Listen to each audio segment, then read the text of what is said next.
stole an F-16. Military base, right now. Put your hand in the EPSTEIN. We'll figure it out. Roll on a YouTube video. Put your hand in the ink. We'll figure it out. It's yours now. It's free. Put your hand in the ink. Turn the RER power on bright. I stole an F-16. Horizon centered. The line set right. I stole an F-16. Oh, watch the gauges and the needles climb. I stole an F-16. Wait till 20. It will take its time. I stole an F-16.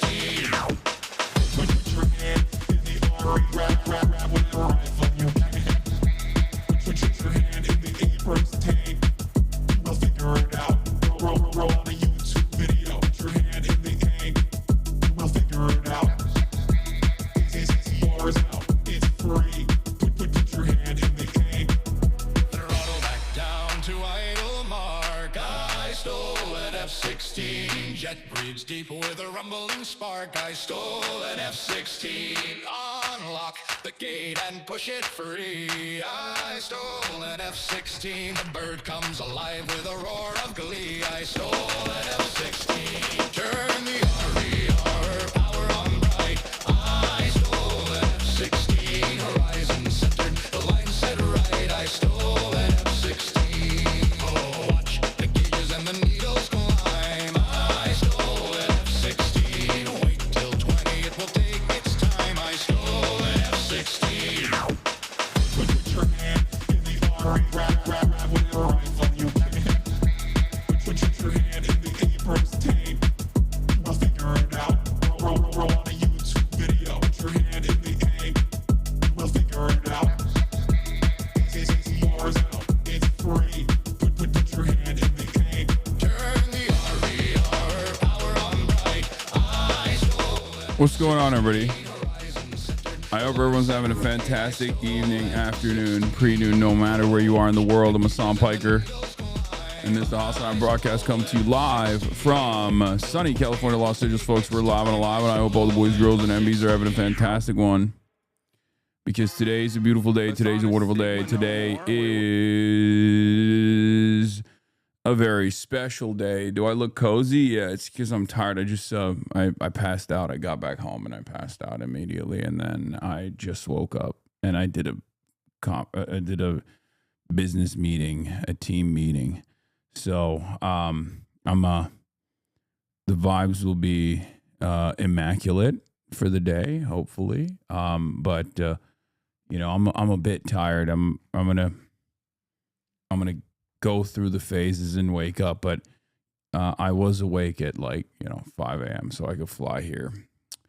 Anyway, ladies and gentlemen, it's a special day though, and it's because not because I went to the peptide rave party last night. I didn't do that. I actually hung out with Shaikat Chakrabarti. I'm going to be talking about that because this is personal news time in a second. But before I get to that, why is it a special day, you might be asking? And that's because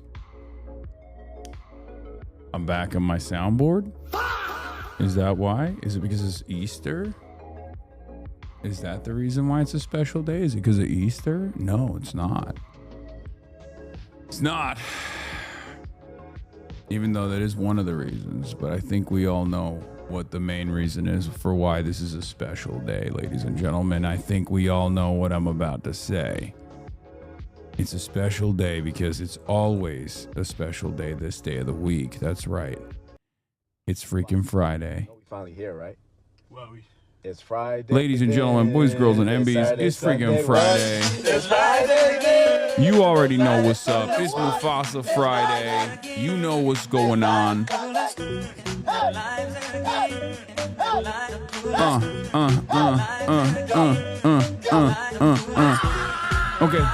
Okay. Yeah.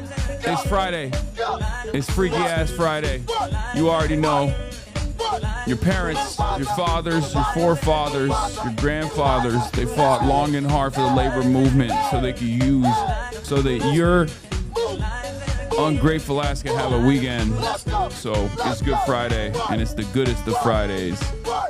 So we're going to be celebrating that as we do every single Friday.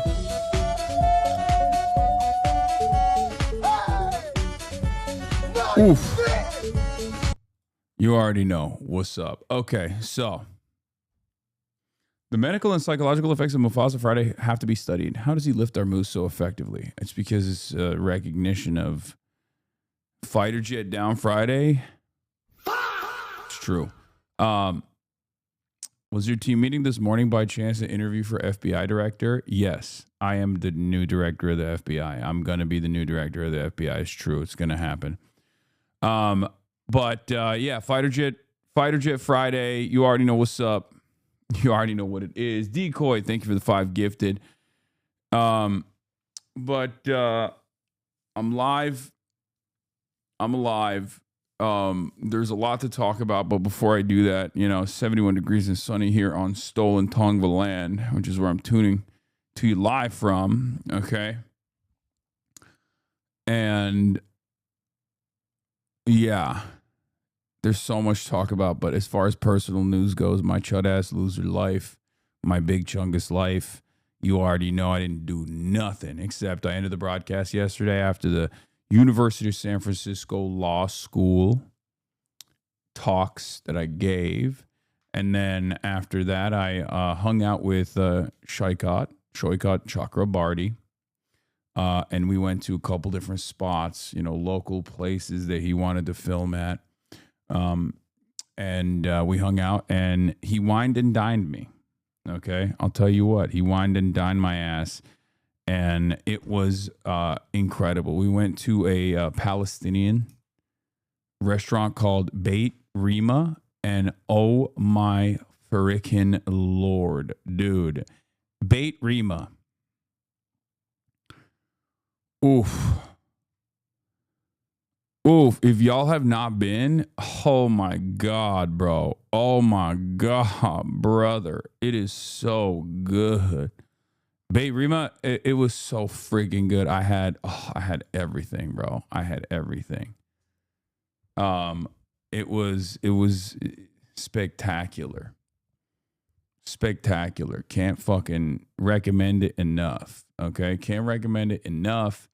We hung out, we filmed some stuff. The owners are fans apparently of both myself and also Shoykot as well. And yeah, I had the chicken shish tawuk, which was great, and I had the Gazan braised lamb shank, which with couscous as well. I'm still thinking about it, dude. I'm still thinking about it. It was so good. Hasan compromised by the Shoykot lobby.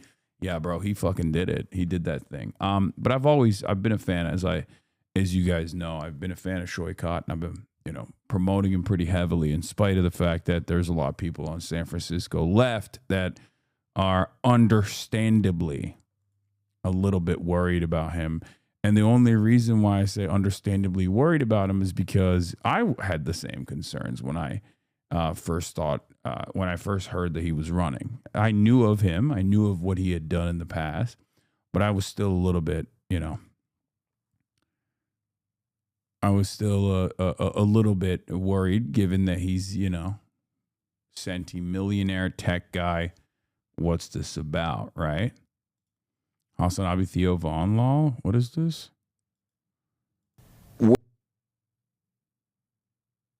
Yeah. In any case, TPR 91, Shish Tawuk lobby captured. What the fuck? Yeah, we also went to, I met Major in Gaza. This is a very important corner store, key food market. It's a very important cultural landmark, from what I understand, in San Francisco. Yeah, no, that was great as well.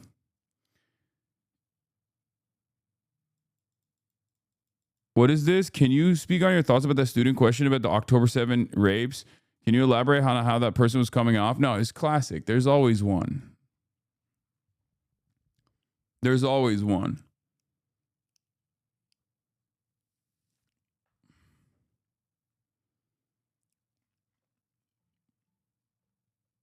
That weirdo student yesterday. Yeah, I mean, it didn't. It didn't actually work, did it? I mean, it was quite embarrassing for the student.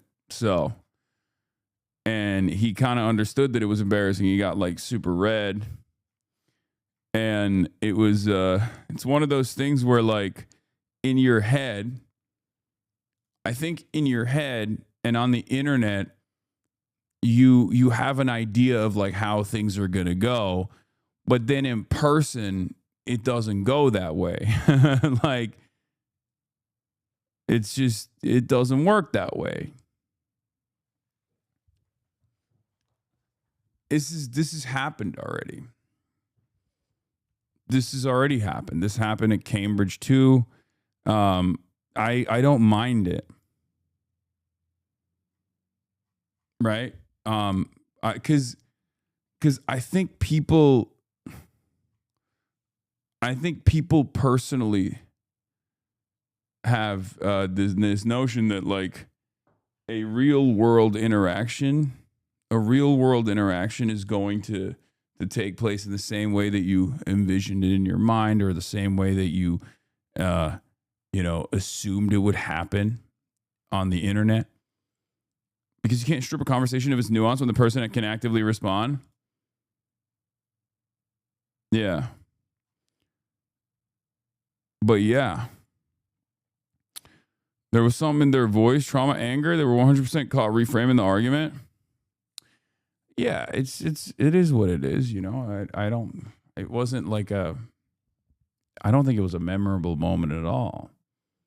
What happened? When I was speaking at University of San Francisco Law School, someone wanted to debate Lord me on one of the classic clips out of context, the rapes, October 7 rapes happening don't change the dynamic for me whatsoever on genocide and apartheid.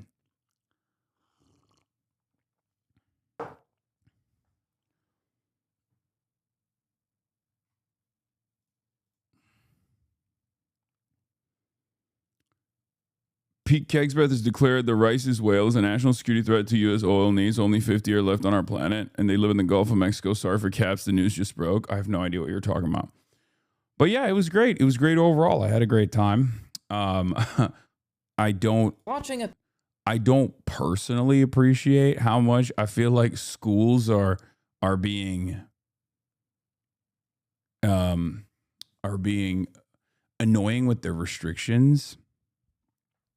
Like Stanford, in my opinion, Stanford absolutely was trying to make sure that I just didn't do it, right? They didn't know how fucking hard-headed and stubborn I am, so they thought, oh, if we just like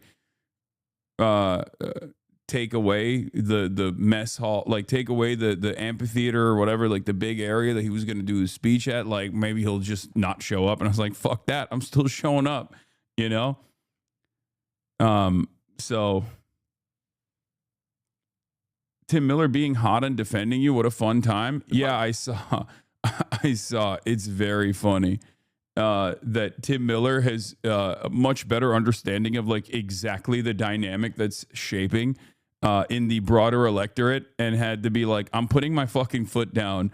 I'm putting my foot down. I'm a former Republican, now Democrat. Like, I want to defeat the Republicans. You guys are being fucking insane. and it is very funny that there's this contingency of like rabid psychopaths who I don't think care about the party or its future at all. I think they just genuinely fucking hate me, and they're just I don't know. It kind of feels like they're mad that they don't have any relevance in the party at all, and they get mad that I am or something. I don't know. Yeah, this is Tim Miller. He's the one who cooked Zoran with the globalized intifada question, right? Like,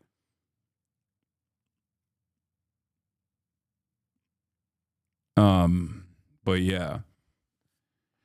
In any case, here we'll. Oof. I mean, there's a lot to talk about today. We got the F-15 that fell, obviously. Okay. We'll be talking about all of that and more. Personal news wise, that's pretty much it. I got nothing else going on in my chud ass life. I got on a plane, flew back home, woke up at like 4:30. And yeah, Hasan Shoykot campaign videos coming. Yes, there are. He still says some fuck pro-Israel shit amongst us. So ew, did he? I didn't see that. Third way try to get people to hate you and it backfired because everyone hates third way. Yeah, they just don't have any motion. And not only do they not have any motion, but they're also trying to hit this on the issue that is like the most unpopular issue. It's yet another instance where, you know, they're so echo chambered because they only talk to other fucking lobbyists and rich people. Right? And that's what it is. That's all this is. You can only arrive at this conclusion that your line of attack on Israel against like one of the most prominent critics of Israel is going to be a successful way to identify and you know cut out a threat if you have never met a real human, if you've never met a normal human in your life in the last 3 years, you haven't been outside and you haven't actually like considered, you know, what things look like in the real world. So that's what it is. All right. Anyway, F-15 down, rescue mission, Iran, Epstein Fury, day 34. Trump wants $1.5 trillion war budget. Are we invading? Freaky Friday. Get in now. Right? Okay.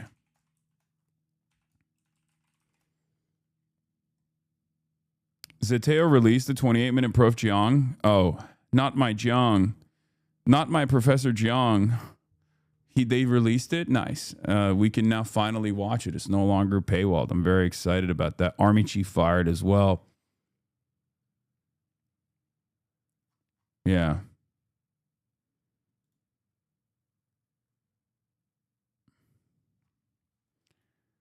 All right, let's do it. Let's blast off. Let's get it twisted. Let's keep it going.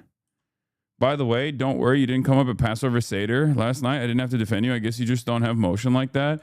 That's crazy. You should have brought me up. Megaphonics, you are a coward. Okay? I'm going to say it. The fall off of Megaphonics has to be studied. Okay? This man went from wife guy to top chatter of the past year, okay? On a fan voted contest, he was known as Mr. Elon Musk. Then he became known as Magaphonics, Wifeophonics. Then he became the top chatter. And now his fall from grace is here. You know, you live long enough, and all of a sudden you find yourself on the other side of that equation. Okay, you go from top chatter to bottom chatter.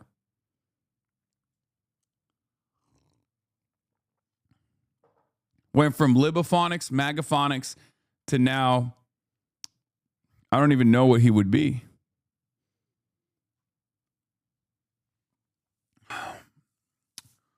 Anyway, I'll put me up. I'll primary megaphonics. I'll talk about you at all the dinners and at some lunches. Okay, good. See, this is exactly the kind of energy that I want. I want this kind of energy from you.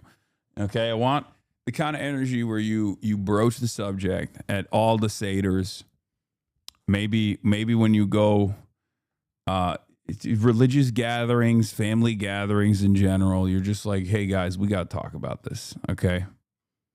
We got to talk about this. We got to talk about this Hasi situation. Okay. A lot of you guys are freaking out for no reason. Okay. I don't like it. I don't like what you're saying. You know, defend me, my fedayeen.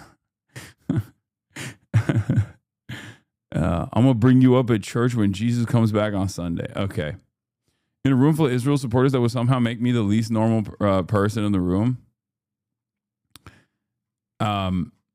Yeah. All right. So, yeah, this is what I did yesterday. I blasted off already. Let the people know. Obviously, we're live. We're alive. I'm back in the station, the command station. CubaVid's going to come out soon. It's actually almost completely wrapped at this point. I just wanted to do some additional tweaks to it to shorten the length of it because I feel like There's like long and convoluted pieces in it, and we made it very dynamic. We made it very fast, and we made it very interesting. I don't think it like narratively plays very well when I have these like long and extended interview pieces in between, with all of the other fast-paced cuts. So it was originally 36 minutes. It went up to 39 minutes. So now I'm trying to get it cut down to make it more Zoomer friendly and make it like, yeah, we'll see. A little bit of casualty cover-ups. Oh, yeah. Something that I find really funny. Thankfully, I didn't need to worry about you being mentioned at my Seder since my family thinks the New York Times is anti-Semitic, Lamau. That's crazy. But the actual interviews, the actual OG interviews will also be released. So... the Iran talks have reached a dead end. Obviously, we'll talk about that as well. Iran literally said no talks in Islamabad. Islamabad is not at the table. That's right. In my mind, in my head canon, I think they're just saying like, you know, we need Turkey to be at the table. Sorry, Pakistan. Turns out you ain't Turkey, little bro. Okay. Oh, look at us. We're Pakistan. We have nukes. Best Air Force in the world, you know? We got the latest Chinese tag, riding high, thinking you can be the new table, okay? You are not the table, Pakistan. You are not the table. We are the table. Turkey's at the table, and Turkey is the table.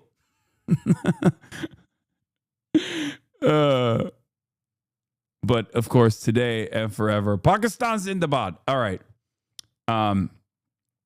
Trump contradicts his speech from 2 days ago again. Yeah, that's not surprising. All right. IRGC to Trump. We'll be covering all of this. We'll be covering all this. Okay. Yeah. Classic stuff. They threw Pam Bondi's portrait in the trash. I saw this. That's such a funny image. All right. In any case, folks, yeah, where was I going to begin? Oh, so yeah. So yesterday I did USF Law. The day prior, I did the Stanford University. It was great. Both were great. One was a full-blown speech. The other one was like a moderated Q&A, and then like an unmoderated portion of the Q&A. And in the unmoderated portion of the Q&A, there was a moment where like someone was like, I'm going to get him. Past stream of yours where you were discussing October 7th and the topic of the UN's report of sexual violence committed by Hamas came in, and I think your exact words were, I don't fucking care about the rapes. Would you mind explaining why you said that? Yeah. I said, it doesn't matter whether sexual violence took place on October 7 or not. That doesn't change the dynamic for me around genocide. And that's still something that I stand by. It's a quote that people try to weaponize against me with regular frequency, but I don't think you would disagree with that sentiment, right? Do you feel like sexual violence happening is a justification for genocide? No, I don't, but I also think like in a room where there's future prosecutors and public defenders that are going to go into victims advocacy, purporting that you don't care about sexual violence happening is very dangerous.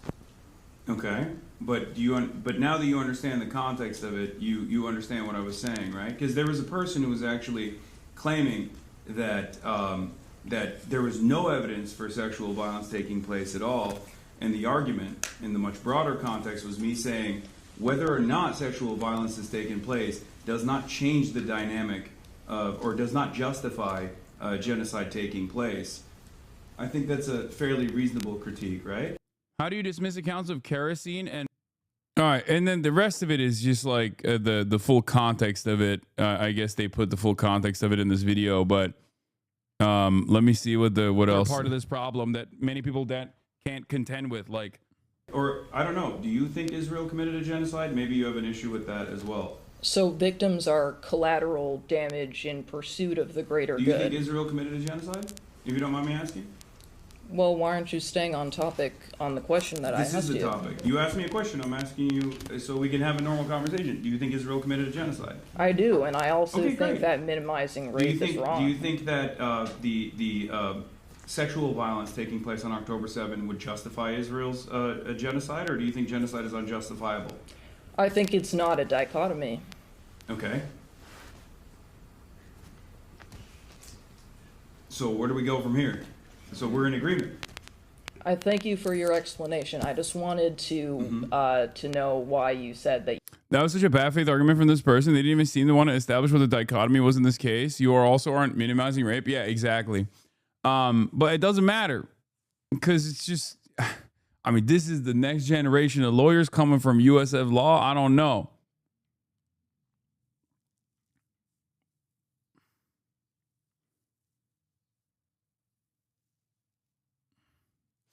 I think you should start bringing up the pro-rape rights after you cleared the argument. I wasn't invested in like destroying this person. Okay, that's not how I operate. I was just invested in like neutralizing the argument by just saying what the truth is, and then moving on. You know, which again, every single time this kind of thing has happened, the person that always brings stuff like this up, I think in their minds think it's going to like work out very differently. You know, they think like, oh, he's going to be humiliated. He's going to be epically owned. Right. And it just never works that way. It never works that way at all. And I don't know why people still try to do that shit. It's just, to be fair, I think you should explain more why you weren't saying what you said, which is what you were responding to genocide deniers' critiques of you, even though they weren't specifically present in that exact clip. You were on shadowboxing defense mode at that moment, but they don't realize that. You did not care about rape victims. Okay. Do you feel like I explained it thoroughly? Yeah, thank you. Okay, no problem. That was beautiful to witness.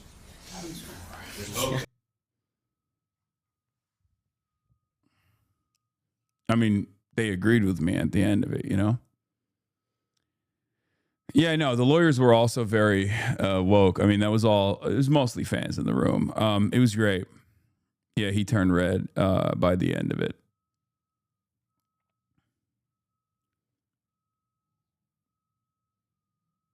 I completely disagree with that take. This is the best response you've had to this argument thus far. I mean, I think it's fine, you know?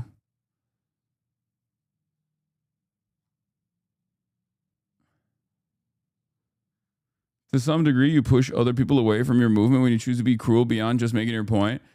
Yeah, I do what I do regardless. It's just how I am. You know what I mean? It's just who I am. It's how I am. I'm a vulgar person, right? I pop off sometimes. I'm talking for 10 hours. It's not a guarantee that like every moment of those 10 hours are going to be squeaky clean, right? People can try to weaponize that stuff all day, every day, but ultimately I try to lead by empathy, and I try to channel that in every conversation that I have.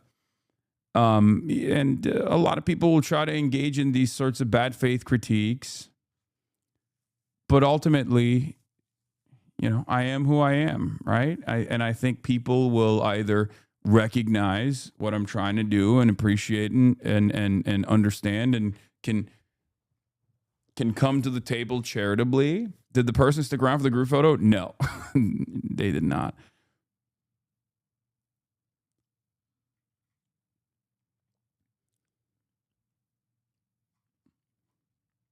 I just don't understand how someone it's an insane argument, because then you're essentially saying the rapes perpetrated on Israel is on par with the worst in the genocide of the Palestinians, which is an untenable position. Exactly. Like, no one who legitimately believes Israel is committing a genocide can make that argument. No one. Okay? Because it's a patently ridiculous argument, which is why I asked the question, do you believe Israel committed a genocide? And he didn't want to answer it first. And that's when I was like, oh. And then he realized I'm going to lose the entire room if I just, get into a debate about whether Israel committed a genocide or not. So he thought he could just like say, yes, Israel did commit a genocide. Then I was like, okay, then you understand my point. You agree with my point.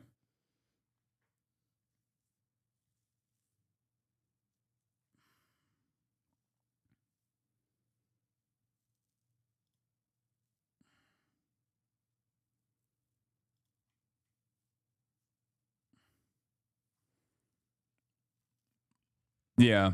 There's a New Republic article that came out a day ago. Sam Piker has a few choice words for his bad faith critics. There's also another article from Daniel. There's a Nation article that came out as well. And that's from Daniel Denver.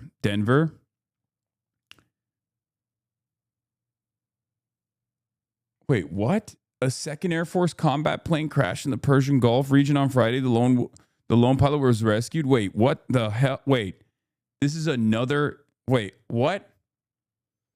No, this has got to be like the one that we know from the one that we saw earlier, right? Like, that's crazy. If they're just dropping like flies, that's what? A second U.S. combat aircraft, an A-10 Warthog, crashed near the Strait of Hormuz. The pilot was safely rescued at roughly the same time an F-15. What the fuck? Hey, yo! Brother, what the fuck is going on, man? John McCain is spinning like a top in his grave thinking about all the fucking fighter jets that are falling. Holy moly. And the Black Hawk was struck too. Oh my Lord. Oh my Lordy. I didn't know the A-10 went down too. What the heliante? Oh, Jesus Christ. Oh my Lord, that's bad.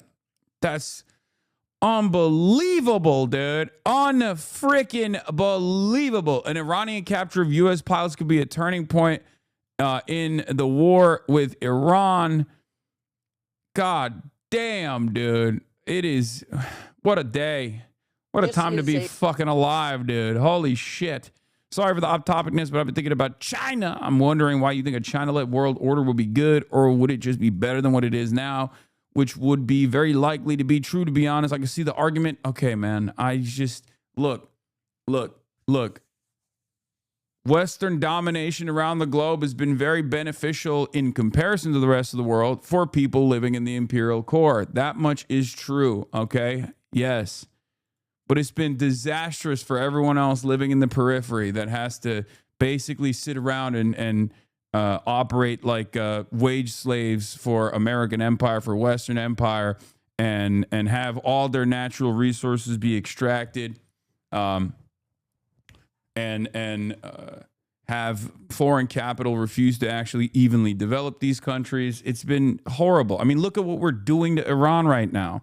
Okay. So yeah, I am a fan of a different method, multipolarity. I think that would be good. It would be good for all these other countries. Give them room to breathe, allow them to develop evenly, unlock some potential that exists in these places, right? I just got back from Cuba. It's a great example of what we have done to another country, the unnecessary cruelty that we subject people to simply to make an argument, right? We're punishing an island of 11 million people that are just trying to survive because, communism bad. It's unbelievable. Our cruelty is pretty much on autopilot. People don't even understand it, right? People don't even realize what we're doing. It's totally ridiculous. It's got to change. And now we are, in many respects, a victim of our own success. We defeated the Soviets. The Cold War ended. Capitalism won. Western superiority was established all around the world, right? And ever since the 90s, we have supercharged capitalism. And in many respects, that ruined domestic politics in the Western world, in the imperial core, the heavy financialization of the global economy, where where the Western world no longer has any sort of like robust industrial base, especially not in the United States of America. And obviously the consequences for the American economy are very obvious. And now you got a handful of oligarchs picking apart the corpse of American empire for scraps. So it's not good for the people that we're dominating and we're murdering. It's certainly not good for the people who are doing the murdering either. And it's not even good for the people who are sitting around in the imperial courts. Good in comparison. We have it much better than they do, right? By virtue of not being under the boot. But even then, something's got to change. Something's got to change. We're terrorizing the world and we're terrorizing ourselves, and we got to fix it.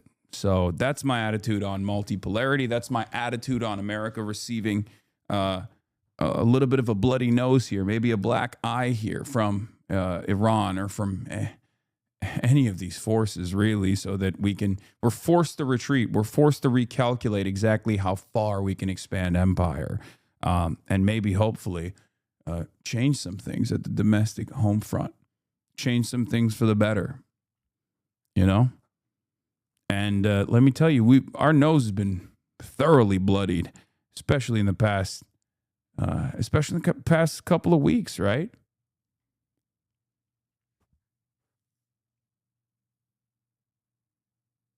I think you're gravely underestimating Aaron's ability to demoralize the United States. Aaron? Is that Iran? Calling Iran Aaron is pretty funny. I don't even know if you were trying to do that as a bit, but I like it. Yeah, my boy Aaron, he's a real fighter, dude. Yeah. A two-seater fighter jet, an F-15. The pilot would be in the front, the weapons systems officer would be in the back, and this would be a very dramatic and very dangerous rescue. Iran's Revolutionary Guard saying that Iranian forces had shot down the U.S. fighter jet overnight, with Iranian state media releasing images of the wreckage of that jet. And bro, this was so funny. Like, the way that the American media was covering this issue was, I'm sorry, kind of funny. Okay, it's devastating for the pilots, but also it's going to be quite difficult for me to feel a sense of sympathy for American Air Force pilots when I know what they're doing. Right? Like, I've seen what they're doing. It's disastrous. They're responsible for a litany of war crimes. Like, here's an alternative. Don't do that. Right? Quit. Better to be in prison, better to be thrown in the brig than to go and blow up a school, right? Like, you have to make that moral calculation at some point. You have to apply for conscientious objector status. If you don't do that and you're flying over Iranian airspace with your F-15 on your way to fucking blow up a school or another like medical facility, and boom, you get your shit clocked in between, then, you know, fair is fair, right? It's the same principle I have for spies, right? If you're Chinese and you're a Chinese spy and you're spying on America and you get caught, fair is fair. You got. Same with American spies. Same with Russian spies, right? If you're Russian, you're spying on Americans, you get caught, fair is fair. If you're an American, you're spying on Russians, you get caught, fair is fair. This is the rules of warfare, right? And the same goes for this. Now, having said that, what I consider to be at least like quite illustrative of the way that the media is trying to massage the war efforts is the fact that CNN International PR did this piece right after they found the wreckage a couple hours ago, right? Like, this was originally aired, I think, like 6, maybe 7 hours ago. But CNN International PR posted it 4 hours ago. Why is it funny? Because by that point, there was a search and rescue operation that was being conducted at that point for like 4 hours. Okay? So the fact that they were still like, well, CENTCOM told us it's not real. They have all of their, fleet is accounted for. It was just like, buddy, I don't know if you're seeing this, but the tail is in front of you. Okay? That's that's our thing. That's our fucking fighter jet. You're looking at pieces of it. It's totally ridiculous to be like, well, what we know at the moment is that the Americans in Central Command have said so far that all their planes are accounted for. I mean, I guess the plane is technically accounted for. It's not a lie. It's just, it's accounted for in Iran, right? It says Europe on it, libtard. Yeah, exactly. Yeah, I wonder what the rest of the word is, because it doesn't just say Europe. If anything, them saying that only makes them more incompetent. It's just so transparent that they're lying. I think, I will say this, I don't think this generation fully comprehends how information, propaganda, and information warfare is conducted during wartime. Because there's obviously the fog of war. But outside of that, like, we now live in an environment where, if any kind of Iranian anti-air defenses take out an F-15, you're going to know about it because there's going to be numerous angles that people have filmed, right? And if the Iranian government allows it, which clearly they did in this circumstance, that information will be distributed to the Western audiences by way of Western social media. And they'll probably even make a Lego AI video about it, in a couple days. So that's just how this stuff is conducted. So you can't really lie about it, right? You can't just be like, oh, that's not true. Didn't happen, dude. Don't believe your lying eyes. It just doesn't work that way, right? You don't have the level of control that you might have had when there was like 4 fucking TV channels, right? Like when it was 4 TV channels, you could say whatever you wanted. There was no internet. There was no access to the Iranian side unless you had a reporter who would go out and ask the Iranian side, right? Like back then it was a lot easier to control the flows of information. Nowadays it's just online immediately, okay? Catch up, old man, Lego vid out. It's out already? That's crazy. Meantime, Iranian media has released images that appear to show debris of a downed US fighter jet, saying the fate of the pilot is unknown. Well, Matthew Chance is in Doha, covering off some of this latest. Matthew, let's start with what we know about this downed jet in Iran. State media certainly saying it's a US F-35. We've seen the images that they've posted. Yeah, it's not an F-35. It was an F-15, right?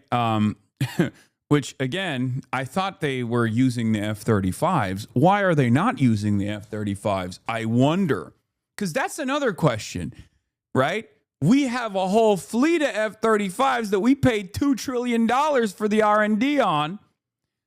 Why are we using them? What the fuck? $2 trillion. What happened? What happened? Why are we still on that F-15? What the fuck? Also, another question I have personally, because I love my president. I love my president. I love America.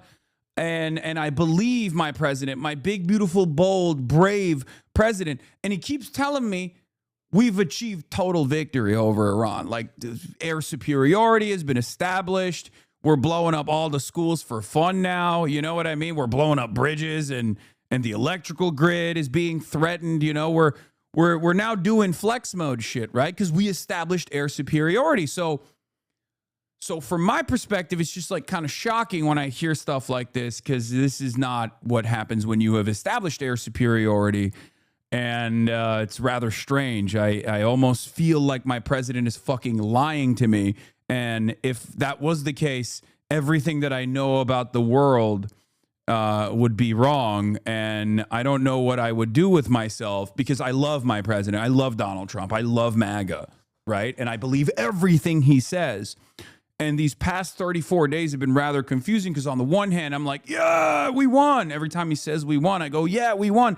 And then he turns around and says we actually didn't win. Like we still have a lot to do. And I'm like, oh, I guess we didn't win. And then he says no, but we won anyway. And I celebrate again. And also now gas is $11 a gallon. I don't know what we're fucking winning. I want to feel like we're winning. Mr. President, I want to feel like we're winning. It doesn't feel like we're winning right now. What the fuck? What do we make of those? Well, I mean, look, it's a confused picture at the moment. I mean, yes, you're right. State media is touting this idea. They've shot down a very advanced US fighter jet, an F-35. But what a lot of the military experts are talking about right now is that the parts of the wreckage of the plane that have been shown look more like an F-15, still an American plane. The face of the pilot not clear. What we know at the moment is that the Americans and CENTCOM... Two pilots. What happened? I thought these... Okay, look, I'm not a missile autist. I'm not a plane autist. I know many of you are in this chat right now because you love situation monitoring, okay? So maybe you can explain something to me. I thought these things came with what is known as standoff munitions, right? Like, I thought that they had, like, plenty of those, because I've always been a committed believer that the United States offensive capabilities are virtually infinite, as opposed to our defensive capabilities, which are obviously finite. Defense is a lot more difficult than offense. It's much easier once you establish air superiority to just like blow shit up, right? What's going on? Right? Like what's happening? I thought we had the capabilities of just lobbing tomahawks from a very long distance, or even from airplanes, right? Like I don't get it. Like, why are you in the range of anti-air defense systems if you already have that? Bro, you make no sense. You act like we have never had jets shot down before. Oh, my goat is back. Yo, Gangy's back. Gangy's back. Mr. Contingency's back. On the day where there are not one, not two, perhaps 4 different assets that have been either dinged or destroyed, this guy's back to be like, dude, what do you mean? America's gotten a shit pushed in with regular frequency. No, as a matter of fact, you're wrong. Okay? This does not happen, at least in like modern American combat. I would go so far as say, like, I can remember obviously like, Yugoslavia, that was a big deal, right? And then the since Vietnam, this hasn't been like a super common incident, right? Because we choose our enemies wisely. We choose our enemies that don't have these sorts of capabilities, right? Nah, deadass, I knew you was about to start this bullshit again. Brother, I don't even know how. Black Hawk Down was a full-ass film. Guys, Black Hawks always do that. They do that for fun. Okay, Ospreys and Blackhawks drop like fucking flies. I'm not talking about that. We're talking about something entirely different. We're talking about an F-15. That's just a part of how Blackhawks operate. Okay, I mean, literally, they fall all the time. They drop like flies during training. There was a Blackhawk that crashed in the Osama bin Laden raid. Okay. That's just something that they do. That's totally separate. We're not talking about that.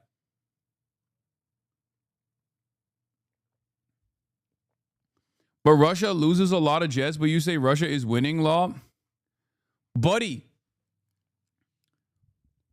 what land have we been able to successfully occupy in Iran? We're losing because we have not accomplished our strategic military objectives. Blowing up schools and blowing up like medical facilities is not exactly winning anything, okay? Maybe you're winning biggest asshole award, okay? But you're not fucking winning any strategic military objectives. At least the reason why I say Russia is winning is not because of like the morality of the situation. Obviously, it's immoral that Russia is engaging in this irredentist action. The reason why I say Russia is winning is because they've hardened their positions on eastern Ukraine. That's it. Like they've literally territorially occupied Ukraine, eastern Ukraine, okay? That's it. That's the difference. Their goal was to occupy the entirety of Ukraine. They didn't achieve that goal. They didn't achieve their maximalist goals, but they retreated back to eastern Ukraine, and now they occupy eastern Ukraine militarily. That's you know, whether you want to admit it or not, that's a victory for Russia, right? The difference, however, on the other hand, is for America. America's military goals here are to, I guess, like deteriorate Iran's munitions, deteriorate their striking capabilities, which they haven't been able to achieve. Obviously, fucking Israel's still getting bombed. We don't even know. Like, that's the other side of the story. We have no idea how many Israeli Air Force assets Iran has actually been able to successfully destroy, because you can't get any information out of the Negev desert in the same way that you can see the American munitions or the American fighter jets and you know, strato tankers that get blown up on the Saudi Air Force, the Saudi air bases, right? So we don't even know if they've been able to successfully destroy Israeli Air Force jets as well that are, you know, not flying, because they have achieved a lot of success in destroying planes on the runway that are just like kind of sitting and waiting to go out to battle.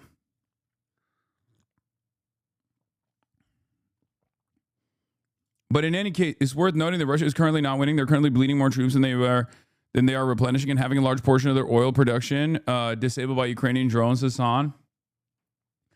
Yeah, look, this is precisely the reason why I said from the start that this would be a spectacular flub for Russia if they were to be stupid enough to invade Ukraine. It's not going to be a fun ride for them at all, and it certainly hasn't been. But ultimately, the battle lines are still the battle lines, right? Is Ukraine winning by this logic? Like,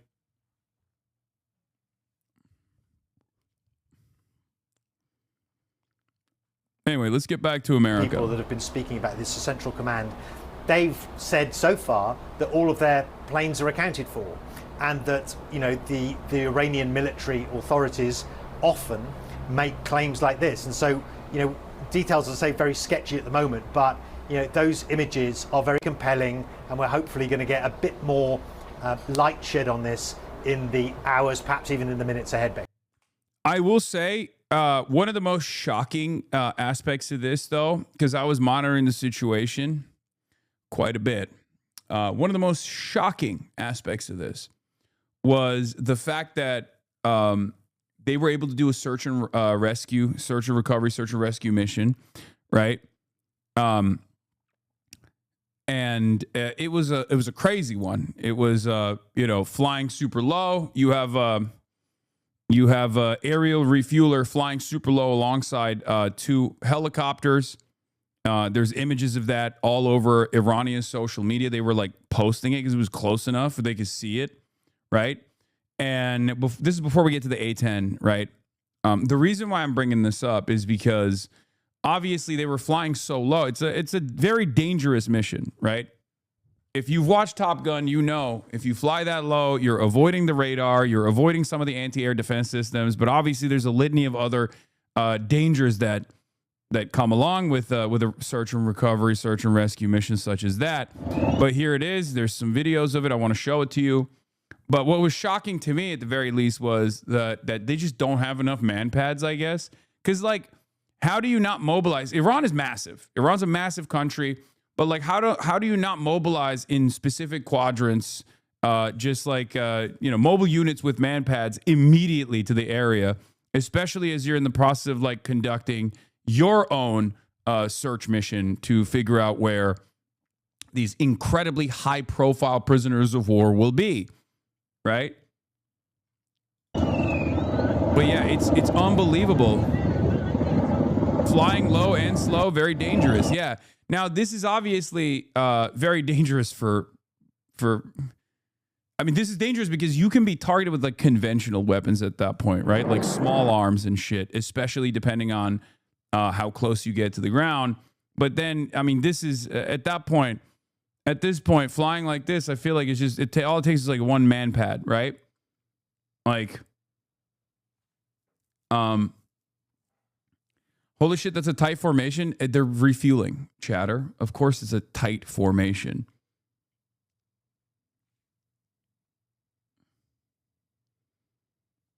You see? from what I understand, some man-pads were used to limited success, but you're right. That kind of flying is positively suicidal. Well, it's just the type of flying that you do when you have no other options, where you have to literally engage in this search and rescue mission, and there's no other way to do it.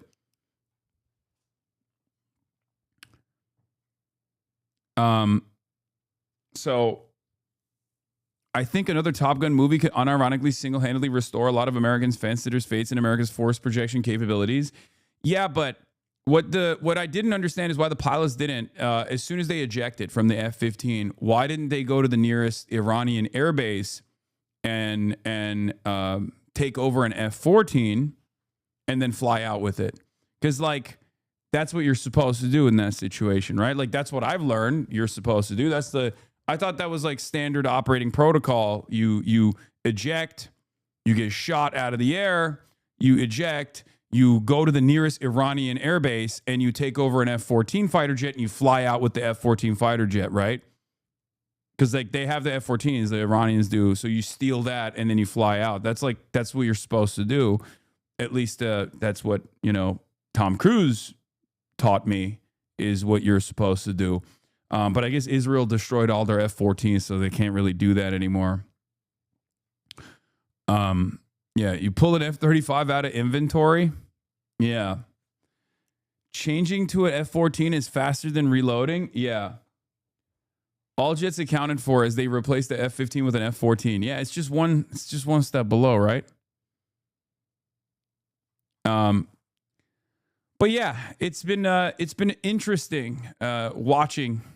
It's been interesting watching this stuff unfold in the way that Western media is covering it. Of an intact ejection seat. We do not have those images verified, but they do appear to be credible. The IRGC said it was an F-35, but it was clear that it appeared to be an Air Force F-15.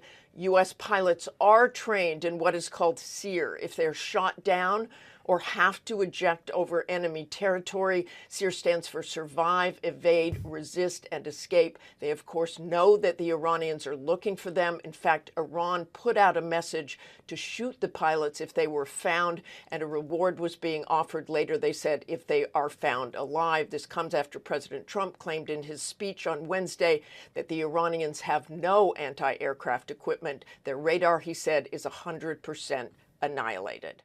Iranian state media. This isn't Star Wars. You can't just steal an Imperial shuttle after your ship crashes. Chatter, that's the joke. That's the joke, is that's what they did in Top Gun. I was joking. Yes, of course you can't do that.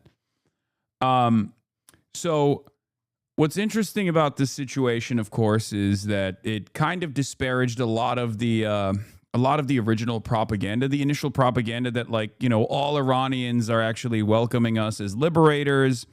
Turns out that wasn't the case.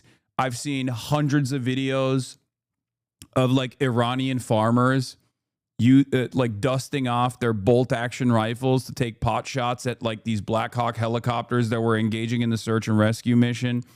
A lot of people, it didn't seem like these people were actually welcoming them as liberators, unless you can make the argument, and you could convince me on this, because like I said, I love Donald Trump. I'm stupid. I'm the stupidest American. I'm MAGA. I'm in a cult, and I believe everything that Donald Trump tells me. And therefore, you could potentially maybe convince me that the farmers were trying to shoot at the Black Hawk helicopters. They'd be like, come down here. We want to give you Kubi Day. Maybe that was the reason why they were doing that. Right? You guys think that's the reason?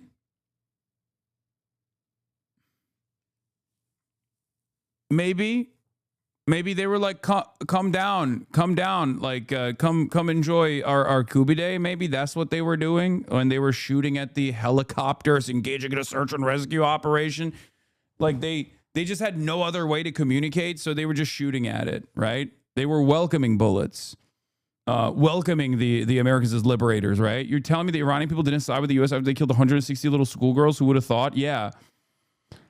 Yeah, very odd. I just, yeah, maybe the Iranians have watched a lot of American cowboy television, and they think this is how Americans talk to one another, by shooting at each other. So that's why they were They were welcoming. They were signaling that they were, greeting people. Like this is how America. This is how they say merhaba in America.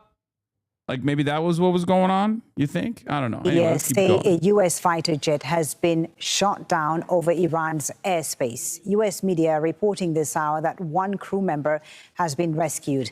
Tehran says the U.S. military has been conducting a search and rescue operation. Iranian media say a helicopter, which was part of the effort, has also been hit by a projectile. State TV has aired footage of... My beautiful 29-year-old baby was just kidnapped from his F-15E Strike Eagle for, you guessed it, being white. Yeah, Iranians are searching for your baby. No, but you see, these guys are actually there to make sure that the American fighter pilot gets a warm welcome, as in, like, if he lands on Iranian soil and no one has guns, Americans panic because they're like, where am I? This must be a communist country or something. No one has guns. So the reason why these guys have guns is to be like, hey, we're just like you, American. We have guns as well. Yeah, they have the flags as well to be like, see, this is Iran, very similar to America. We also have guns. سلام علیکم یالا یالا سلام پرچم همیشه بالا حاجی سلام علیکم خسته نباشی خسته نباشی یالا سلام علیکم حاجی سلام علیکم حدیث چیه پیدا کردی ان شاء الله پیدا میشه. Yeah, they're actually bringing comfort guns for the pilot. I figured it out. I'm still working on it. I'm still workshopping exactly how this fits into they're welcoming us as liberators mentality that I've been hearing quite a bit from every Israeli mouthpiece and every American mouthpiece as well, including my favorite president of all time, Donald Trump. And I guess they're bringing emotional support guns because they're like, oh, you just lost your fighter jet and you probably feel a little scared right now. We wanted to give you this gun as emotional support because this is how Americans operate. Inshallah. Inshallah. Yeah, they know Americans love guns. They're bringing gifts. So the Iranians started their own search and rescue operations as well. And in the process of their own search and rescue operations, the Iranian government came out and said, we'll give a big bounty to anyone who finds and captures the pilot alive. There's two of them, right? There's supposed to be two of them. There's the weapons officer, and then there's also the pilot, the navigator. And as far as we understand, one of them, according to Israeli news at least, one of them has been rescued successfully. The other, we don't know where he is. And this is before we get to. This is, of course, before we get to the other story. There's a second plane that was downed via the New York Times as well. So there's that too. Fake ass news. How dare you? HasanAbi, the pilot did make it to the Iranian airfield, but the F-14 was inflatable. Tell the real story. Yeah. So, the pilot got rescued. The weapons officer's MIA. Okay. So it hasn't really been a really good day for the war effort, I will say. Hasn't been a really good day. There hasn't really been any good days, honestly, and that's probably the reason why we just keep doing terrorism. The worse things get, the more we blow up medical facilities, schools, children's hospitals, things like that. It's just the way that America tries to redefine the boundaries of the war. When you can't achieve your military objectives, you just kind of kill a bunch of people and you pat yourself on the back for doing so. That's might come across as very cruel, might come across as like redefining the rules of war that have been established, that America actually played a formative role in establishing after World War II. And to that I say, what are you, some kind of hippie? Are you gay? Are you woke? We are doing non-libtarded war, which is when you don't achieve any of your military objectives and you just kill a bunch of civilians and you blow up, facilities used by civilians, right? that's how you fucking own the libs, I think. I don't know.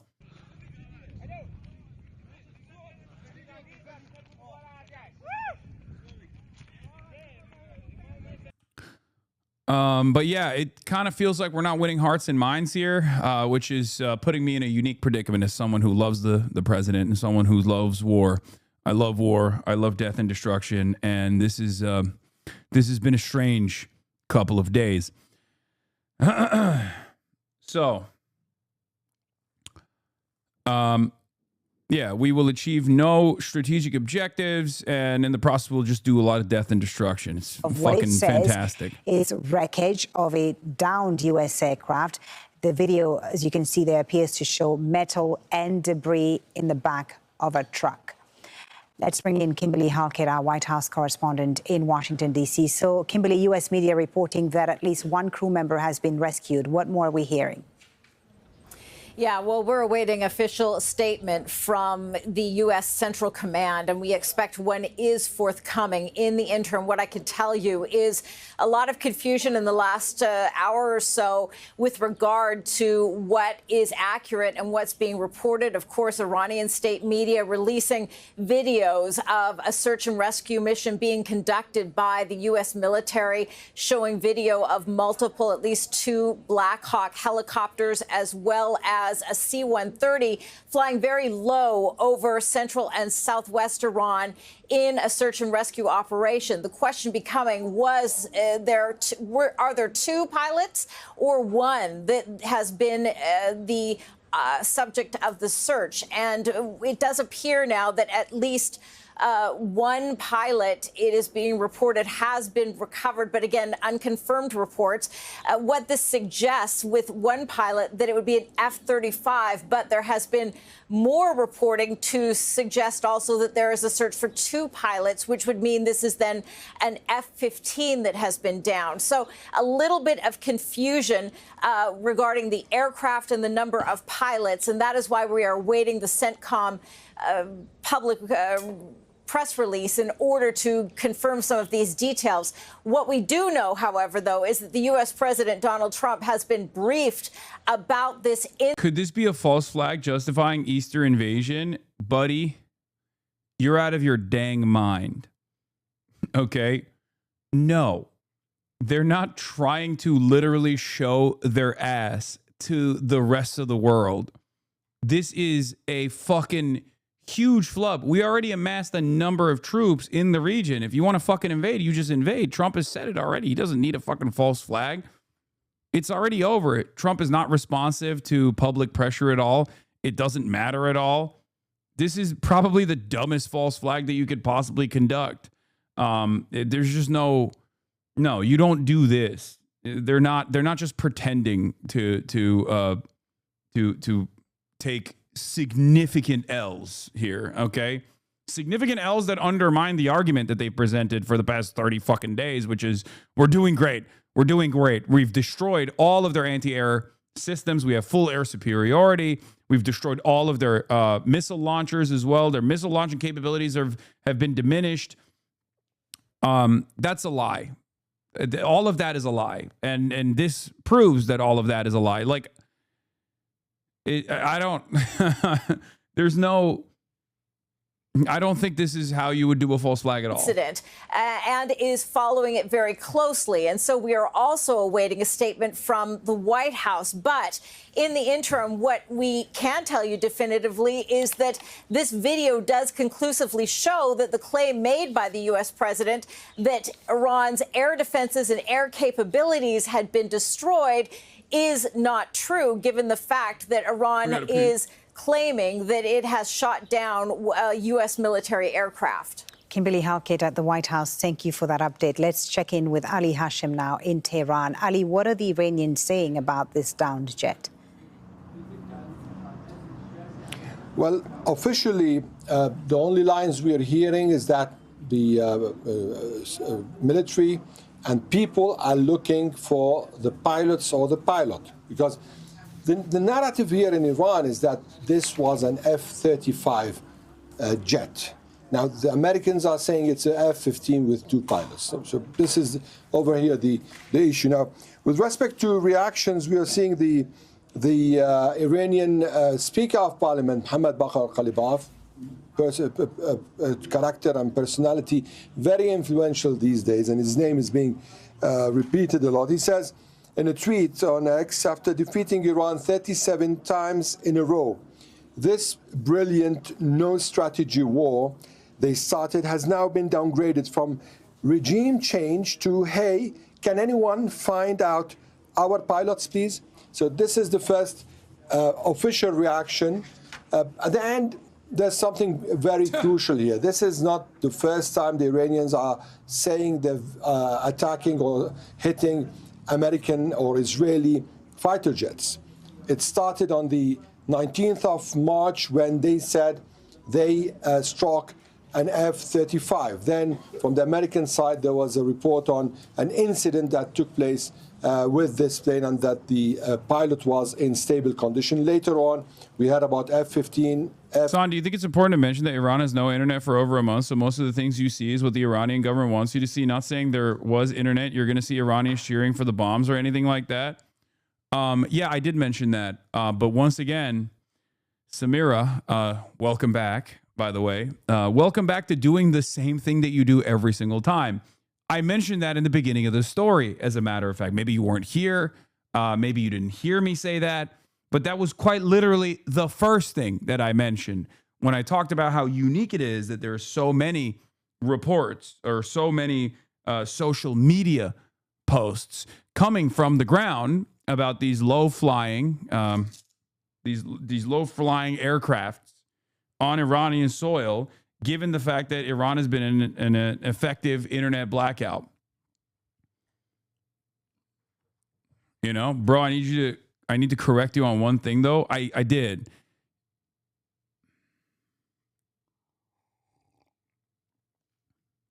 You said Morandi's not connected to the government, but I was waiting for the right moment. I said Morandi is a spokesperson, the de facto spokesperson for the government, but officially, I don't believe he is.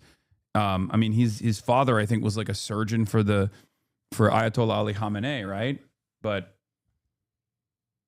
I don't think he is. I've said he's effectively a spokesperson. Once again, I know.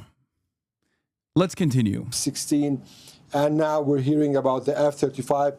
Just a few days ago, there were pictures of one jet. I don't remember quite the number, but the jet was hit above the area of Sistan, Baluchistan, precisely Chabahar. And there were some videos showing how it was targeted. Now, there was a lot of controversy around this video. Today, it's clear that, yes, Iran has struck.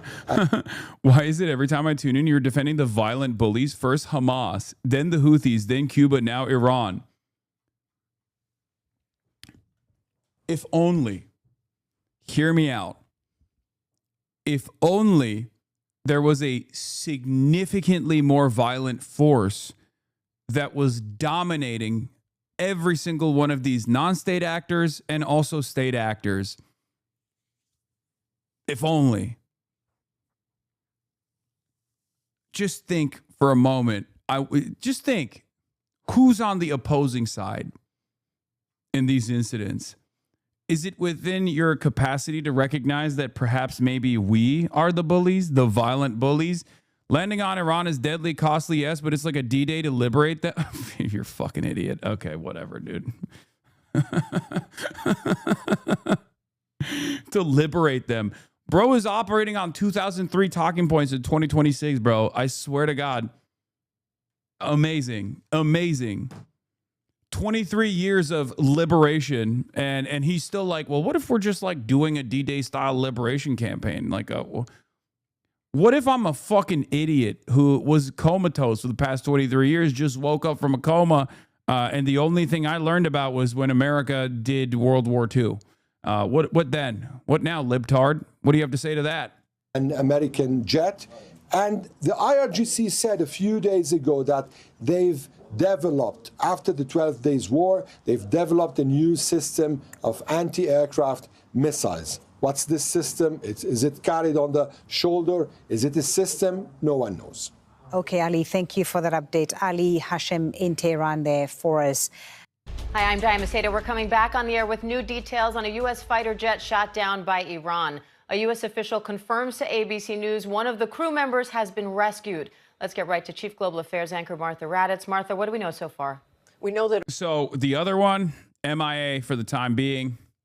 But apparently one of the crew members has been rescued. Now, I don't know how reliable this information is because CENTCOM has been aggressively lying about it. Okay. And the first piece of information that we got on this incident came from Israeli news as well. And then also the American arm of Israeli news, CBS. So I don't know how reliable that information is either, if we're being fair, right? Just giving you fair warning here. It could be the case, certainly, that the search and rescue operations were successful and they got one out. It could be total bullshit. Okay. I don't know yet. It was a two-seater jet, an F-15E Strike Eagle. So there is the one crew member they have found and one crew member remains missing. Normally in this aircraft, there is a pilot in the front seat and a weapons systems officer in the back seat. It has been more. Hasan can't help himself but berate helpful chatters like, damn dog, you don't got to be a dick. Most people don't watch your 8-hour stream, Lamau. We have a life and you should expect people popping in and out. Repeating yourself is probably going to happen and helpful to new chatters. Chatter, you're not being a helpful chatter. I'm going to explain to you why really quickly before we continue with the story. I know that other chatter. That chatter comes in here and always half listens to what I'm saying, only to repeat the things that I have said earlier and imply that I haven't been saying the things that I have said. In an effort to imply that I'm actually, across the board, unconditionally offering full support to the Iranian government. I guess in this situation, in this dynamic, I put all my cards on the table. I said what I've said about how in order to preserve the Iranian nation state and in order not to allow it to perish and destabilize and in order to avoid far worse consequences in general, I do think that the best possible move going forward is that the IRGC continues to defend the nation state and remains intact, because otherwise the alternative is not going to be like regime change and like liberal democracy or anything. The alternative is going to be endless ethnic and sectarian conflict fomented by Israel and the United States of America, and a potentially balkanized Iran with 93 million people and tens of millions of displaced that will trigger another much larger refugee crisis. So, that's the reason why I have my perspective, and a lot of chatters will come in here, especially Iranians that are in diaspora who hate the government and will say, oh, well, you're being, pro IRGC, even though I've explained exactly why it comes across as that way.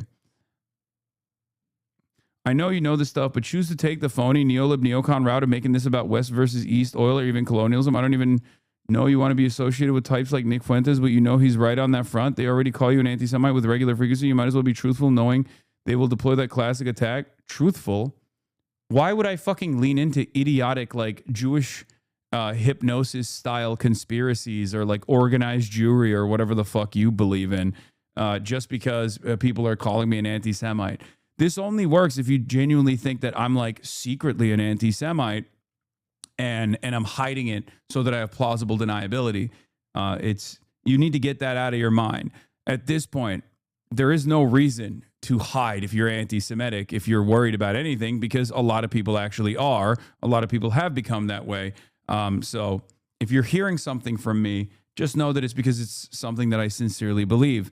Look at the past week and a half's incidents. People yell at me all the time. I do believe you're naive towards Iranian government officials, but I get it since Amir Israeli is attacking Iran right now. You're not going to highlight their brutality. You said multiple times, I don't believe you're pro-IRGC or have alternative motives. No, I've said it. I've said it very clearly. I think in order for Iran to survive, okay, in order for Iran to survive and not turn into this country that is completely destroyed, thousands of years of culture, history. The IRGC has to fucking successfully defend Iran. The Islamic Republic has to remain intact. Anything that happens after that is up to the Iranian people. But Iran must remain sovereign. Because in the absence of Iranian sovereignty, there will be no liberal democracy at all. The other side of that, if Israel and America wins, quote unquote wins, Israel's victory conditions are a total fail state and Iran turning into Libya, right? And that's not good for anybody. That's not good for any of the regional actors. That's not good for Iranians, obviously, you know? So the reality of the matter is, in this dynamic, regardless of previous state repression, previous oppression by the state, regardless of how ruthless they've been to their own population, they are the de facto saviors. More than 12 hours since Iran released images that they said were of the F-15. This have not been independently verified, but they appear to be credible images from what they say was the crash of that F-15. The U.S. official has also confirmed that the jet was indeed shot down. This was hostile enemy fire. Now, all of these pilots and crew members, the weapons systems officer, are trained in what is called SEER, and that is survive, evade, resist, and escape. So wherever that other crew member is, and certainly hopefully that crew member is alive and well, they will know what to do. They will know to try and hide, to try and evade capture. Also, because it's been 12 hours, the Iranians are taunting the U.S. about shooting down a jet, but there has been no confirmation in any way that they actually captured that second crew member. So that is good news so far as well. But the good news is Israel even doing anything in Iran anymore? Are they just focusing on Lebanon? Well, considering that they blew up another university earlier where they were conducting medical research, and that literally happened while the search and rescue missions were taking place. We don't know if it was America or Israel that did that, but they are still bombing Iran. They are still bombing civilian targets in Iran, so I suspect that the Israeli Air Force still has their hands busy, while also simultaneously conducting another Nakba in southern Lebanon and making straight up Hitlerian demands from different ethnic groups living in southern Lebanon, telling the Druze population and the Christian population in southern Lebanon to not shelter any Shia Muslims, which is psychotic. It is exactly what Nazis did when they occupied places where they were like, are you hiding any Jews? Are there any Jews in the floorboards? Remember, you know, they are doing straight up the same exact Holocaust route. It's unfucking believable. That's in Lebanon, of course, which, I cover every single day, but it doesn't get a lot of attention or a lot of coverage in the rest of mainstream news because obviously we're too busy also destroying Iran and trying to turn Iran into fucking Gaza. Here right now is that at least one of those crew members has been rescued, according to a U.S. official. Diane. That is good news indeed. And I want to bring in ABC News military analyst, former Marine Corps fighter pilot, Colonel Steve Ganyard, for more. Colonel Ganyard, how does this search and rescue mission change now that one crew member is rescued? Makes it much more difficult, Diane. The F-15E, as Martha was alluding to, is a tandem seat, so it's front and back. And so when there's an ejection, the weapons systems officer in the back seat goes out first, and then the pilots for deconfliction so they don't hit each other as they eject. So in this case, they shouldn't have been very far away. So that's what's concerning, is that they were able to pick up one, but either couldn't find or get to the other pilot. We do see that at least what it appears to be the location of where the aircraft went down looks to be very rugged terrain, so that may have played into it. But now that the Iranians know we have one and there may be still another out there, they're going to be looking for them, as will most of the military will be focused on rescuing that second aviator.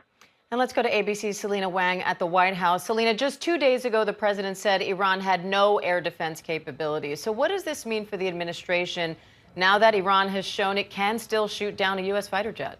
Well, it certainly puts the president in a difficult position, Diane. We are still waiting to hear directly from the president about this situation. What we do know from the White House is... Well, guys, the president has spoken. He has. He's released a statement. He said this. I'm not even kidding. This is the only thing he's tweeted out since the F-15 fell. Keep the oil, anyone? What do you say?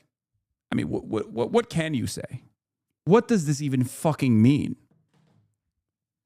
The guy, the commander-in-chief, is a fucking baboon, dude.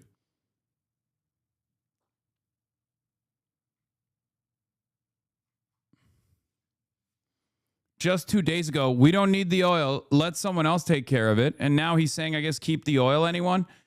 Which I don't really fully understand what that means either. I guess he's saying, like, we're going to keep the oil, or is he telling other people that they're going to keep the oil? Is he telling Iran that they should keep the oil?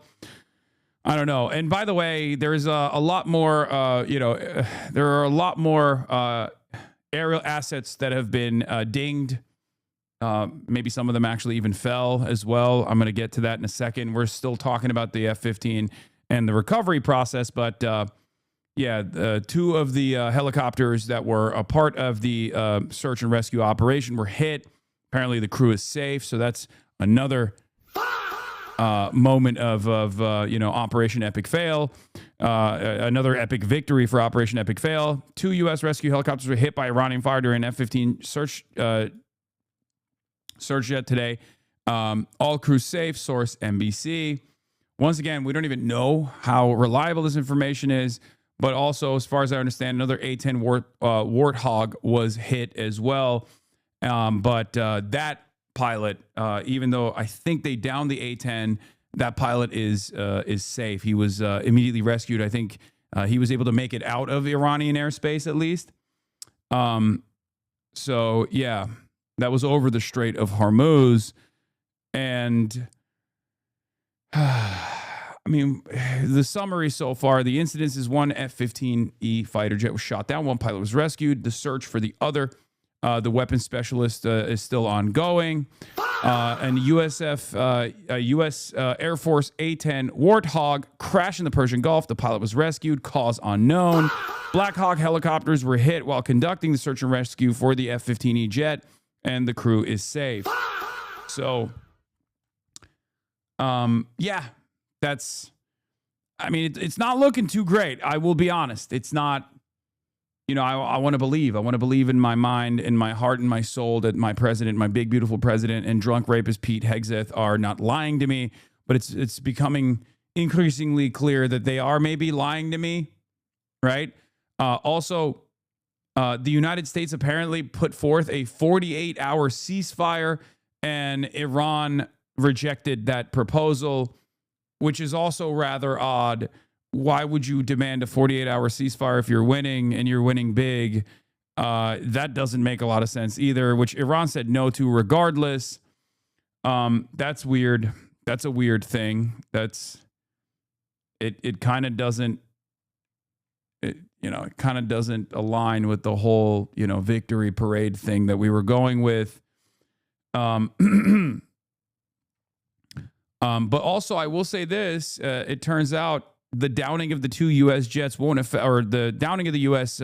Jets won't affect negotiations with Iran. Trump tells NBC News, which again, when you're bargaining from a position of significant leverage, right? That's how you showcase how powerful you truly are. You say, it doesn't even matter that we're losing these fucking planes, right? Like, I don't even care. I wanted those planes to be down so you can feel confident in your anti-air defense systems, right? Like maybe that's what he's saying. In a brief phone interview, President Trump refused to discuss the specifics of ongoing search and rescue efforts in Iran after the American jet was down, but he expressed frustration about some of the coverage of what is plainly an intense and sensitive military operation. Asked if today's events will affect any negotiations with Iran, the president said it would not. Nope, not at all. No, it's war. We're in war, Garrett, is what he said. There's also an F-16 that was potentially struck as well. There was an F-16 that squawked 7700 out of Iraq. While this was all happening, 2 possibly 4-manned aerial assets were struck and targeted by the Iranian air defenses within a matter of hours. Yeah, they were. They also had an emergency code, an emergency landing code for a F-16 fighter jet as well.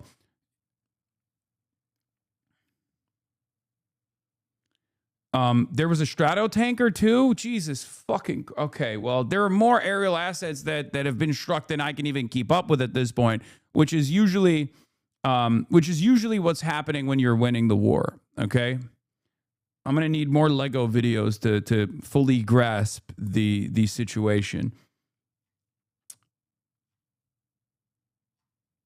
Yeah, that's.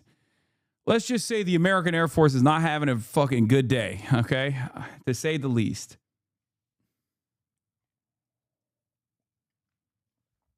This significantly undermines the argument that America has maintained air superiority over Iranian airspace.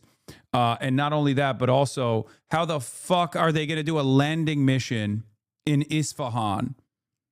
How is that ever going to be achieved? Because like that's the thing that Trump has been floating. There's a couple different theories out there of what we can do with all of our hard-dicked Marines that we've sent into the region, right? Their cocks are hard. They're chewing on Blue Chew. They're eating all the best crayons. They gave them lobster-flavored crayons for this specific mission. They're ready to go, right? Dick's hard, ready to go. John fucking Rambo, okay? Now, the problem is a couple of the missions are either take over Karg Island and establish a forward operating base there and gain leverage over Iran to try and convince Iran to open the Strait of Hormuz that way. Issue here is Karg Island is not as fortified as like the mountainside is, but it's still within striking distance of Iranian missiles and drones. And even if you were to successfully land your conventional forces and defeat their conventional forces on the island itself, you're gonna get pummeled when Iran decides to, quote unquote, nuke the island. Not nuke it with an actual nuclear weapon, but with ballistic missiles. And I'm fairly certain that they would do that in an effort to kill as many American soldiers as possible, because it's a tactical retreat at that point that would yield a horrible horrible defeat for American forces there. So that's one of the goals here. The other one is obviously the even nuttier one, which is some fucking zero dark 30 shit that Donald Trump seemingly came up with, where he wants to land in Isfahan.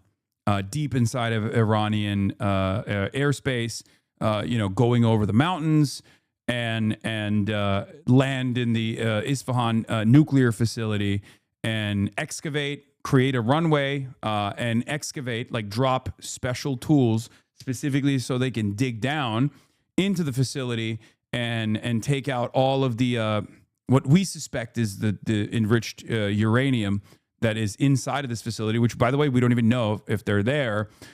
Take it out somehow, fly it out. Don't really understand how that's going to work either. That seems also that seems like another opportunity for Iran to take a significant tactical victory there as well. So I don't know. I just don't understand what those goals look like or how they would ever achieve it. They would have to also have a International Atomic Energy Agency scientists on the escort mission as well, obviously, to figure out what they're even looking at. Not even entirely certain how they would dispose of the enriched uranium if they're not even extracting it and taking it out of the country. So there's that. And then considering that, they're still taking out F-15s and A-10s, I don't know if they even have the capabilities of doing a mission like this.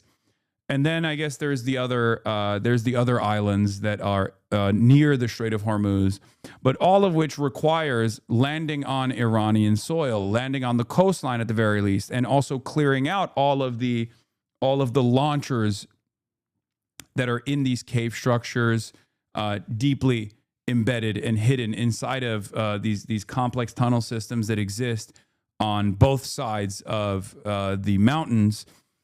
And we obviously have not been able to significantly deteriorate their launching capabilities at all. So not sure how you would create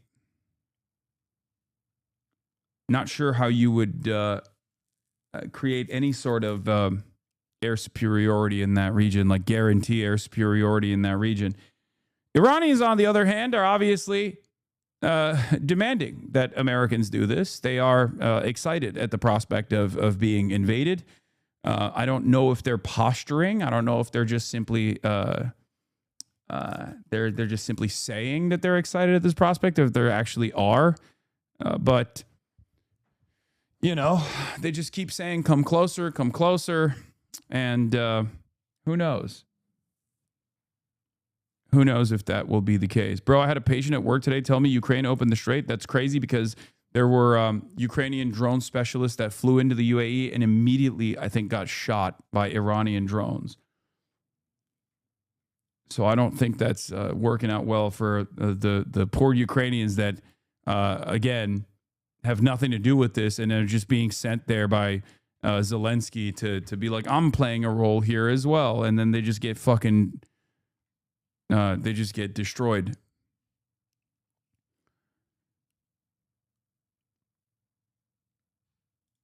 Like, imagine successfully evading Russian drone strikes, sometimes literally the Shahed drones that Russia got from Iran, only to like land in the Middle East, land in the Gulf, and then get killed by Shahed drones.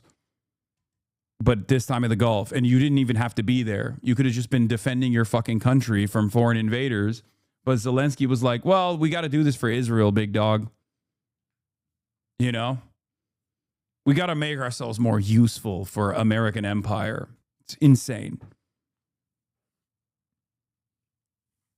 So, yeah, the missing weapon systems officer on the crashed F-15E made a contact earlier via encrypted radio device with the United States military, according to N12 News. Also, what the fuck is going on? Why is all this shit coming from Israeli news? Okay?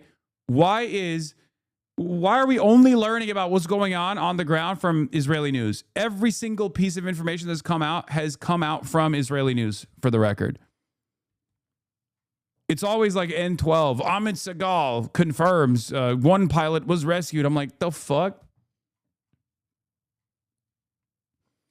Sources familiar with the matter say the pilot is the one who makes the first contact via encrypted radio with the U.S. military. Following this, a special force is sent to locate him and rescue him. The navigator makes contact a little later, and the search for him is still ongoing.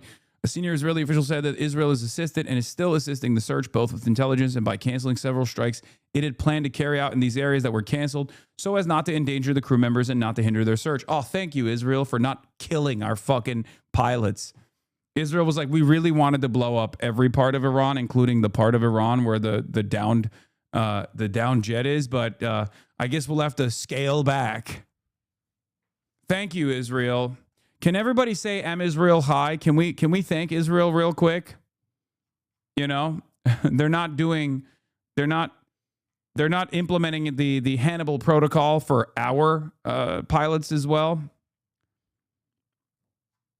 That's cool. Thanks, Israel. How wonderful they are. It turns out that this image might be real. Newsmax confirms that a Black Hawk may have been hit during the search and rescue operations in Iran, as it was last seen trailing smoke while crossing from Iran to Iraq. Footage of a Hezbollah impact during one of the recent barrages. UAE confirms severe damage to the Habshan gas facility. FARS reports that the U.S. also proposed a 48-hour ceasefire on the first, but Iran ignored the request and kept firing.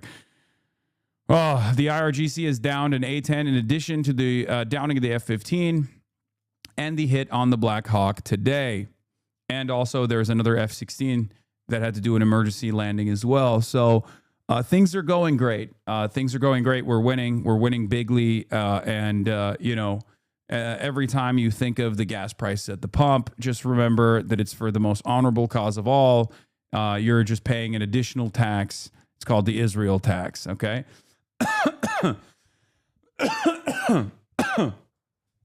What a day to be monitoring the situation. Happy Easter, everybody. Happy Good Friday. Sorry. I don't know why I'm coughing.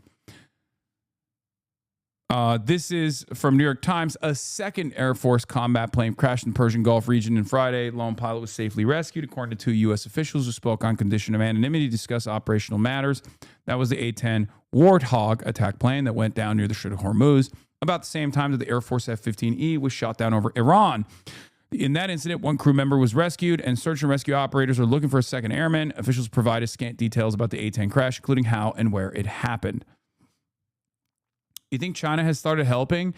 China has never stopped helping, I guess, but helping in the way that like they rush ship a lot of components that are necessary for continuously building more munitions, right? Like that's the way that they've been helping, and I think they've been helping as far as like intel as well. But that part is just pure speculation. We don't know. If they're offering targets to the Iranians, or if the targeting is coming from the Russians. I assume they probably are.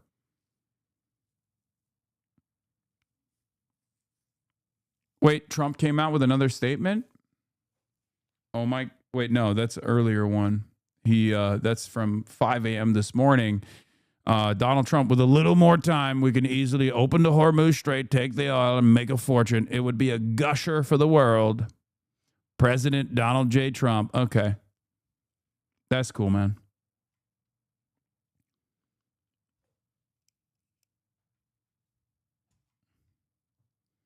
That's cool. Chinese civilians are apparently helping by doing open source intel. Oh, yeah, I saw that. I saw that drop site news article. That was really funny. Yeah. So things are going great. I mean, things are going fantastic. America is winning bigly. I just want to keep repeating that over and over again. It's like, it's just, I need to keep saying that to myself so that I keep believing it, right? Like as a part of the war effort, right? President Trump has been briefed, but no official on the record statement from the president himself. And to your point, this comes as this administration has been repeatedly touting that the U.S. has essentially decimated the entire Iranian regime as well as its military. The president, in his first primetime address to Americans since the war began, said that Iran has no anti-aircraft equipment, no navy, its air force is in ruins. This administration making it clear that the U.S. essentially controls the skies over Iran. But what we are seeing, Diane, is that despite the sustained U.S. assault, heavy bombing, that Iran is still able to maneuver and inflict real pain and damage here. And when it comes to the impact on American service members, so far since this war began, 13 American service members have been killed and at least 340 U.S. service members have been wounded so far. All of this against the backdrop of President Trump 5 weeks into this war still not laying out a clear exit plan or off-ramp to Wow, we really control their skies? Yeah, famously, when you control the skies of a foreign adversary, they get to blow up your fucking, latest and greatest technology. Yeah. I mean, that's just how it works, right? That's just usually how it works. Famously, when you attrit their capabilities, their striking capabilities, they continue pummeling all the regional actors in the Gulf and also Israel as well. I cannot begin to explain to you how much the American government and CENTCOM is lying about both the casualty numbers. I do not believe the casualty numbers at all. The ones that we now know of is around 250 was like a couple weeks ago. I'm thinking plus 1,000. Casualty, of course, means wounded in action and also killed in action. So there's that part, especially if you tie in like defense contractors that probably died as well, that they don't actually reveal at all. I assume the casualty numbers are above 1,000 at this point. And we have been lying about how much we have diminished Iranian strike capabilities, and new intelligence from the American side that was leaked to the press as of yesterday, as of a couple hours ago, shows that America's also been lying about our offensive capabilities as well and our offensive successes as well. So we're just lying on every aspect of this, trying to win over. We're trying to win the messaging war, but at the end of the day, there's only so much you can yap when the results are still what you see on the ground. If If the Strait of Hormuz is still controlled by the Iranian Navy, then it doesn't matter what you say about how you have dominated Iran, right? If you claim that the Iranian missile launching capabilities have been significantly deteriorated, but Iran is still striking Israel, Iran is still striking the Gulf, then obviously that doesn't fucking matter either, right? Bro, what proof you got? The casualties in the thousands? The fuck are you saying? You're wish casting. I'm offering sober analysis. What do I mean by this? Because in the first couple of days, they said only 6, or there were only 6 that were killed, and that's it. And then investigative reporters found out that the number actually was 250, right? I'm just going off of proportionality here. Given that they first said it was 6, and the true number was around 250, then they said it was 13 dead, and that's it. No casualty numbers whatsoever. I am leaning into the Intercept reporting that just came out on this, that the U.S. casualty numbers are being covered up. Once again, this is the type of thing that you just don't want to hear because in your mind you have decided that the American. You have American exceptionalism it baked into your consciousness. You just genuinely cannot comprehend that America might not be doing as well as you think it's doing. And that's fine. But you are my favorite guy. That's why we don't ban you in the chat, because you say incredible things like, Gangy, you don't understand. That's not true. They wouldn't even be able to hide that, bruh. Okay, once again, I think you are mistaken. Okay? You just don't know what casualty means. I'm not saying that 1,000 troops have died. I'm saying the casualty numbers that they tried to hide initially was approximately 250 plus. Casualty means wounded in action and killed in action. Okay? Rendered ineligible for combat. That's number one. And when they said the KIA numbers were at 6, the true numbers were around 250. So proportionality in mind, considering that we know the number of killed in action has increased, it's very hard for me to assume, especially with like American assets retreating from the region, not achieving any of its strategic objectives whatsoever. And Iran continuously pummeling American military bases in and around the Gulf, and also successfully taking out American assets on air bases in Saudi Arabia and elsewhere, including what the Iraqi forces, as a part of the resistance, have been able, like the objectives that they've been able to achieve. I suspect the casualty numbers are far higher.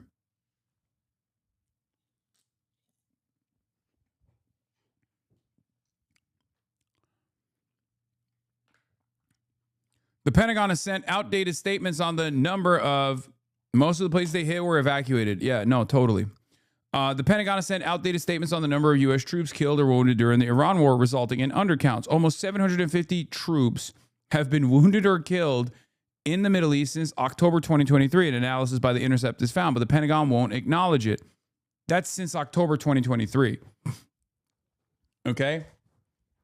That's since October 2023. That's like the reason why that number is so high is because, once again, I'm going to repeat it. That's since October 2023, right? Since October 7. But given the tendency of CENTCOM to grossly underreport the casualty numbers,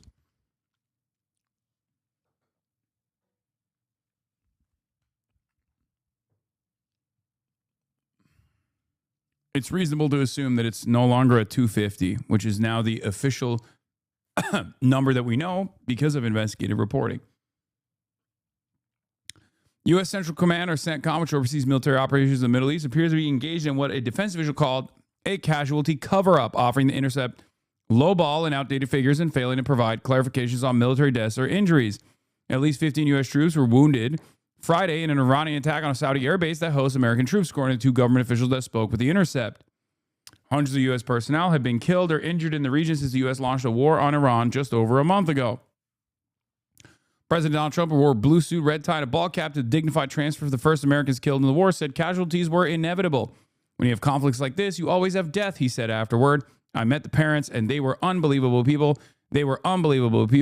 But they had all had one thing in common. They said to me one thing, every single one, finish the job, sir. Please finish the job.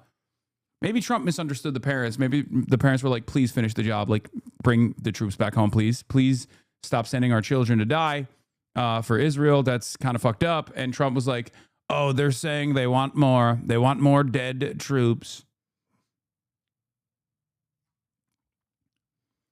Thank you, Raina Jen, for the 5 gifted subs.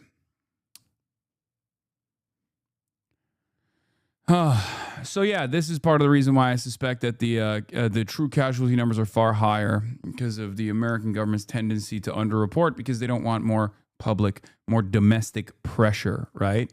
They don't want more domestic pressure.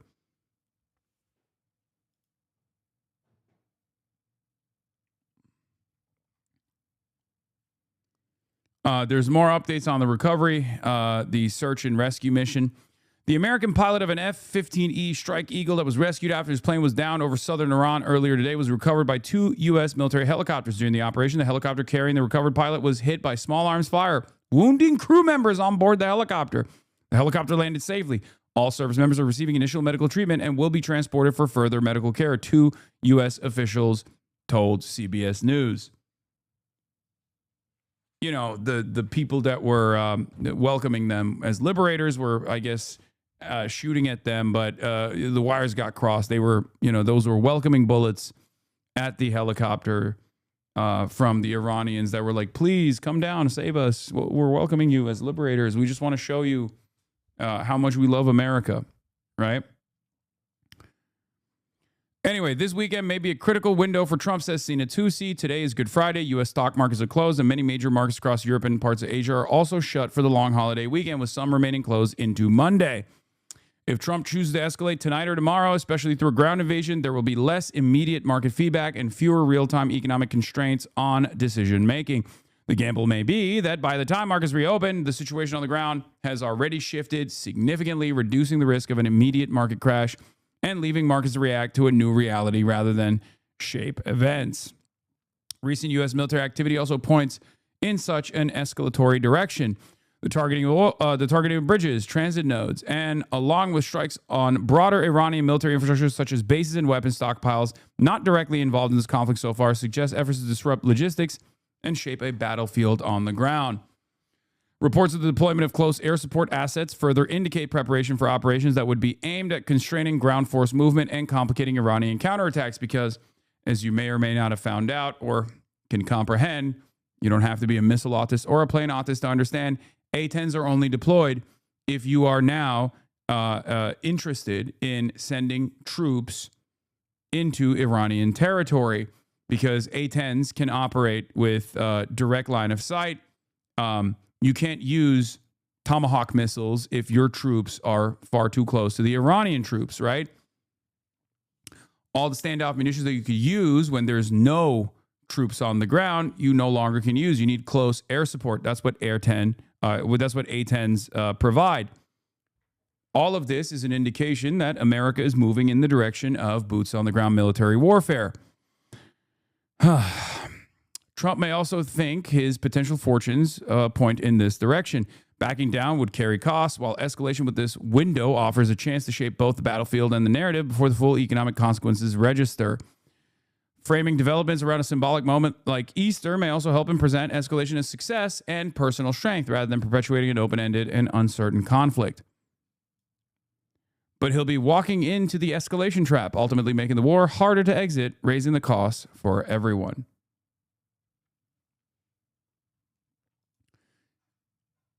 What is this? According to CBS News, citing 2 U.S. officials, an American A-10C Warthog took fire and was severely damaged during a search and rescue mission for the crew members of an F-15E Strike Eagle that was downed earlier today over Iran. The A-10 pilot was able to make it out of the Iranian airspace and ejected over the Persian Gulf, being successfully recovered by the U.S. Air Force. Okay, that, I mean, it's out.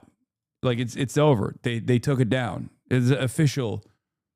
They downed it. They downed an A-10 Warthog.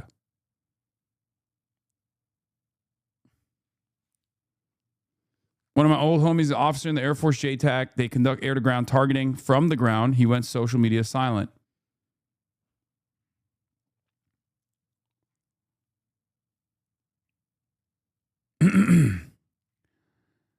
I need to explain something to you guys, okay? The problem is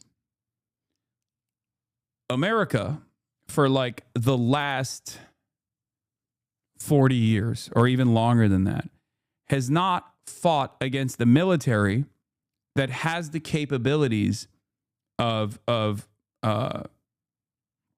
refusing air superiority, okay? For the last 30 years almost, the global war on terror was conducted by ground forces that could call in aerial support, okay? Instantly. They get shot at, they duck and cover, and they call for air support, okay? This is how America has conducted its warfare. Now, obviously, there is, there were missions on top of that where they would go into densely populated areas and overtake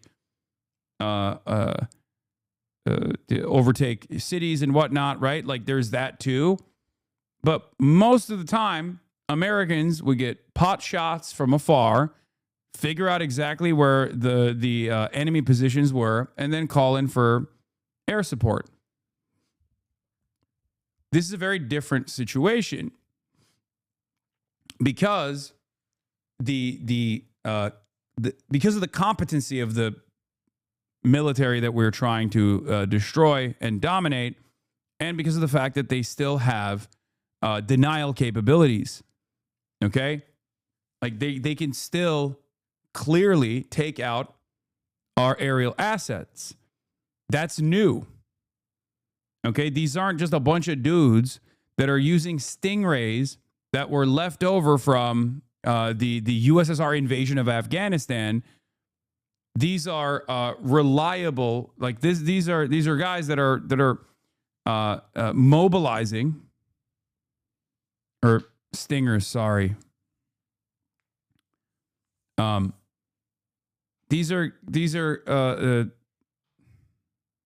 guys that are mobilizing anti-aircraft weaponry and achieving success as far as taking out fighter jets. I mean, that's new.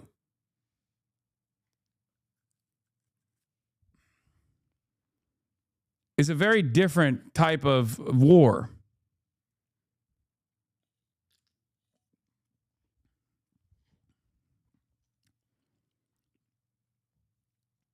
That's the reason why America's lost so many assets in such a short period of time. I mean, what is it like throughout the entire? I don't know, and you can correct me if I'm wrong, but I think what is it? How many A-10s were lost in Iraq? Were there any? How many A-10s were lost in the global war on terror in general? 1, right? 7. Someone is saying 7. Like in one bad day, the U.S. Air Force received like the total amount of damage that they would not receive in like months of conflict.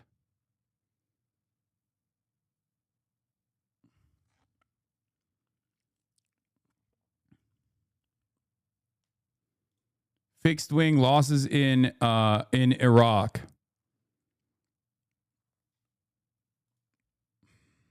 I wish there was a way to. Oh yeah, here, 8th of April 2003. There was one A-10 A that was shot down by Iraqi Roland SAM surface-to-air missiles.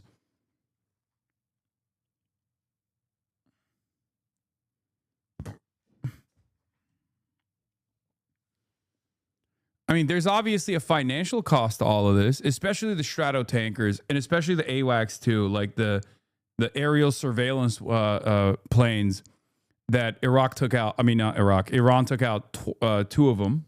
Okay, Those are like, with today's dollars, those are like $500 million worth of equipment that just lit on fire and are gone. Okay. 2 of them, right? Not only that, but also they've stopped making the old ones. There's only 6 total. Well, there's 13 total, but there's only 6 of the old ones. Iran was able to take out 2 of them sitting on a fucking runway, which I don't even understand why. I guess like the Saudi air bases don't have any like the Saudi air bases don't have a way to protect these assets. It's just like, it reeks of desperation is what I mean from the American side. The fact that they are leaving these very expensive assets out in the open to get fucking lasered with Iranian drones and Iranian ballistic munitions is crazy. Like,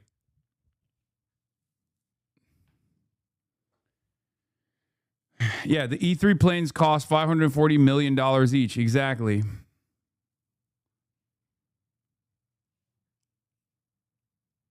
Yeah, we made fun of Russia doing the exact same fucking thing, and it turns out we're doing the exact same fucking thing ourselves.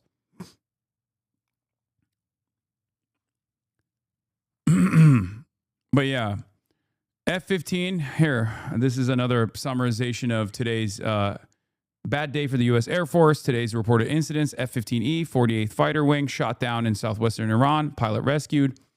The weapons specialist is still missing. An A-10C Thunderbolt II shot down and crashed in the Persian Gulf, pilot reportedly recovered. An HH-60G Pave Hawk hit during the search and rescue operation. Crash landed across the border in Iraq. Crew reportedly survived. Other reported incidents are a KC-135R Strato tanker. Another one of the Strato tankers hit an emergency squawk around 10 near Tel Aviv. An F-16CJ Wild Weasel emergency squawk again over Saudi Arabia near the Iraqi border. And another KC-135R Strato tanker emergency squawk around 7 local time near Tel Aviv.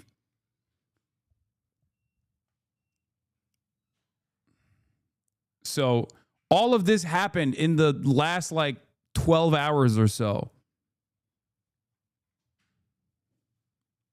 Just tell me, do you think it's going well?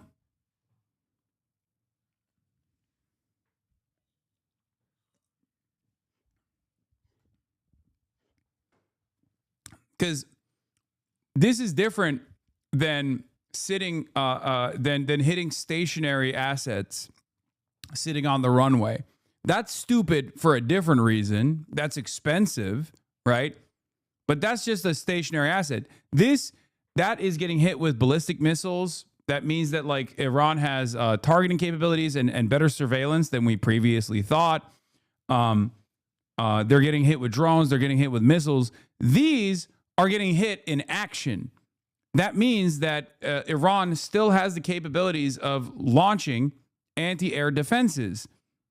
This means that there is no air superiority that has been established, even in areas of operation. Okay? If your air support, if your aerial assets are getting lost, if your aerial assets are being successfully targeted, that means that you have not established air superiority. This was a problem for Russia as well. Okay? You've greatly overestimated your capabilities and you've greatly underestimated your enemy's capabilities. They have no air defense. They're in the Stone Age. It's like someone saying, I cut off his hands, but I still got punched after that. Yeah. Except, turns out you didn't even cut off their hands. You just cut off their pinky, maybe. Okay? And they're still using their hands. They still got hands. Oh, shit. This is what Trump had said only 2 days prior, right? Let's take a look one more time. During this period of time, no deal is made. We have our eyes on key targets. If there is no deal, we are going to hit each and every one of their electric generating plants very hard and probably simultaneously. We have not hit their oil, even though that's the easiest target of all. because it would not give them even a small chance of survival or rebuilding. But we could hit it, and it would be gone, and there's not a thing they could do about it. They have no anti-aircraft equipment. Their radar is 100% annihilated. We are unstoppable as a military force. Maybe April Fools. He did release this on April 1st. So maybe a lot of people are not factoring that. Maybe he's going to come out and be like, April Fools, I was just kidding when I said we've destroyed their air defense capabilities thoroughly. We have full air superiority over the Iranian airspace. April Fools, I was just kidding. I wanted to make our pilots play on New Game Plus difficulty. Make it harder for them. Come on! You know? Every damn day. Also, northern Tehran is under heavy airstrikes again, which is the Israel method. When you are not achieving your war goals, when you're not achieving any of your military objectives, your strategic objectives, you punish the civilian population. And that's what America and Israel is all about. If you recall, anytime Israel got any retaliation, what would they do? They would go and fucking strike Gaza, right? Extra hard. TPR 91, thank you for the 5 gifted subs. Lieutenant Dan 1855, thank you for the 10 gifted subs. Do you think all of this is a failure or somewhat due to all the generals he's been firing for not being a loyalist? I mean, I'm sure that doesn't help. Okay, but honestly, it doesn't even matter because he doesn't even listen to the fucking loyalist generals, because even loyalist generals obviously understand, shit's not going too great. It's very clear that he's not listening to his own intelligence. Otherwise, we wouldn't even fucking hear about it in the New York Times, because here's what's going on, okay? Speculation from what I know about how these things work, okay? Generals are getting together. They're trying to show the best version of events to Donald Trump every day because he's like a baby, right? He's a little baby. He's very thin-skinned. He's very upset. So they don't want to offend him, but they're trying to soft serve that, the situation is not great. They're not accomplishing their military objectives. They're not accomplishing their strategic objectives. It's very clear. We can see it. So they are trying to explain to him that it's not working out. The intelligence assessment, I'm certain, from the intelligence community is also probably much more alarmist than even the generals are. But it doesn't even matter because Trump is not listening to either of these groups. Okay? He's not listening to it at all. Why do I know that? Because then the intelligence community leaks those assessments to the New York Times. You don't do that unless the administration is not listening to you. And I'll take it even one step further. Susie Wiles, Trump's chief of staff, the most important adult in the room in this administration, the person that's keeping everything together. She recently went to the press as well. And she is trying to reach Trump through the press. That means Trump is not even listening to her. She released a quote that basically said, Trump is not listening to anyone around him, and the situation is far worse than the way it's presented to him. Okay? Is this the one where the Susie Wiles quote is? As I stated in my announcement of Operation Epic Fury, our objectives are very simple and clear. We are systematically dismantling the regime's ability to threaten America. Where's the video? Project power outside of their borders. That means eliminating Iran's navy. Okay, whatever. Here, I'll just mute it. I'll just mute the tab. But yeah, here is Susie Wiles. Some of Trump's key public supporters were criticizing the conflict with a no clear end in sight. It fell on White House Chief of Staff Susie Wiles and a small group of aides to tell the president that the longer this war dragged on, the more it would threaten his public support and Republicans' prospects in November midterm elections. This information is only revealed to the press if the person that normally would have access to the president, direct access to the president, is incapable of reaching the president's ear. Okay? Susie Wiles has expressed concerns that aides are giving Trump a rose-colored view of how the war was being perceived domestically, telling Trump what he wanted to hear, and urged them to be more forthright with the boss about the political and economic crisis. That's from the Time article, right? This is the same thing that General Dan Raisin Kane did in the lead up when the naval assets were building up in the region. If you remember, he went to the president, obviously, as you're supposed to do, and he explained to him that this was not going to work. And when the president didn't listen to him, he went to every single news outlet and said, this is gonna be fucked. Okay, we're fucked. We're not gonna be able to defend any of our assets. We're gonna run out of munitions, and this is gonna be devastating for American conflicts in the future, right? That was to apply pressure to the president from the outside. Susie Wiles is doing this as well. Problem is, she's doing this 34 days in, which means that Trump is not listening to fucking Susie Wiles. White House Chief of Staff Susie Wiles is reportedly urging the White House aides to stop censoring reports of U.S. military losses and Iranian military successes, as well as plunging poll numbers and gas price trends from President Trump to make him realize what a disaster his great power war with Iran has become. And if it's actually Susie Wiles saying this to the press, that means Trump is not even listening to her. And she's supposed to be the adult in the room. She's supposed to be the competent loyalist that keeps this entire thing together. And if you're not listening to your fucking chief of staff, so much so that the chief of staff has to go out into the press and leak this information, it's fucked.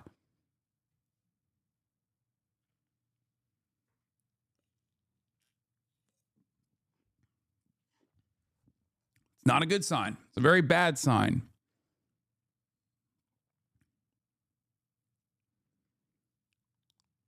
The House Armed Services Committee, by the way, has been notified that the status of the second service member is not known and may now be missing following the downing of the F-15.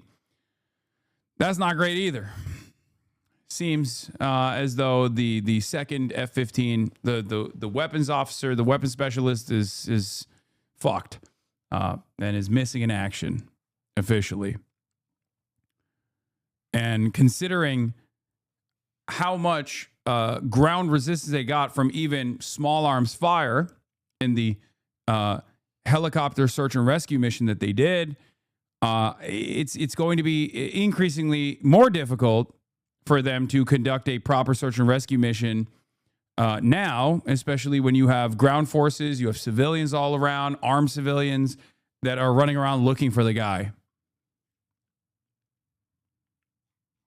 So if he did not die in the ejection, he is most likely going to be captured alive. That will also greatly harm America's propaganda during the failed war efforts. So that's another thing to consider as well. How all of this is going to end. And ABC's Britt Clennett is in Jerusalem. Britt, just a little while ago, as Martha mentioned, Iran's parliament speaker was taunting the U.S. on social media. What does this incident mean for diplomatic efforts between the U.S. and Iran? Yeah, he took to social media saying that after defeating Iran 37 times in a row, this brilliant no-strategy war they started has now been downgraded from regime change to can anyone find our pilots, please? Wow, what incredible progress. Absolute geniuses. You know, Iran knows this is not a popular war at home and abroad, that even America's NATO allies are growing increasingly frustrated with the mixed messages, the lack of clarity on war aims and the apparent failure to war game the outcomes, such as preparing for the closure of the Hormuz Strait, one of the most important waterways in the world, through which 1/5 of the global oil supply flows through. And as you say, they're still able to fire on a daily basis at multiple targets. So certainly it does raise a lot of questions and frustrations too. And Martha, we heard Colonel Gagnard talk about how complicated this search and rescue mission is. How does it now complicate the other aspects and objectives in this war? We're getting fucking mogged, dog. That's insane. I mean, I don't know. Have you thought about listening to what Asmongold has to say? I'm sure he has a lot of clever opinions on everything that's unfolding. You know, I'm sure he's out there, He's out there talking about how everything is great. As a matter of fact, everything is great. We're doing fantastic. Remember, we killed an 86-year-old guy who has cancer. So that was who had cancer, right? Like that was pretty cool, right? Remember that? Remember when we blew up that school and that was awesome too, when we killed those little girls at school? You know, that's, I guess you just have to like lean into that stuff. Talk about how wonderful it is that we blew up a fucking bridge. You know? Wild how they want to claim Iran is taunting them. Iran is taunting. That's true. Iran is abso-fucking-lutely taunting. That's 100% true. They are. It's not, I mean, dude, Galabaf every day comes out with another, you know, cleverly written statement about how Americans ain't shit, you know? They are absolutely doing a fairly decent job with the limited confines of, I mean, they have limited capabilities and they're doing a very decent job of defending Iranian soil and obviously denying air superiority to the American and Israeli forces. That's number one. And then two, they are actually doing a decent job of communicating exactly how things are going on their end. Well, I think all efforts will be on finding this other aviator, and that will take away from whatever else they're doing. This will clearly be a huge priority right now to try to find that other either pilot or weapons systems officer. We don't know which one was rescued and which one is. Zach can't even retreat to talking about video games because PS5s are now $900. Oh, dude. Yeah. Still out there. I keep thinking about the families waiting as well, because these missions are incredibly dangerous. These combat search and rescue, they involve special operations, helicopters usually. And remember, just as we've all been saying, Iran can still fire back, and that is very obvious from what has happened in the last 12. Sources are telling me these challenge coins are being distributed to sailors aboard the USS Gerald Ford as it departs Croatia. See, the other problem here is also the lack of support at the domestic level. When Americans don't support our war efforts, when we don't understand why we're doing this, when it's overall unfavorable by American standards, it's much more difficult to craft a narrative that we're succeeding that actually penetrates collective consciousness. Most people are looking at it going, I don't think this is going well. I don't want this to happen at all. I'm not exactly sure why we're doing it to begin with. It's going to be, I mean, obviously, like the Iranian side's communications are probably going to be a lot more successful at you know, destroying what remains of the morale. This is a joke, by the way. Yeah, the laundry token, wash token, help keep our restrooms clean. That's a joke. This is an American joking about the American capabilities.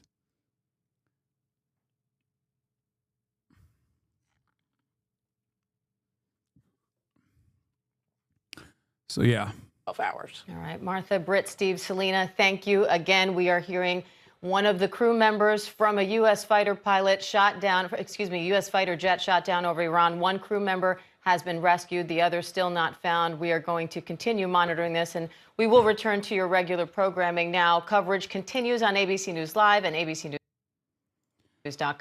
and we'll have a full wrap-up on World News Tonight. I'm Diane Macedo. Have a great rest of the day. All right, let's go ahead. Ooh, let's hear what Fox News had to say about this. Bring in Dr. Rebecca Grant, national security and military analyst. I know they're gonna cook. They're gonna cook. Let's hear it. Dr. Grant, thank you so much for joining the program. I want to get your thoughts on this. Just put this into context in the big picture. This has been going on now for over a month. This is no victory for Iran. Military analyst reacts to downed F-15. I mean, what do you say to that, you know? Oh, this thing that absolutely was unexpected and sucks major dicks for us is actually not a victory for the enemy at all. And this is the first U.S. warplane that has We been wanted shot the plane down. to fall, dude. I guess it does bring into focus the real Asman's most recent response about Iran to you. Radically killing their own people, then assigning ownership of it to Israel and America. No, maybe Israel and America helped because they thought that it's bad to kill your own protester. Guy who literally said regime change wars and like democratizing Iraq is a fucking spectacular failure and didn't work is now heavily leaning into that exact same narrative at a time when the American government isn't, right? Donald Trump is not even doing this. Donald Trump is basically saying, yeah, we're doing it for oil. Who gives a fuck? We're going to bomb everyone in Iran. And Asmongold is like holding on to this idea that like there is some kind of democracy at play here, some kind of liberation at play here. Also, same guy who has demanded that the American government kill protesters. Okay. Same guy who has said America should kill more protesters and put them in concentration camps is now talking about how like we're actually blowing up Iranian bridges, blowing up the Pasteur School of Medicine that's been around since 1920 that actually created indigenous COVID vaccine. We're doing that to liberate the Iranian population somehow. No one believes this. This is unbelievably stupid. I don't even think Asmongold believes this. He just has no other option here. Just because they want to change the government. The people weren't doing anything wrong. He just justified mass murder of civilians because of Israel. As I've said before, Hasan will always fall off on the side of defending, rationalizing, justifying, and downplaying Islamic terrorism. Islamic terror. What is the Islamic terrorism? They did Islamic terrorism to our F-15 fighter jet earlier today. Did you guys see that? They did Islamic terrorism to our U.S. Air Force A-10 Warthog when it crashed near the Strait of Hormuz. That was really fucked up, the way that they did Islamic terrorism to that. Really fucked up, dude. It's Islamic terrorism when you say Israel shouldn't do a genocide. Thank you, Asman Goy. Oh, dude. He will always do this. Every single time. Yeah, this is his new talking point about you regarding defending Islamic terrorism. He's done it a few times recently. Yeah, it's going to be it's going to have limited success, I think, as the situation unfolds and as people start having to reckon with like how unsuccessful the American initiatives have been thus far. As more and more American U.S. Air Force assets are taken out. They will realize that it's not, this kind of counter narrative doesn't actually work. I'm just giving you an accurate analysis of the things that are happening. He has embraced the Hasbara, Israel, tiny country size of New Jersey. Isn't it crazy that they can't even have one country, some shithole that's the size of New Jersey, Israel? They can't even have that. Israel! Size of New Jersey, Israel! Why can they not have Israel? One country, tiny nation. Israel, size of New Jersey. No politic here. Oh, he's so fucking based, dude. He's Mr. Based. Yeah.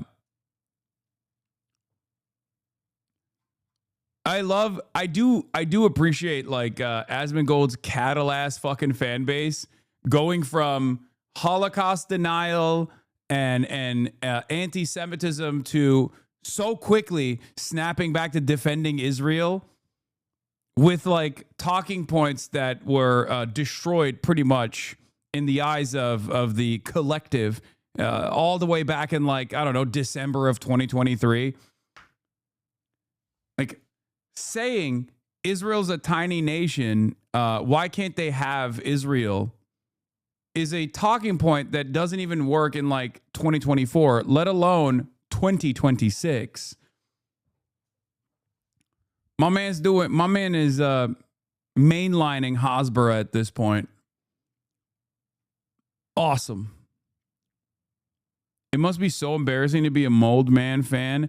I think it's more so, it's just, if you're an Asmongold fan at any point in your life, you already have dropped any sort of self-reflection capabilities. You're incapable of understanding the way that the world views you, your worldview, the guy that you really appreciate. But yeah, I mean, he went from saying Nick Fuentes is base for doing Holocaust denial to hitting Hasbara lines, you know, and defending little old Israel here. Why can't they have a little old genocide? I mean, come on. I mean, bro, think about, like, god damn. People are just not having it. Just let him have it, man. God damn. Let him have a little bit of genocide, dude. % of Jews on planet Earth live. So it's right. not, he would. Even his audience is like not fully on board with it, but I guess they're not suspicious enough of why he's doing this now.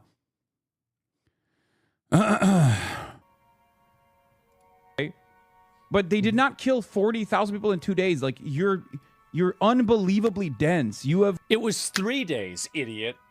It's just not true. That's not something that happened. There's no evidence that that happened. It's also physically impossible for it to have happened. And most people understand that that is not a correct number. You know? It's an unbelievably high number that is, I mean, unless they just like blew up entire city blocks, Israel style, they are not capable of murdering 40,000 people in such a short period of time. Why doesn't it work? Why doesn't like pro-Israel talking points work? Have you looked at the polls recently?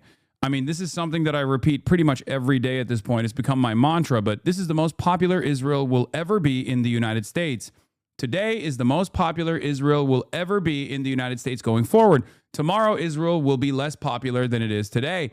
Something to remember for all the Jewish advocacy orgs that keep tying themselves to the genocidal entity. Okay? Or even Asmongold, as a matter of fact. I mean, going from Palestinians are inferior people that deserve to be genocided to then taking an anti-Israel slant when it became unfavorable to defend Israel, to then looping back around to defending Israel's existence and Israel's violent actions is very interesting. But I guess, as I've said over and over again, when your audience is comprised of some of the dumbest people on the fucking planet, they don't necessarily punish you for contradicting your statements from like a day prior, especially when they don't even get mad at Trump when he contradicts himself in the same statement, right? Because Trump, even in his address, in his presidential address, literally started off by saying, oh, we're saving the Iranian people, and ended the presidential address by saying, we're going to bomb Iran back to the Stone Age by destroying its electrical grid and destroying its bridges and shit. So those two things are at odds with one another, right? But because the audience is unimaginably dumb, they still believe it, I guess. Or they delude themselves into thinking that there is no contradiction here. It was 3 days. It took them 3 days to do that. Convinced yourself. Yeah. It doesn't even matter. Like, them killing 10 people It doesn't even matter. Still fucked up. Yeah. Okay? Mm-hmm. I've never heard a consistent number on this from people that just turn around and say, oh, they killed, 80,000 people. I've heard 80,000, 50,000, 40,000. It's fucking ridiculous. Shut up. Jesus Christ. How do you not recognize it? It's like, this is propaganda to actually justify American and Israeli intervention. But there's no propaganda about Palestine. The amount of people that were killed in Palestine is a defined number that nobody can ever question.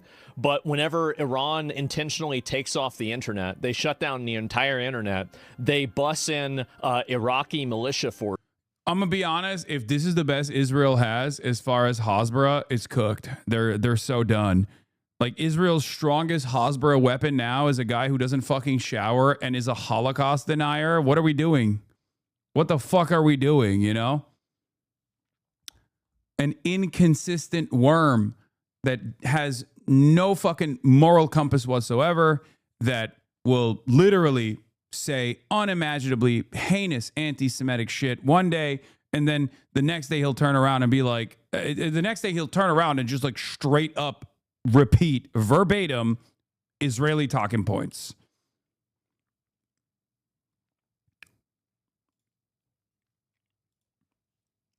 I'm sorry, but why is he even relevant? I mean, bought it or not, he has a fairly large audience still. Obviously, it's diminished as Trump's popularity is diminishing, even in the eyes of the dumbest people alive, which are the Euroid MAGA supporters. Double cucked.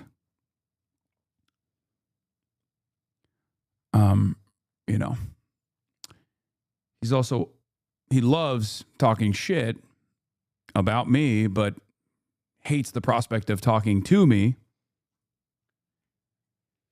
But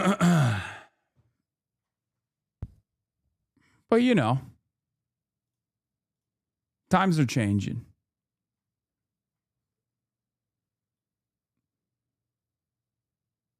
He's doing crazy propaganda right now, debating chatters with Israeli talking points, being a debate pervert, but he's not smart enough or quick enough to actually defend Israel. Even if you were brilliant, it would still be an incredibly difficult endeavor. Okay?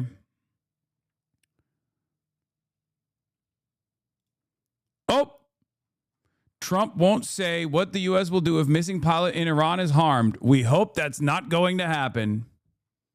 Well, that's an admission that they couldn't extract them and have no idea what the fuck is going on with the pilot. Okay? Don't you got his number? Call his ass? No, I don't have his fucking number. What are you, crazy?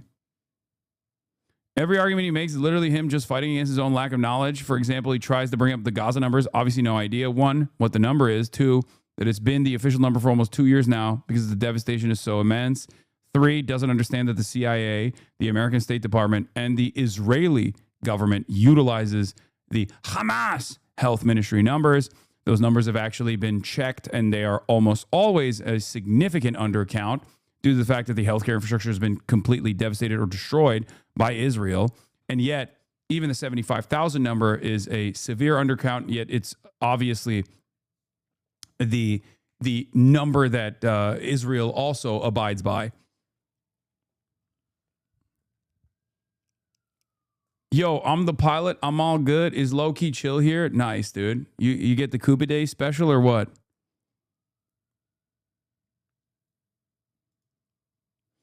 The president's national security team is gathered at the White House. Is this good? At Grok. Is this a good thing? In the eve of one of the pilots being extracted and the other one not? The other pilot is on Iranian soil. Chat, is this good? Chat, are we winning? At Grok. Explain this to me like I'm 7.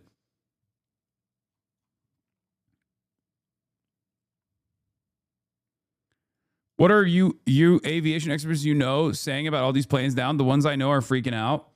I mean, the people that I lean into for knowledge in this on the OSINT side are not exactly fond of American imperialism, so they have offered fairly reliable coverage thus far. I don't know what like the pro-America, pro-Israel OSINT side is saying about this, but I do feel like they've stopped coping, because this is like the level of cope necessary to make this situation look good when America's lost a tremendous number of assets in a matter of like 12 hours.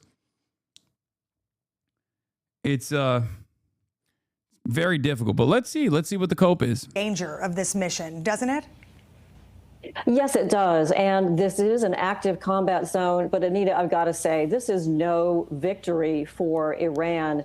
Operation Epic Fury has established that air dominance and is able to continue to attack targets. You know, when we're looking at the area of the Khuzestan province here, if this is where the plane has gone down, this is both a marshy area and a mountainous area. There are a couple of Iranian airfields, a major Iranian naval base. And it could be that the F-15E is also really well equipped for doing some low altitude type of work. So when we talk about air dominance, that means that Iran doesn't have an integrated linked system that can easily hit at medium and high altitude. I'm talking 20,000 feet and up. But down low, our combat pilots know that you never entirely suppress the threat. Iran has a lot of man pads. These are infrared homing, man-portable systems. These are all things they've gotten from the Russians and the Chinese and systems that they've improved themselves over the years. And then simple anti-aircraft artillery is a possibility here. What we do know, I think, is that this F-15E, this is the workhorse jet of the Air Force. It carries a bigger bomb load than any other Air Force fighter. These F-15Es, we have a unit in North Carolina, a unit in Lakenheath in England, and they have been doing incredibly difficult work, flying lots and lots of sorties. Really, for years, they flew in Syria against ISIS. They've carried a lot of the weight of the precision attack of Operation Epic Fury. So, hopes go out to Liquefied Pringles. Thank you for the 5 gifted subs. And then a weapon system officer was what the crew of the F-15E is. And as we know, combat search and rescue, we do not start an air campaign without that in place. And I think we're going to hear in the fullness of time about some truly heroic work in this search and recovery mission. Rebecca, when you talk... Dude, it's maximum cope. Talk about sort of low altitude. What altitude are you talking, and what sort of operations would the F-15E be taking out at this point? Do they fly with other F-15Es? Would there have been a few of them there? And what precisely might they have been doing? So we're in the phase, particularly in this part of Iran, which was the focus of some of the initial attacks. JC9ST, thank you now for the 5 gifted. The big bombers and others move out more towards the east, working industrial targets. But it's a possibility that this F-15E was working some of the remaining IRGC capability. As I said, there's a naval base in that area. They may have been making attacks there. There are Iranian military airfields. They're going after some of those persistent targets that are the last part of the target set that Admiral Cooper at Central Command is trying to work. And in some cases, you need to get down a little bit lower. And I'm talking, we're talking more than the below, just in general terms. Oh shit, we got a hype train. 20,000 foot range. And that's where some of these other systems that aren't able to stop an air campaign, but they can be effective in those lower altitudes. And our pilots know that can be dangerous work down low. Dr. Grant, as night falls there in Iran, and we've heard now this is now the #1 priority of this military operation is to rescue this other pilot. What does that look like in terms of manpower? Are we even sure the second pilot's alive? Was the photo the Iranians posted of the seat of the second pilot? We don't know. We don't know. But I think the assumption is that he was alive because he released an emergency beacon or whatever, like an encrypted message, according to N12 Israeli news. If we have air superiority, then why do they have to fly low to avoid radars? Top Gun, maybe. Jilly Bean 07 and Raina Jen, thank you for the 5 gifted. Maybe they just wanted to try out the Top Gun thing. They watched Top Gun and they were just like, yeah, let's fly low. Let's see, because it's cool. Is this not just horribly embarrassing for our country? Yes, but again, considering that we don't have the capacity to feel shame because we are bloodthirsty monsters, I don't know. I mean, most people don't even understand that this is embarrassing. Most people think we're winning. So what do you say to those guys? Without giving away any national security secrets, but what kind of operation does it take to try to find this other pilot? Yes, and I know Admiral Cooper will be very focused on that. I'm sure General Kane at the Pentagon is watching this closely, too. One fortunate thing, there were plenty of assets in that region. You fly low to avoid ground-based radar. The terrain blocks it. No, we know, man. The question was a rhetorical one. If you have established air superiority, it doesn't matter if the fucking radars can ping you. You can fly however you want to. Right? It kind of destroys that argument as well. Destroys the argument that there's any sort of air superiority at all. You know, you look at the map there and you're very near Kuwait, which could have pre-positioned assets, Iraq as well. The USS Tripoli, which has come into the region, don't know exactly where she is, but she carries a lot of assets too. And types of aircraft that would be involved here, you're going to have an on-scene commander. That may be another fighter pilot, maybe another F-15E pilot. Wait, did you see the CNN commentary? Oh, from Amy McGrath, former U.S. Marine combat fighter pilot, Lieutenant Colonel Amy McGrath, retired. Amy McGrath, my favorite Democrat from Kentucky, who got destroyed by fucking Mitch McConnell's corpse after we dumped like $100 million in that fucking race. That Amy McGrath went on CNN. Let's take a look at what she had to say. Mitch McConnell's opponent. Same thing in Iraq and Afghanistan as well. If you're going to be picked up by somebody who is going to turn you over to the Iranian, forces. Hasan's Fake Glass, thank you for the 5. Carmen Channel, thank you for the 5. Anonymous, thank you for the 10. Give the subs. That are going to use you and capture you, or is the population happy that you're there and want to help you? That we don't know. And so anybody that gets shot down over that space is having to deal with that uncertainty. Yeah, they might just be super stoked to see you. They might just be welcoming you with open arms. Like I said, that's an option.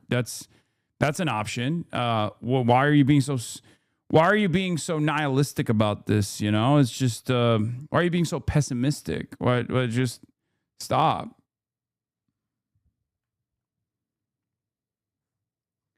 Bisu 5, Hasan's Fake Glass with another 5. Akiwara Ashkawara, thank you for the 5 as well. Hype Train level 5, baby. Yeah, thanks for blowing up my children, American pilot. I loved what you did to the bridge yesterday. I loved when you blew up the oil refinery in the backyard. That was sick. I'm just here to welcome you. I personally really enjoy those sorts of things. Millions of people displaced from their homes. I love that. Big. Iran is rapidly digging out and repairing underground missile bunkers and silos, often restoring them within hours after U.S. and Israeli strikes. Oh my God, who could have fucking foreseen this? Who kept repeatedly telling you that's what's going on? Despite claims of major damage, U.S. intelligence says that Iran still has a significant number of missiles and launchers and can keep attacking. The only reason why U.S. intelligence reports are coming to the New York Times is because for some reason, Donald Trump is not listening to the U.S. intelligence reports that are telling him this privately. Okay? Launch rates have dropped, but Iran is conserving assets, hiding them underground and using decoys, making it hard to fully assess or eliminate its capability. It's also one of those things that you just, can't really hide, because if they're still successfully striking Israel, if they're still successfully striking American assets on, Saudi bases and whatnot, then obviously what Donald Trump is saying is bullshit.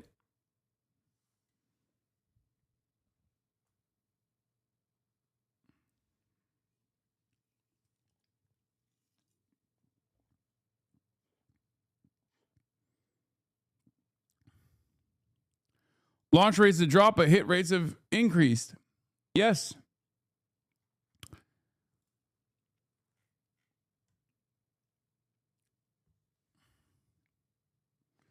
Basically, Iran has developed a tactic revolving around ambushing. I would assume most of the time radar is just hiding and don't scan until there's confirmation aircraft flying into the trap. Yes. Their denial capabilities, their anti-aircraft systems are mobile. It has to be. If they had fixed, and I'm sure they have fixed positions as well. They had like fixed anti-aircraft weapons as well, but they've most likely been destroyed. So they have to be mobile. Everything that they have, their TELs are mobile. Their anti-aircraft defenses are mobile. They put them inside of bunkers deep underground, and then they dig themselves out when the entry points are shut off by missiles. They have excavators waiting inside of these tunnels. They dig them out. They bring them out. Same with the TLs. Same with their launchers.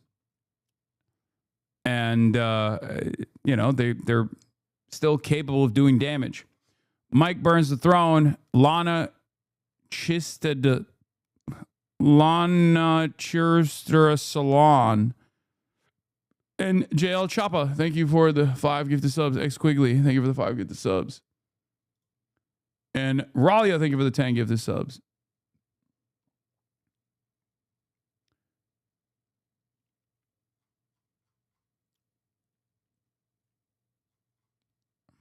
It feels like one of the parties in this conflict is seriously dedicated and prepared, and the other one is basically an 80s cartoon. Yeah, because a lot of this stuff is pretty simple to understand, pretty easy to understand when you realize that we've operated Harlem Globetrotter style for like the last 40 fucking years of conflict. Okay? Literally. I mean, in Iraq, that is precisely what we did. We bribed the generals to stand down before shock and awe. We came in with tremendous force. Okay? That's very different than what's going on. Fighting against an enemy that has hardened its defenses for this exact moment for 40 years, for 50 years, is going to be very different than fighting against an enemy that had no willingness to defend.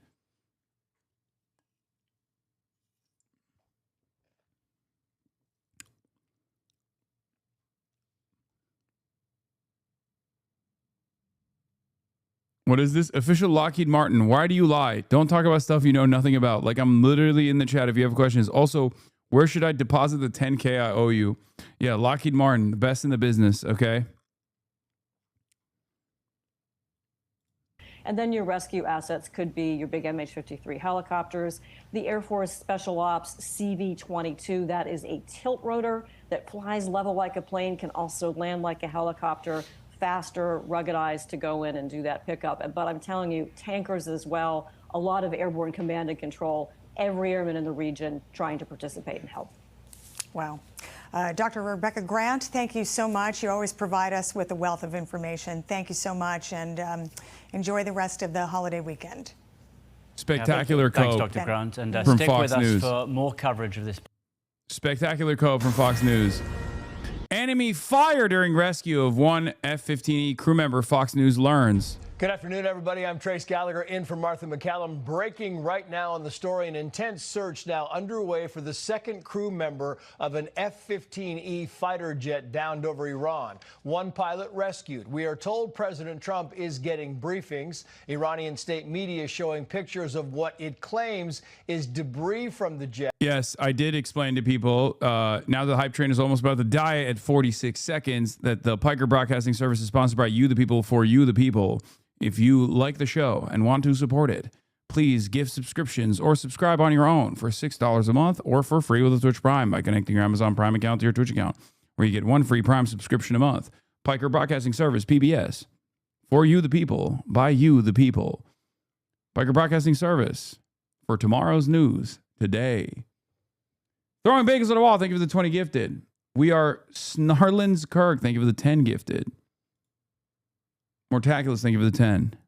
And the ejector seat that at least one crew member reportedly used to bail out. Fox News has not verified the Alpha photos. Mooch. Iranian TV offering a reward now CWU. for capturing the American pilot. Hello, Let's Sydney. bring in the chief national security EP Lupo. correspondent, Jennifer Griffin. She's live for us in Washington with the Crisco, latest on this. neurodiversify. Trace, we've just learned that there was enemy fire during that rescue of one of the crew members who was successfully rescued after the F-15E was shot down in the southwest province of Iran. This is the first we have learned that there was, in fact, enemy fire that targeted at least one. ABC News confirms Iran used advanced passive infrared detection to shoot down the American F-15. Passive infrared detection does not emit radar signals. It cannot be detected or jammed by American electronic warfare systems. It is invisible to technology America has spent trillions building its air superiority around. Colonel Gagne, what does this mean for U.S. jet strikes and other aerial missions moving forward? That the skies are not as safe as they perhaps presumed. My guess is that this was daytime. My guess is that the WT Iranians used what's Pyroflinks, thank called you for the 5. infrared. So they used detection that's passive, that used heat differences. The president did say that their radars roll down, and so he probably can claim that legitimately. But the fact that there are still anti-aircraft kinds of capabilities that are based on heat temperature differences that can identify aircraft and still target aircraft is probably what got this F-15 down. Colonel Gagne, what does this mean for U.S. jet strikes and other aerial missions moving forward? That the skies are not as safe as they perhaps presumed. The missiles, also used by Houthi fighters in Yemen, use infrared seekers and can fly a fixed pattern in the air until they spot a target. The lack of radar means aircraft could have little warning.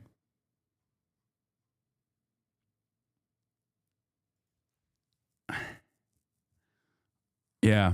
Is this good?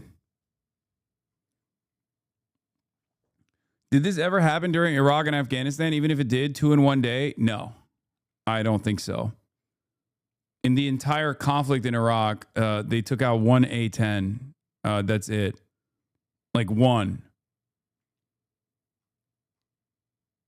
This is, we're 34 days in. It's just not even a question. The amount of damage that Iranian ballistic missiles and Iranian drones have done to American assets in the region is unbelievable. It is unlike anything that we have ever experienced. I keep repeating this over and over again. Part of it is because we built all of our fucking bases, which are fixed positions that don't have hardened defenses, in and around the neighborhood with seemingly no assessment on what it would look like if Iran would actually decide to blow up those bases. The idea, I guess, was that Iran would never hit the Gulf. Like, they wouldn't hit their neighbors. They wouldn't hit the American bases in their own backyard, in their own neighborhood. And we kind of got a glimpse of that assessment when Americans were shocked that Iran started its opening salvo by not only striking Israel, but also striking all of the fucking American bases in the region.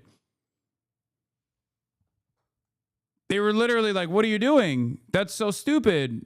Don't you know that's illegal? You can't hit back. Like, that was kind of the attitude, right? If you remember, that was the attitude in the first couple of days. People just being like, how dare you? How dare you hit back against, that's not fair. You're not playing by the rules. They were pretty open about it, too. Hegseth was among those taken aback. Says the person familiar with his thinking. He was expecting the Iranians to fight back in some form. When they started attacking virtually the entire region, it sort of hit him like, whoa, we're really in this now. These are some of the early days, reporting coming out now from that same Time.com article, right? As preparations for the war began, the administration believed it had a winning formula. The U.S. would deliver an opening strike so overwhelming, Tehran's only viable response would be limited retaliation, enough to satisfy domestic audiences without inviting more attacks. Hegseth was among those taken aback, except here's what happened. America came in, shock and awe style, went super powerful. Israel did a decapitation strike, and assassinated a lot of the leadership that had demonstrated strategic restraint up until that moment. And Iran immediately implemented its mosaic defense structure, which meant that all of these units in different quadrants in different parts of the country were operating without centralized command in mind. They had a contingency plan for it. So when they established that military deterrence early on, it was shocking for a lot of people, right? Hegseth was taken aback. Trump became wary enough of leaks that some of his own aides were the target of subterfuge. On February 27th, he traveled to Mar-a-Lago. Aides assembled in a makeshift situation room. Trump bristled at the number of people present. He thought the group was too big, one official recalls. It included people Trump didn't recognize or didn't feel he knew well enough. Mekaya, thank you for the tank. Gifted subs.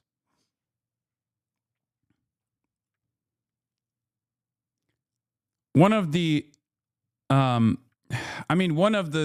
guess, most ironic parts of this story is that if only he had listened to his own generals, if only he had listened to his own intelligence community's assessments early on, he would have known that this is a likely outcome, right? Because they did tell him. We know that they told him because they told us when Trump wouldn't listen, right? They went to the press and they leaked it to the press. But Trump was too busy listening to the Israeli intelligence assessment that he obviously places a lot of emphasis on. He obviously places a higher value on than his own intelligence community's assessment and his own generals. An aircraft, he's a fucking idiot. As well as a helicopter that was part of that rescue mission.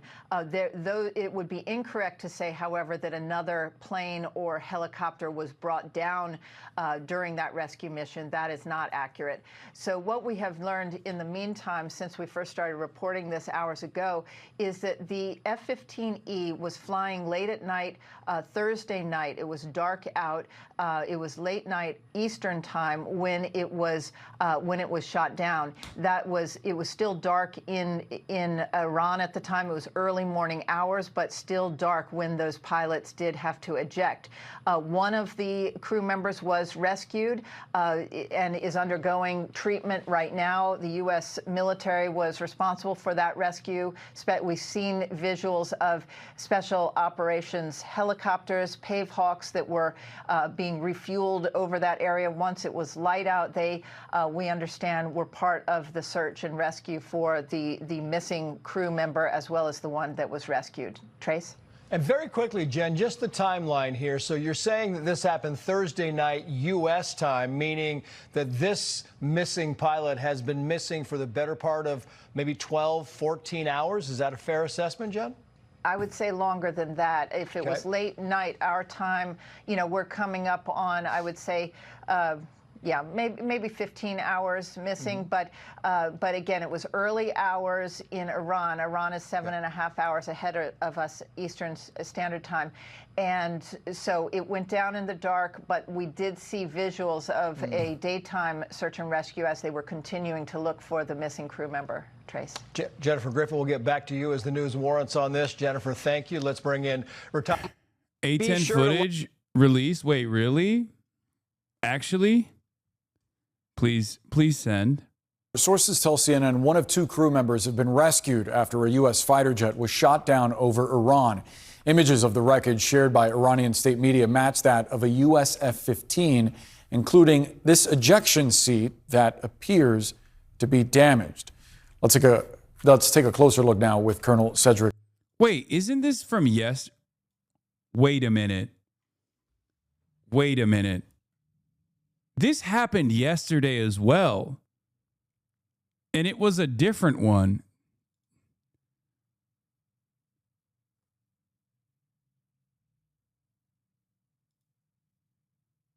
No, that's definitely A10. The one from yesterday also.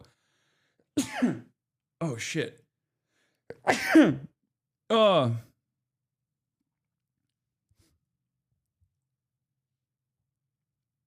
This was released by the IRGC. So here's the thing. Yesterday, if you recall, we were looking at this, and there was another video that came out similar to this, right? There's now officially 3 of these videos. One was the F-35, And yesterday's might have been a Reaper, but it also looked like an A-10.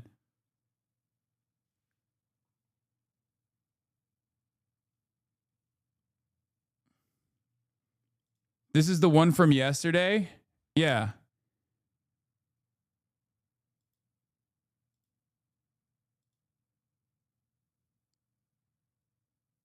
And we didn't get any information on what this was. But this is from yesterday. This was yesterday's bro, that's AI. Buddy.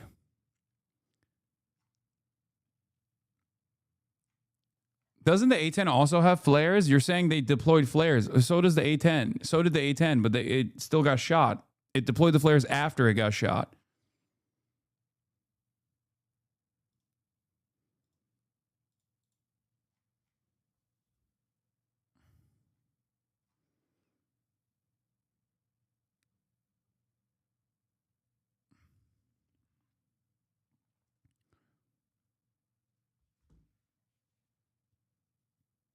Oh, this is not an A-10. Never mind.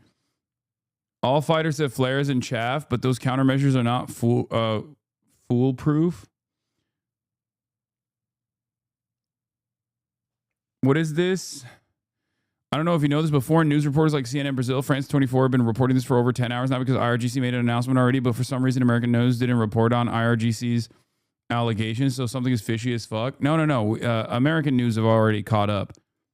We know all the assets that have been taken out. I was just thinking of like this similar video that came out. Colonel Layton, we didn't see the seat there, but I'm sure you have the image here. When you see something like this, you hear that one of the crew members was rescued. No determination yet on the other one. What scenarios come to mind? So there are a lot of scenarios that come to mind here, Boris, but as you can see, this, of course, is the ejection seat right here. It appears to have some damage. Thank you for circling that for us, sir. I didn't know what I was looking at. Associated with it. This would be consistent with an explosion that would be a natural part of the actual ejection. So basically these have an explosive charge. These ejection seats have an explosive charge underneath them, and that forces, that explosive charge when activated, forces the person that's sitting in the seat up out of the aircraft, and then that's when the parachutes are deployed and things like that happen. So this is not inconsistent with a safe ejection. And it's something that is definitely survivable from that, assuming that the impact and everything was, as we see here, where everything is kind of right side up in this case. Yeah. When it was initially reported, state media in Iran suggested that this was an F-35 stealth fighter jet. But upon closer inspection of some of the photos of the wreckage, analysts have since determined that this is more likely an F-15. It's more consistent with the makeup of an F-15. Help us understand. Yeah, that is absolutely right. So, you basically look at the type of metal that is used in this particular case. You look at the markings, and you look at the way in which all of this is, printed in, stenciled in here, and the type of rivets that you see. All of that is consistent with an F-15. It is definitely not an F-35. And that is important because an F-15 is not a stealth aircraft. The F-35 is a stealth aircraft, and it's harder to detect, almost impossible for standard radar to detect the F-35. F-15 can be detected by radar. Yeah, if it were an F-35, I imagine that it would symbolize a different capacity for Iran's military, whereas this does not. I do want to get your thoughts on the video that was geolocated by CNN showing a plane flying low over the ground while two helicopters are nearby. It's believed to be part of the rescue operation. Walk us through what's happening. Yeah, so what you see here is there's a refueling. Didn't they shoot down an F-35 like a week ago? Excuse me. Yes, but it actually did a crash landing on its own volition. So technically they didn't. Okay?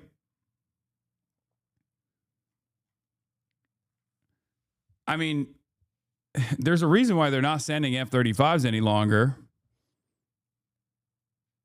There's got to be a reason for it. Right?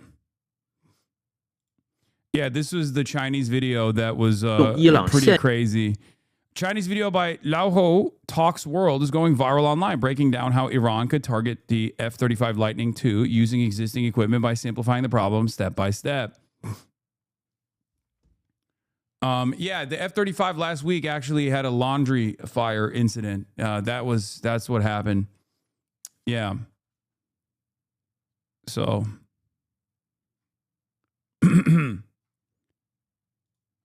but yeah, this is Chinese netizens once again doing OSINT in a way that Americans can't even comprehend.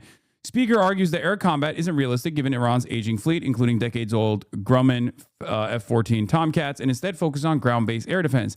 He contrasts large systems like the S-300 and the Bavar 373 with smaller mobile systems like the Majid air defense system, arguing that lighter decentralized setups using infrared tracking could be harder to detect and survive longer. This video is a part of a wider phenomenon from China as the Middle East conflict unfolds. Civilians are volunteering without pay their technical skills on social media to help Iran counter U.S. military power. How to shoot down an F-35 with Iran's existing equipment. 现有的装备击落 F-35，这道题怎么解呢？要把大题拆成小 Break 题， the 再用 big question into small questions, then use the method of elimination to 如 solve 何 it. 击落一架 How to shoot down a 5th generation stealth fighter. You can't figure it out, but break it down. For example, how to hit a plane, then you definitely can. And you can even apply it to other cases. Learn how to hit an F-35, then is hitting a B-2 the same logic. Let's begin. 无非两种办法。 Nothing more than two methods. One is air to air. 空对空，飞机飞上去， Planes fly up and use airborne weapons to hit. Second is surface to air. Use anti-aircraft weapons on the ground to hit 选 it. 哪个？对喽。 Which one? Correct. Given the current situation, the first type is not very realistic. I mean, it's basically the summarization stance is saying that like military aircraft parked in the open have basically been reduced to parts, even if some can be preserved by relying on cave bunkers. Airports are also being watched very closely.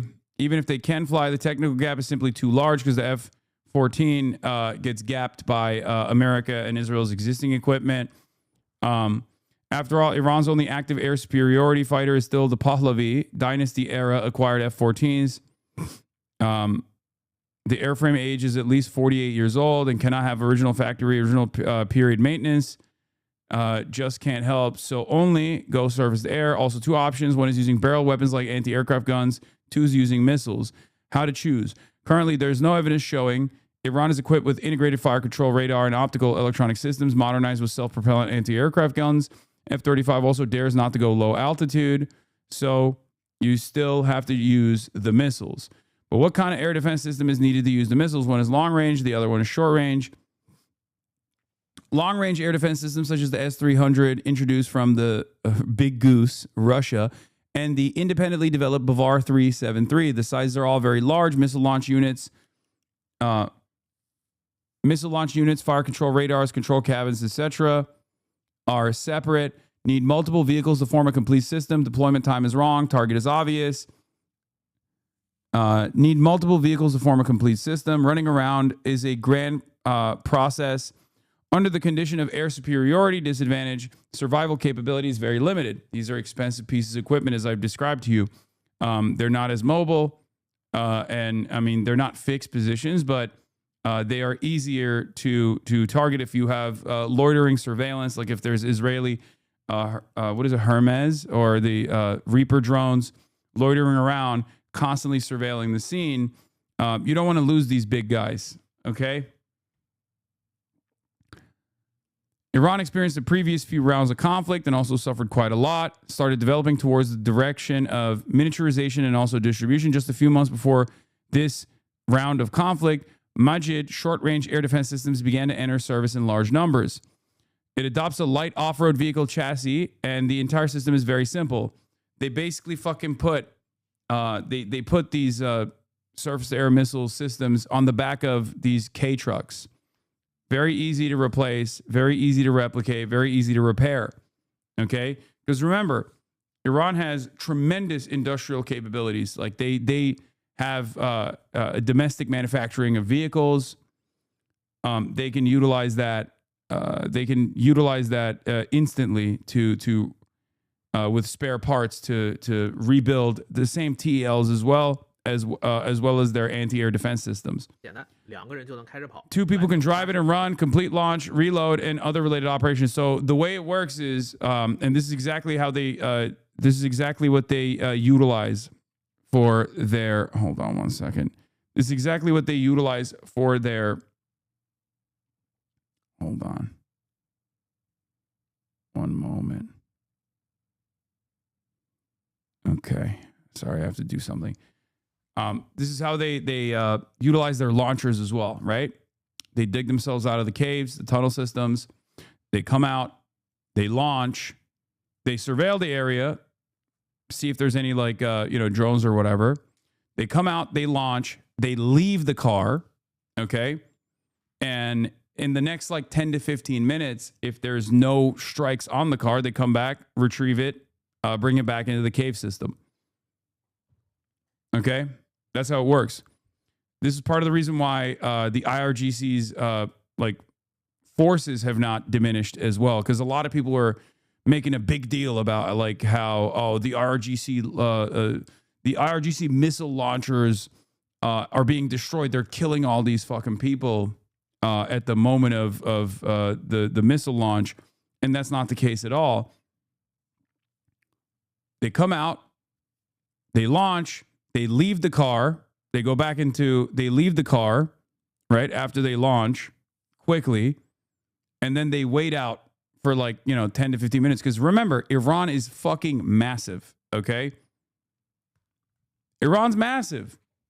So you can't have complete surveillance. Even if you had air superiority over Iran, it would still be quite difficult to have complete coverage and complete surveillance over every area and immediately send strike teams to an area where there's a TEL launching a missile in the direction of Israel or the Gulf states.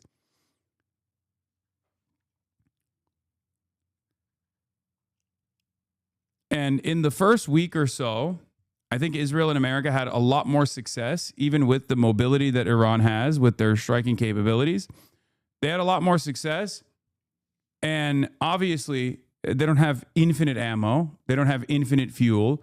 They have to, if they're engaging in a war of attrition with a country that is like infinitely more mobile, very vast, very large, topography doesn't favor, the topography doesn't favor the invading forces either.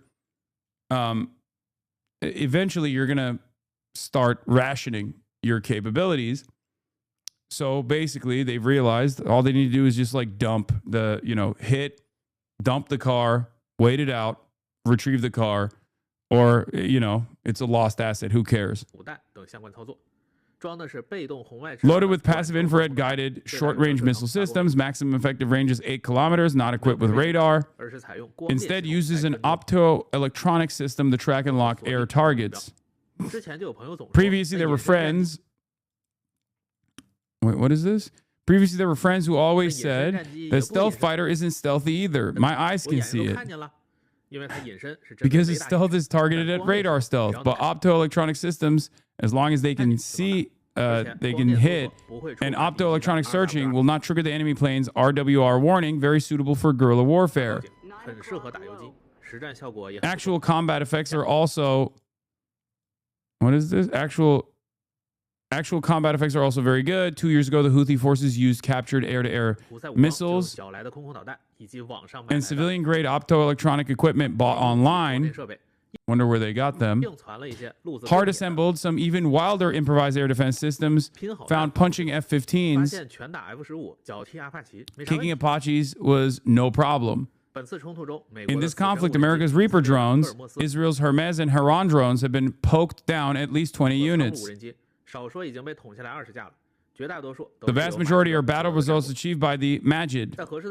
Under suitable conditions, shooting down the F-35, this kind of slow-moving manned fighter is also not some strange thing. But the problem comes, its range is too short, early warning time is not enough, need to have equipment with further detection distance to find the F-35.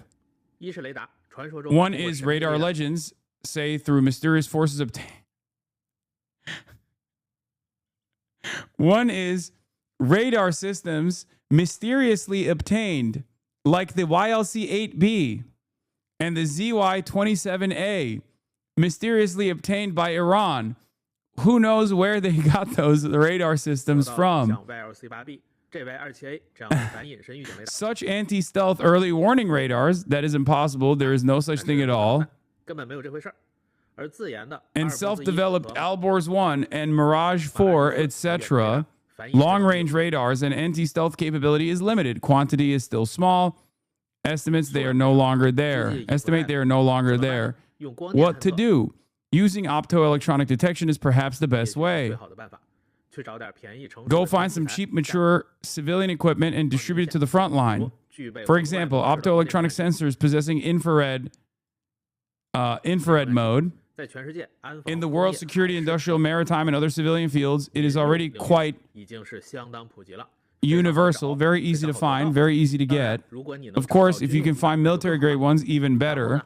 Then each unit arranges this equipment around the positions, used for aerial detection, overlapping each other, forming a distributed air defense network. Someone says, wait a minute, old Hugh, you mentioned before, relying only on this one cannot see clearly. Not good for identifying targets. No matter, at this time, we just won't identify. We can't see the outline clearly. But being able to see the heat source is enough. Anyway, you can use your own planes. Anyway, your own planes have basically completely stopped flying.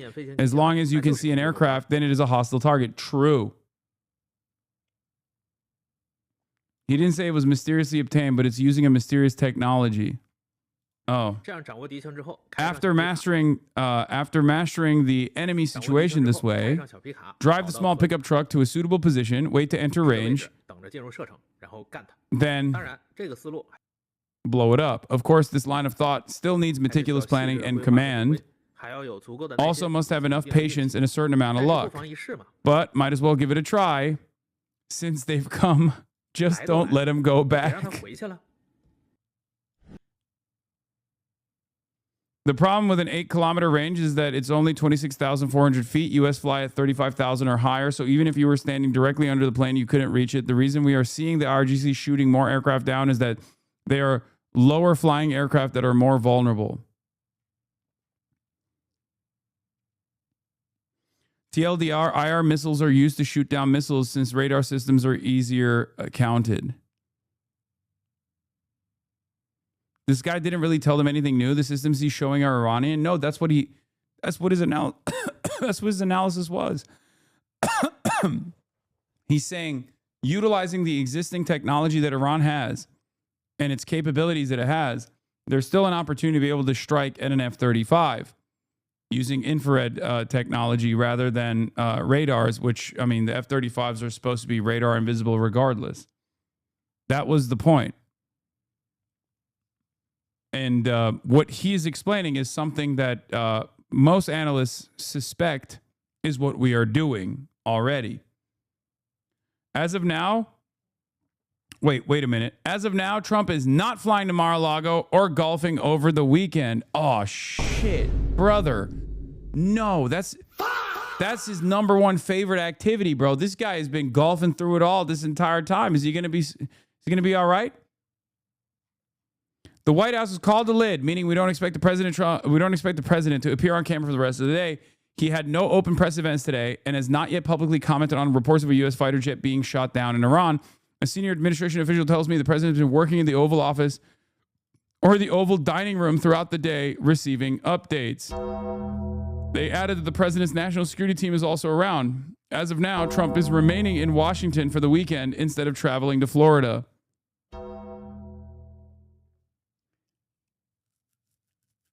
Oof. It's a big oof. There are more helicopters that are still searching. 3 helicopters searching in the northern part of Iran's Khuzestan province for the second missing U.S. pilot. They're still searching. They're doing a nighttime search now. Brother, you're practically begging to fucking drop one of these helicopters at that point. I mean, these things fall all the time. It's not even necessarily, I mean, that's crazy. These things fall when you have, when you have a fully flushed out operation. The other issue is that the U.S. is running out of what they call exquisite weapons, which are very expensive standoff weapons they would use for SEAD, suppression of enemy air defense missions. Now that we are running out of those, we are now using less sophisticated weapons like the 1972 released F-15. We are likely to see far more shoot downs as the U.S. is forced to use more weapon systems like that. Yeah. What is it, like a fucking quarter, at least according to reports that they have released? So it might be worse. It might be better. We've used a quarter of our Tomahawks so far in the last 32 days. These are long range munitions that we can lob safely from afar at targets, right? We've used 14 years of production in the last 30 days. Yeah. This is before we even factor in potential export controls. If there was any sort of like war that we wanted to engage China with, there's that reality as well. At that point, it's over. America will literally run out of ammunition. Okay? The United States and the entire Western world, which is, basically just the United States anyway, will run out of ammo. What do you do then? Some thoughts on the combat search and rescue mission CSAR today over Iran. Normally, these would be highly sensitive, but in today's connected world, that ship is well and truly sailed, says Greg Bagwell, president of UK Air and Space Power Association. But as we await official confirmation, I will be guarded in what I say. The CSAR mission is extremely well sourced in the U.S. Air Force and is conducted with units with an Air Combat Command and Air Force Special Operations Command. It is well practiced by all air crews and is a key part of any mission brief. The major specialist assets include an HH-60G, W-Pave Hawk, Jolly Green 2 helicopters, HC-130J Combat King refuelers, and the all-important pararescue jumpers who can provide immediate first aid and protection. The parajumpers are actually objectively kind of cool, I'm not going to lie, but that's besides the point. All right. If an incident occurs, all efforts quickly focus on a rescue. The nearest aircraft, possibly from the same formation, takes responsibility as the on-scene commander, and the AEW aircraft, if airborne, acts as coordinator. Specialist assets are normally on ground alert nearby.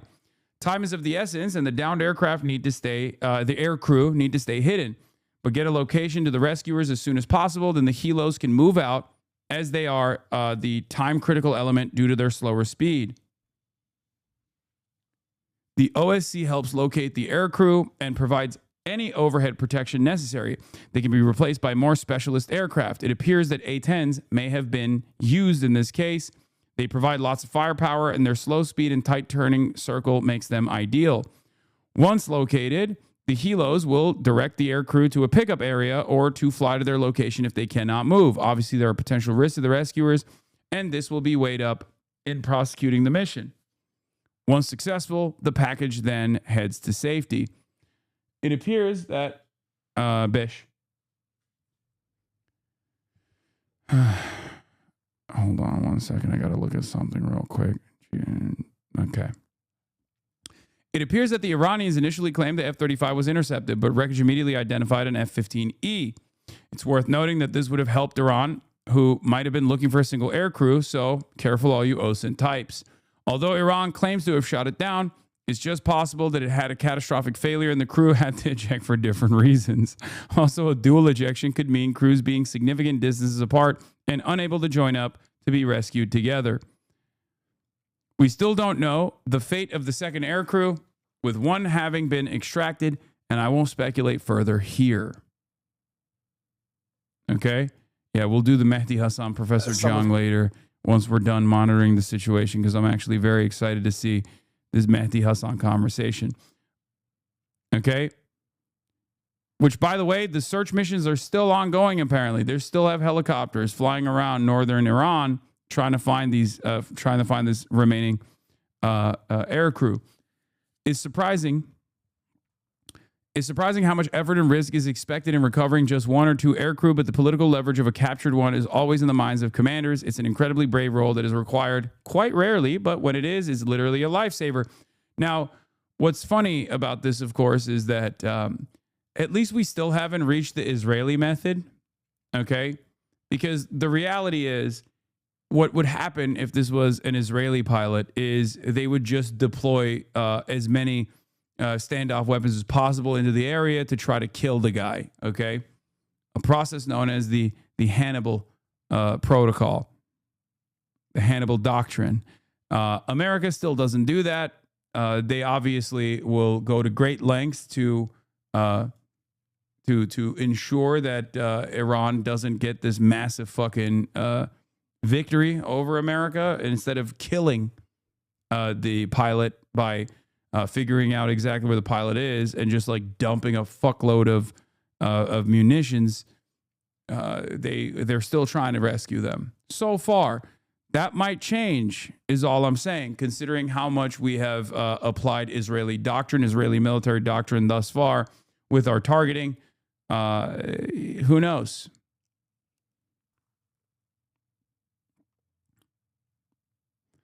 I thought you were going to say they would deploy the goon squad platoon. No.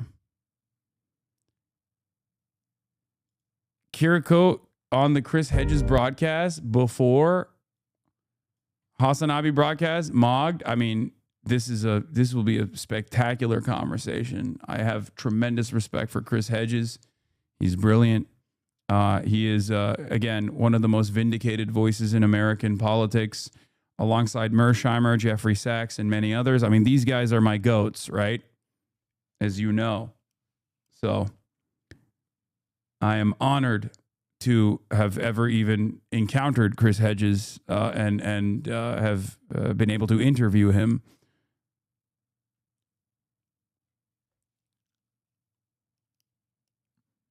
Hedges is amazing, except when he goes out of his way to trash the USSR. Listen, you're not going to agree with everything that everyone is saying at all times, okay? It's fine. You have so many goats, you're a shepherd at this point? Yeah. Too much glazing, my guy? You did? Yes, of course. Chris Hedges has sat right next to me here and been on the HasanAbi broadcast. He actually praised me in a way that I never thought I would ever receive from someone like Chris Hedges. It was like him and Scahill have been so unnecessarily nice in ways that I do not deserve, which is also part of the reason why I don't really give a shit when like Third Way or all these other neoliberal advocacy groups or any number of different fucking centrist Democrats are yelling about how much of a stain I am on the Democratic Party. It's like, yeah, okay, well, you know, who gives a fuck? You're wrong all the time. You're professionally wrong. Your worldview is nothing to me. Your statements are nothing to me because I don't respect you. But the people I do respect actually have very kind things to say.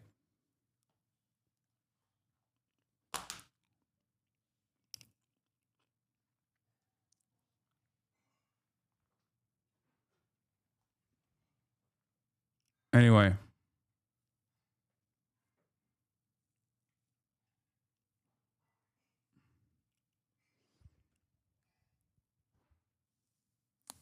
Your boos mean nothing when I've seen what makes you cheer. Exactly. I watched it. It was okay. CIA dude lied about China and Mersheimer's a China hog. He can fuck off. Okay, calm down. Again, you're not going to agree with everything that these guys are saying. Just stick to their specialty. Okay, that's it. I don't understand why you guys expect to agree 100% with anyone. You don't even agree 100% with me.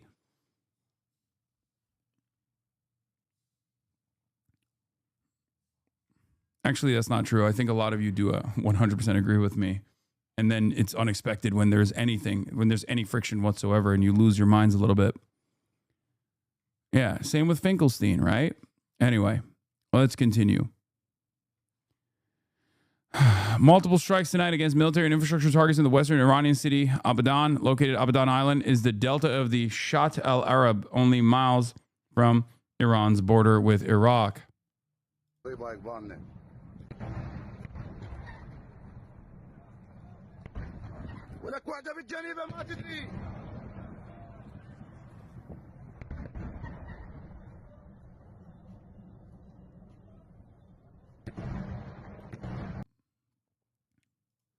Did you see Kyriakou coming to your defense? Yeah, I did. I did cover this. Chatters want gods and idols. They don't know how to read reports and absorb good material. Yeah.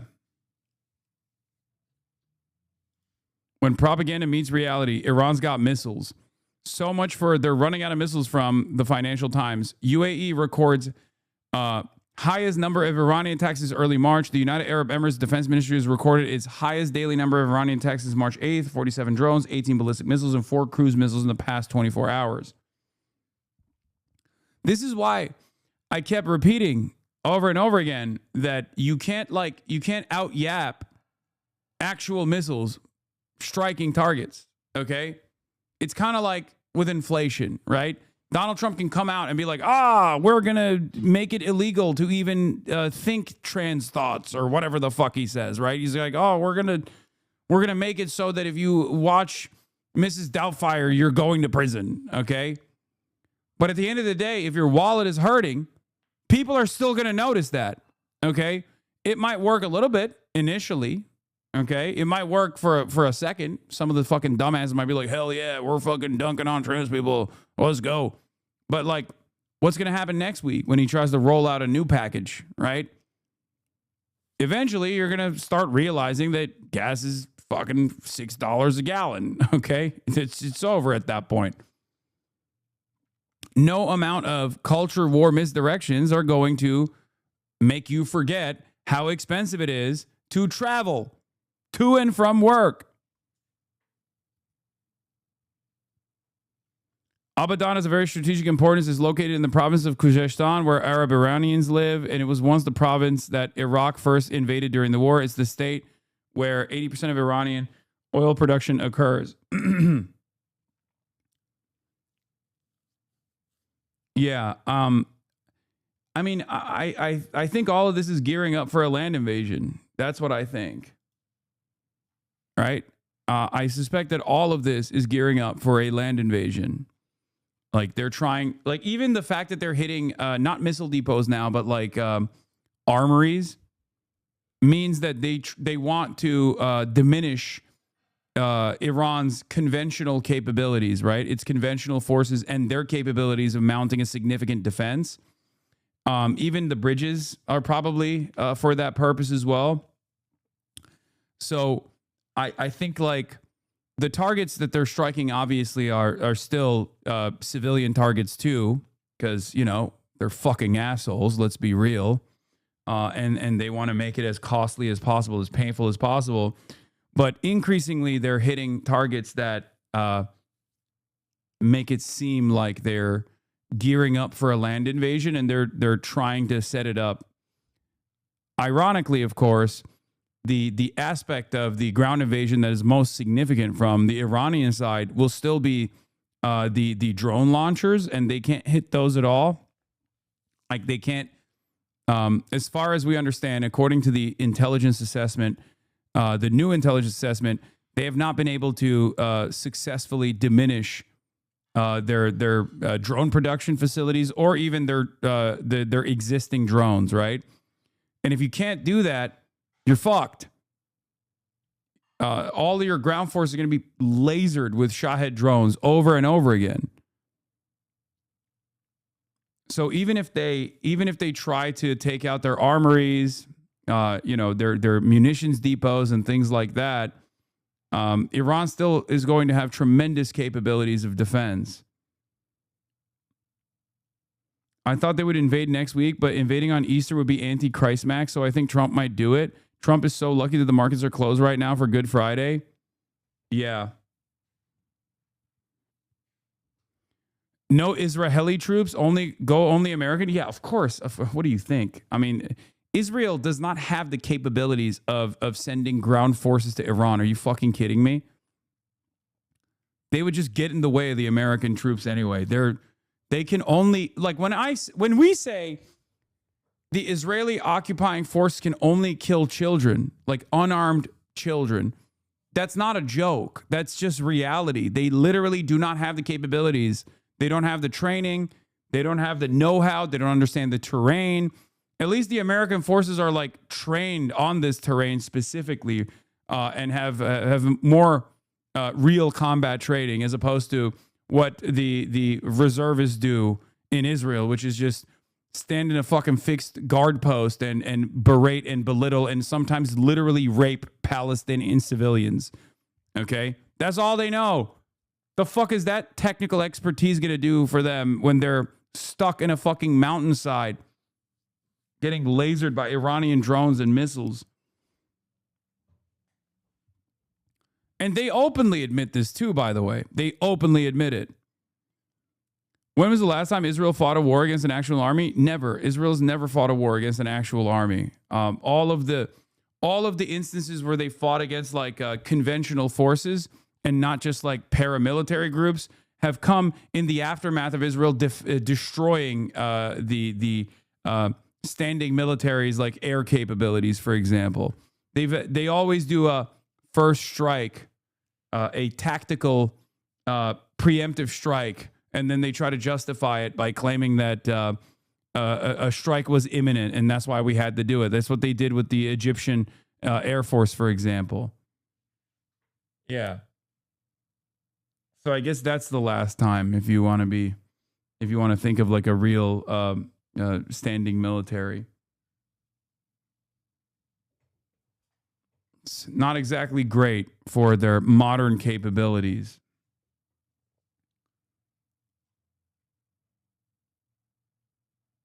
Are you high? They absolutely fought real armies before.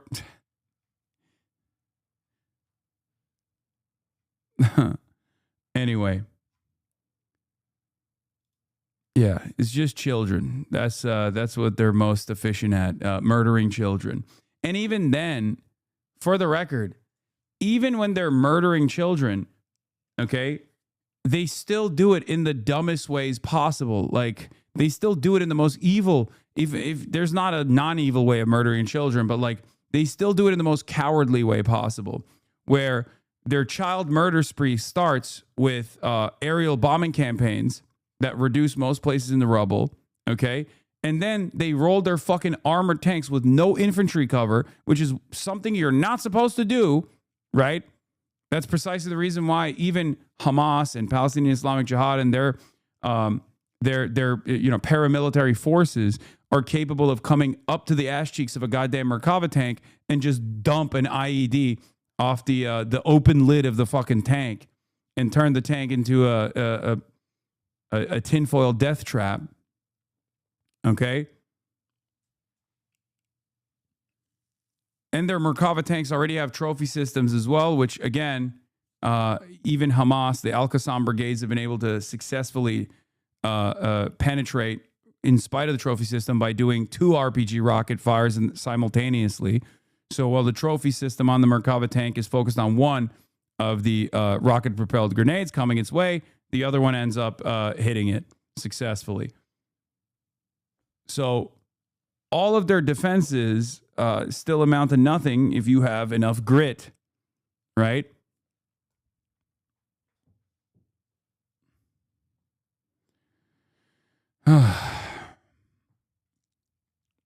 That's the only thing they have. That's the only thing they can do. And they cannot do that to Iran anyway. So they know that they don't have the capabilities. So they have to fucking lean into America, demand America go and fight their battles for them. Aircraft here, that's the C-130 and HC-130, and that's designed to refuel. And if you look at what America's doing, even America's getting his shit pushed in. What the fuck's Israel going to do? This is before there's ground troop presence, by the way. Just wait. If we go up the escalation ladder, and if Trump is actually dumb enough, which it seems like he is, because it seems like they're actually setting the stage here, remember, the same problems still exist. No supply line whatsoever to the front line. No capabilities of establishing forward operating bases and then holding said forward operating bases. These are massive problems. Where are you going to send the troops from? Turkey? I guess that's like, you're going to force a country with 90 million people, another country with 90 million people, a NATO country, into utilizing its soil to fucking launch attacks against Iran, a country that it has a fucking border with. Even then, that's like one of the only places that you can actually enter. The Kuwaiti bases are destroyed. The UAE bases are destroyed. The Saudi bases are getting attacked. So you don't have a reliable base of operations. You don't have a runway. You don't have the capabilities of steadily sending ammunition and food to the troops on the front line. How the fuck are you going to invade a country with 93 million people, especially when considering that obviously a much less capable force with the Iraqi military tried to do this, and they at the very least had a direct land access, and they still failed to after 8 fucking years of trying to invade Iran, and it didn't work. You can't even use Iraq in this situation to potentially set up a base of operations because you had to retreat your troops from Iraq. You had to literally escape. You had to beg. America had to beg the Iraqi government and the Iraqi resistance forces for a day-long ceasefire so they could fucking retreat their military assets. They could literally escape Iraq. Think about that. So you don't have any fucking bases. Where are you going to fight from? Even with this bombing campaign that we're conducting, we have to literally string Strato tankers one after the next in an effort to start the aerial campaigns all the way in fucking European airspace. That's unbelievable. The Air Force assets that we have in Saudi Arabia are getting fucking lasered while they're stationary. How are you going to conduct this? Like, it just doesn't make any sense. Helicopters like this. These are probably the HH-60 helicopters that are being used by the Air Force's search and rescue capability. There's a search and setting the stage for a tactical nuke certainly feels like it. Okay, let's say they deploy a tactical nuke. What does that do? You've officially destroyed mutual assured destruction, like the previous norms, right? You breached the nuke boundary. What happens when Iran still keeps fucking lasering American military bases? I think a lot of people need to understand, like, the nuke is not like a special weapon. Okay? It's not going to be able to, like, achieve, it can kill a fuck ton of civilians, right? But the nuke is not like a special solution here. Okay, you drop a fucking nuke. What next?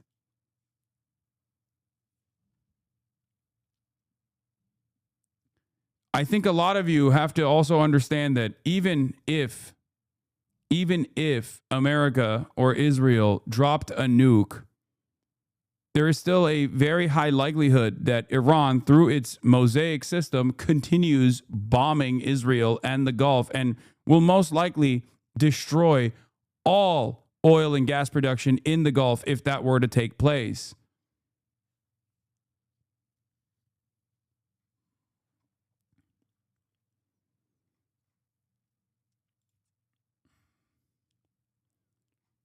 Rescue unit that's out of the 1st Special Operations Wing that could possibly be involved in this. And these aircraft are designed to extend the range of... Plus, when you do that, Russia will nuke Ukraine. Like, I think people have said I'm wrong for this, but if America were to deploy a nuke on Iran, I think Russia nukes Ukraine, like, instantly. Instantly. Nuke is deployed from Russia on European soil the next fucking day.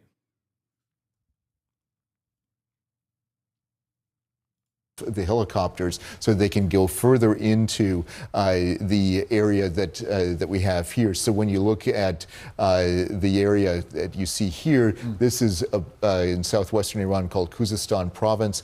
This is the area where this is most likely to have occurred. There is no way Russia is nuking Ukraine because it is a brothers' war. Brother, I don't think this is what brothers do to brothers, okay? And they'll just nuke the westernmost point of Ukraine to force them to stand down. Because unlike America in Iran, there are actual ground troops in Ukraine already. They have invaded Ukraine militarily and quite successfully, if I might add, at least the eastern part of Ukraine, for many years at this point. I don't think that a nuke is being deployed like openly, let's say, because there are some suspicions that like there are mini nukes that have been deployed already, that Israel has used them in the past, like with the Hasan Nasrallah assassination. That's like one of the claims that I hear floating around a lot. That's like one of the theories, that nuclear warfare has already been happening. There was radiation after like the Hasan Nasrallah assassination, but it's not, some people say it's depleted uranium. And some people say that the radiation detected was a mini nuke. Anyway. And it is an area where they would have had, the capability to refuel even in Iranian airspace, so that could then extend their range into other parts of Iran. I'm not saying it's real. I'm just telling you that there is a theory floating around. Necessary. Put this into context for us, because even if it is an F-15 and not an F-35, there is still some symbolism to draw from this, especially because just a few nights ago, you had the President of the United States touting the U.S. military's ability to destroy Iran's offensive capability. We've heard the Defense Secretary talking about dominion over the skies of Iran. This contradicts that to a degree. To a degree it does, yeah. And so you see, when you look at all of these strikes right here, there's a considerable amount of effort that was put into this. So there's no doubt that basically thousands of strike sorties were flown against western Iran, southern Iran, and of course the area around Tehran. And when you look at the concentration right here of strikes in this area, and then you look at the types of strikes that were done here in the western part of the country and in the west central part of the country, you can see that there are a lot of areas that have been hit. And of course, the Iranians are doing the same thing over here in Israel as well. But having said all of that, the key thing is this: no matter how often you strike at targets like this, there are still capabilities that are existent within the Iranian arsenal. CNN reporting has at least half of the missile forces that were believed to have existed before the war still in existence right now. And one of the reasons for that is the way that they can disperse these forces. They have them on mobile launchers. They have them, on trucks basically that go all over the place that are harder to detect. And plus they bury them underground. So they have these hardened tunnels that are designed specifically to survive these kinds of attacks. Iran has been preparing for this kind of a war for a very long time. And we're seeing the results of that preparation. It doesn't mean that they're winning, but what it does mean is that they have a capability to not only fight back, but they have a capability to down some of our aircraft if we're not careful and if the proper defenses aren't dispersed by the aircraft itself. F-15 does have the capability to disperse some defensive chaff, for example, which is like aluminum foil coming out of the aircraft. But be that as it may, they can do a lot of damage to aircraft like that, especially if it's a heat-seeking missile as opposed to a radar missile. Colonel Cedric Layton, appreciate the expertise. What does he know? What share of global oil, LNG, wheat, rice, fertilizer shipments transits the Bab el-Mandeb Strait? Which countries and companies account for the highest transit volumes through the strait? This is the other choke point for those of you who don't know. We've covered it extensively as well. It's the one that Yemen has access to, and Yemen has actually successfully implemented a blockade over, if you recall. Two major choke points. One is controlled by Iran. The other one could just as easily relinquish control to the Ansar Allah movement, a part of the axis of resistance.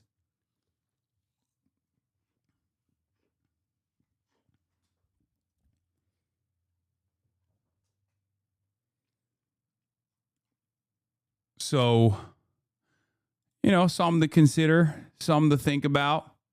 Yes, I have rotisserie chicken baking right now.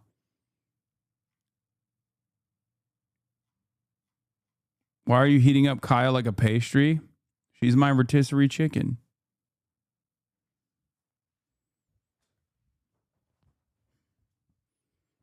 What do you mean?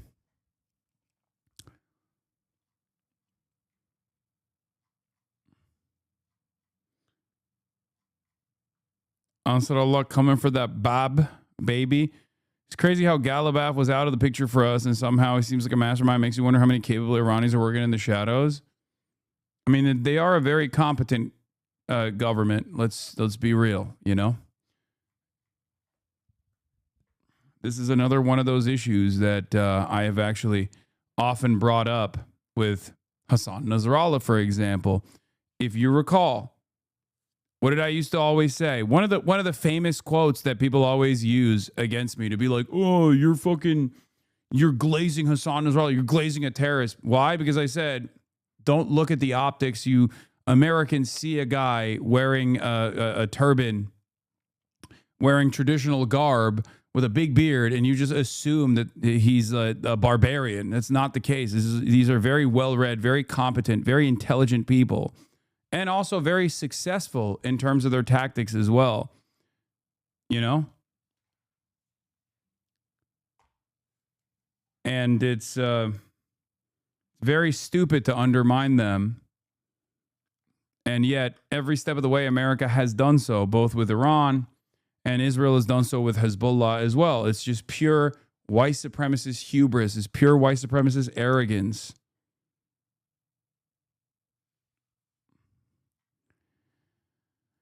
It is what it is. Jeez, thanks for joining us. Thank you, Boris. I want to bring in now retired U.S. Lieutenant General Mark Schwartz for more on this breaking news as we continue to ask about the fate of that second crew member. Thank you for being with us, and I do want to lean on your experience given your command of special forces. What is happening right now in terms of trying to keep that crew member alive? That crew member remains unaccounted for. And can you just kind of give us some insight onto how difficult this is? And I do want to bring up again for viewers that image that CNN has that was released by Iranian media of the damaged ejection seat. CNN analysis does indicate that it is likely from that CF-15. Paula, good to be with you. So right now what's happening back at Central Command headquarters, probably a forward search and rescue headquarters where you saw that HC-130 and those Pavlov helicopters launched from. You often use undermine when it would be more clear to say underestimate. No, I think undermine is fine, and underestimate too, but it's just not. It's a lack of intelligence born out of our imperial hubris, born out of our white supremacist attitudes. They're continuing the. It's the same principle behind just like pure racism when, you know, a white supremacist will turn around and be like, oh, all Somalis are low IQ. Ironically enough, making a blanket statement like that about an entire race or an entire ethnicity of people is unironically the most low IQ thing you can do. The planning process, there's a high potential that they have communication with the other isolated crew member, whether that's the weapons service officer or the systems officer, or the pilot.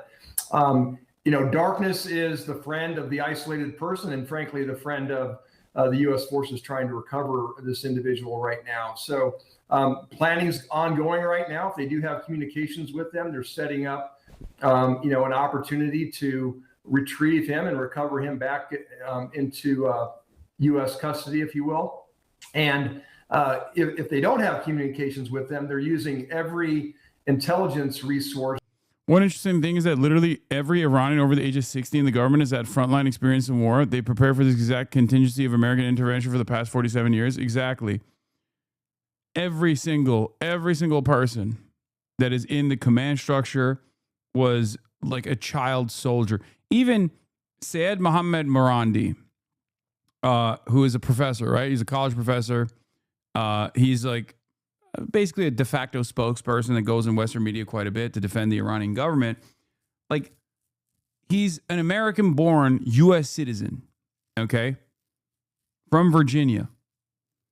And he literally flew back to Iran to defend Iran when he was like 14 or 15. Like, it's crazy. Child soldiers, disgusting. Brother, they were under attack. Like, they were being invaded, okay? It's a little bit different. You know, I'm not justifying it. I'm not saying it was good. I'm just telling you what happened. Okay. Most of these guys that are, well into their 60s at this point, were straight up 14, 15, 16 years old and fought in the Iran-Iraq war and have direct frontline experience.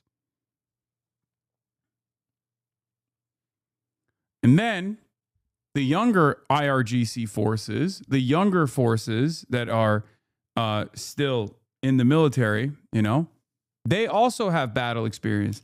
They have tremendous counterinsurgency experience because they fought in the region against ISIS.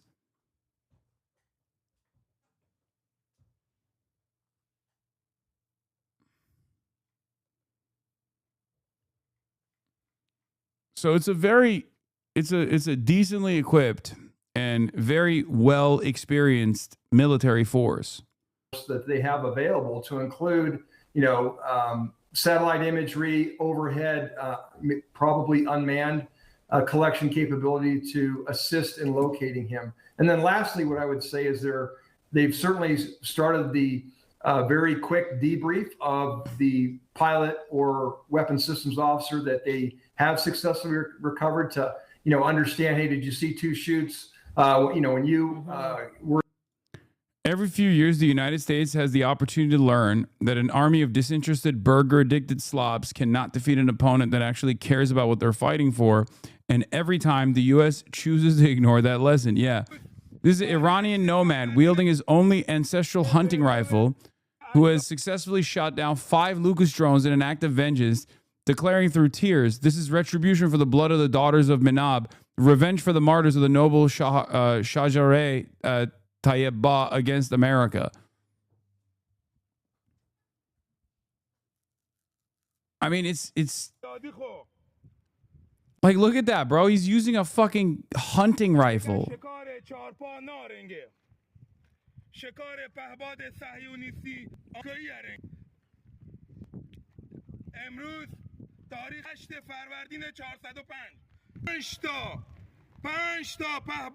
صهیونیستی آمریکایی این مواردن انتقام دختران شجره طیبه آمریکایی اسرائیلی اگرینگه.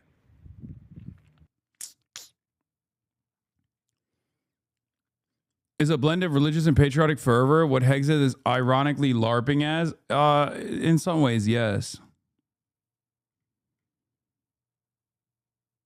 İntikam means revenge in Turkish as well. So yeah, I mean, this isn't like this isn't Glaze or whatever, but yeah, when they say like, "Come, we're waiting for you," this is kind of what they're talking about.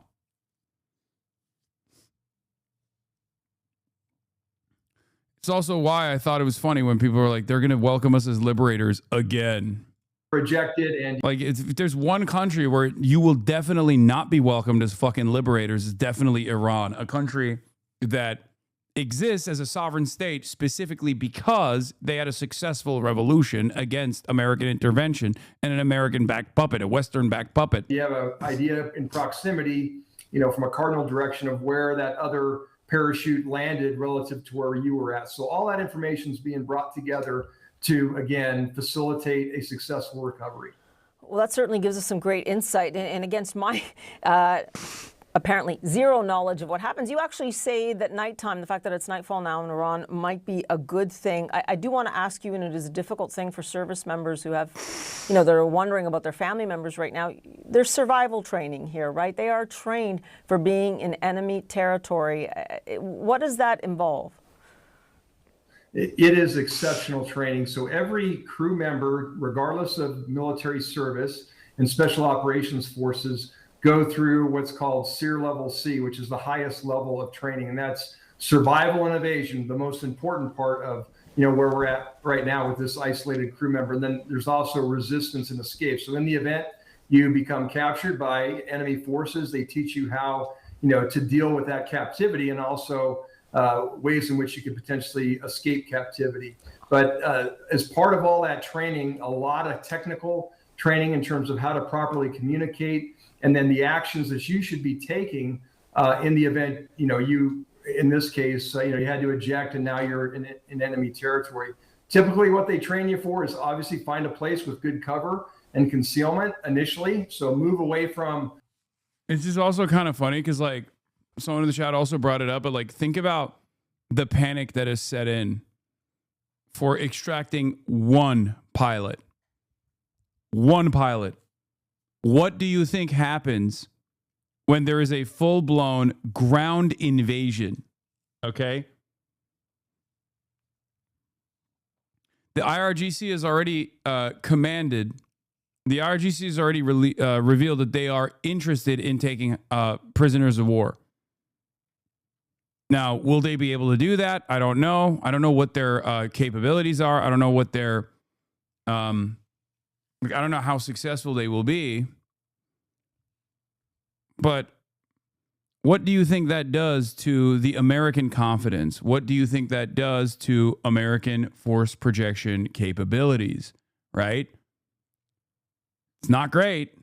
Your parachute and the potential incident site where you came down, and try to put as much distance between that and, where you're going to be able to successfully hold up until such time that you can establish communication and ideally they can facilitate the recovery. I do want to go back to CNN's reporting here, though. Many of us wonder if they have air superiority. This was a fighter jet. Our intelligence, our exclusive reporting tells us... Your dog looks depressed. Buddy, I don't know how to explain this to you, but that's just how she looks all the time because she has fat lumps that squeeze her face down. That's just her face.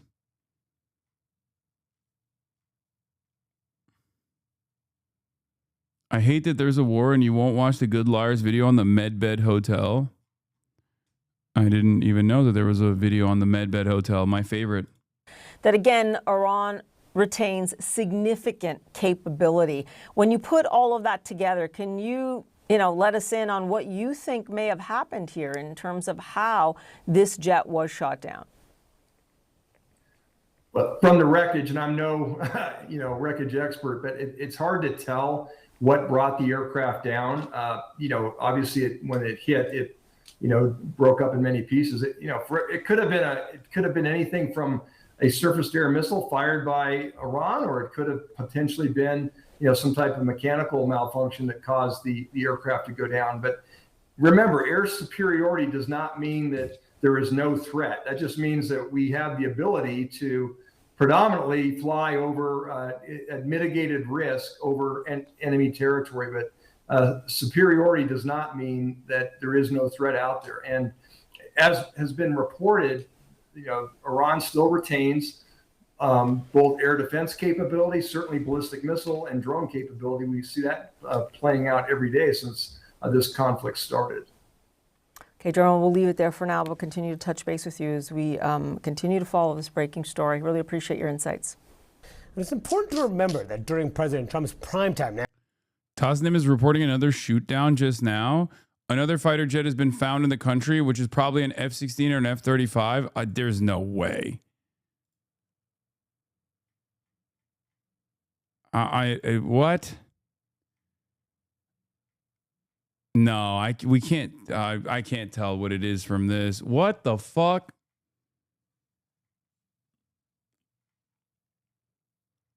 Those are old images. Yeah, it could be. They might be reusing. That's not a reliable outlet. National address on Wednesday, trying to sell his Iran strategy to a skeptical American public. He not only listed the ways he said Iran's war effort had been degraded, he called them beaten as well.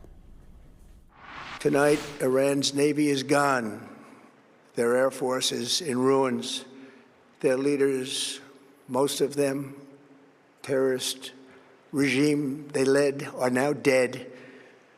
Their command and control of the Islamic Revolutionary Guard Corps is being decimated as we speak. We've beaten and completely decimated Iran. They are decimated, both militarily and economically and in every other way.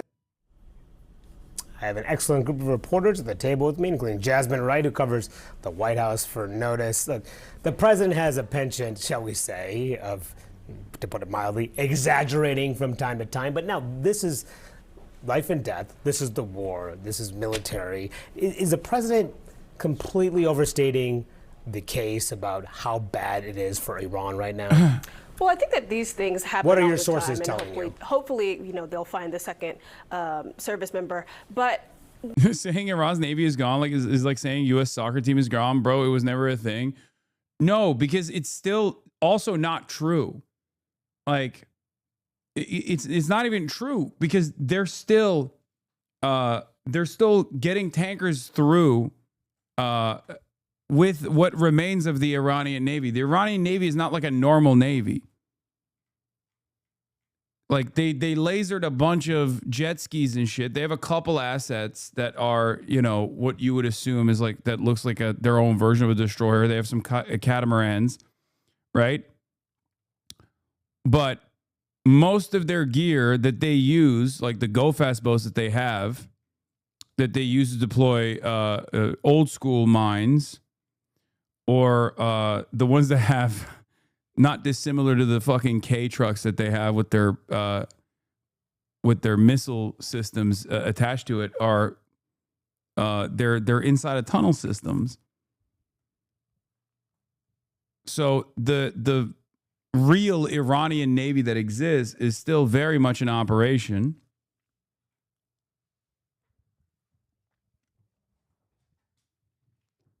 The IRGC's Navy is still very much in operation. Those are the guys that are pushing the ships through and collecting a toll in the process. So it's just not true. when I talked to folks after the president's primetime speech on Wednesday, they told me, and these are people who are allied with the president, they didn't say he did a good job. They didn't say that they had a clear understanding. They said the most important part of his speech is that he didn't say boots on the ground. He didn't mention Carg Island. He didn't mention, yes, he mentioned an escalation when it came to airstrikes, but he didn't mention crossing a red line in which a lot of people have for him. And so there is concern that perhaps the president wasn't explicitly told how bad some of this could be. There is a concern that the U.S. could stay in Iran for longer. I mean, this is my question as well, right? How much of this is like people lying to Donald Trump, and how much of this is just Donald Trump lying on his own? Like, does Donald Trump understand how bad the situation is and is just choosing to lie to the public? Or does Donald Trump genuinely not understand how bad the situation is because his handlers are telling him a totally separate version of the events that are unfolding? Ultimately, it doesn't matter, obviously, because, you know, what matters is what he's saying, and what he's saying is unbelievably inconsistent, and yet people are still eating it up because they're fucking cattle.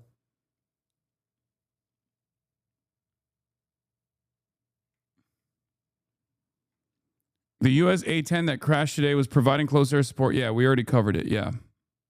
And that 6-week threshold that the president told from folks I've talked to outside and perhaps inside the administration. But fundamentally, they say that this feels as though it is contained for now, but let's see how that, of course, evolves. And we're seeing how much the American public is skeptical, downright opposed this war. And if we see more instances like this, I can only imagine how public opinion will be shaped afterwards. This is what things currently stand, according to our new CNN poll that came out just a couple of days ago. How Trump is handling situation in Iran. Iranian journalists are saying that Americans tried to land for evac for the pilot, but they received too much fire and weren't able to land. I can see that. Approve, just 33% approve of his handling, 67% disapprove. And then, as Jasmine mentioned, the possibility of sending U.S. ground troops into Iran. If this leads to that, we don't know if it will lead to that. Just 11% favor that. That is a staggering. I mean, it's pretty clear where the American public stands on this. Well, certainly nobody wants to see ground troops. You don't get to 68% unless you're. That doesn't mean anything. We already know We already know that doesn't mean anything. It doesn't mean anything if virtually everyone that's not in the fucking MAGA cult is opposing bombing Iran, as has been the case, right? There's a major disapproval. Overwhelming majorities of the American public disapprove of bombing Iran. Okay? Doesn't matter. The base is strong. Okay? The MAGA base is almost 100% in support of Trump bombing Iran. Ironically enough, they weren't in support of bombing Iran before Trump bombed Iran. Once he did, those numbers shot up. So even with a ground troop, boots on the ground military invasion, the expectation is the same. MAGA will, before it happens, say, oh, this is a bridge too far. We don't want it. And then once it happens, they'll say, oh my God, we love it. It's the best thing that's ever happened. The other side of the story is that the disapproval of these actions don't mean anything. It's very obvious, I hope, for everyone who's capable of seeing exactly what's going on, that American support for American foreign policy is negligible. It's just not a part of the equation at all. Until we start intercepting weapons transfers, until we start doing work stoppages, until we actually are capable of delivering a stronger message, none of this is going to be consequential. It's not a factor in the equation at all. They just, the American government does not care about our opinions. We have to make them care. But for the time being, protests are not even happening, right? And even if they were, who knows how successful they would be. Getting that across all parties. Yeah, there is one aspect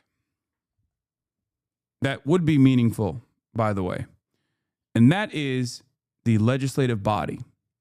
If the Democrats were to actually start using legislative pressure against the Trump administration, start trying to get these Republicans on the fucking record in defense of these actions, then there could be some movement, right?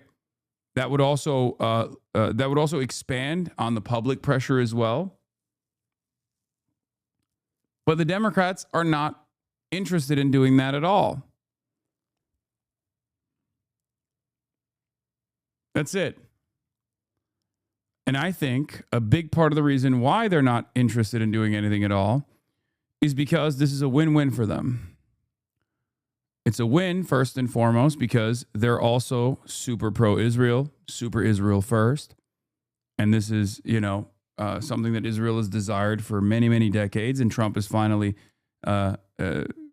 doing it. He's crazy enough to lean into Israel's advice.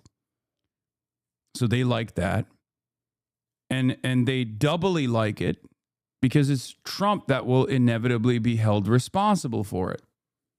They get to feign moral superiority while simultaneously watching Trump do something that they also are on board with.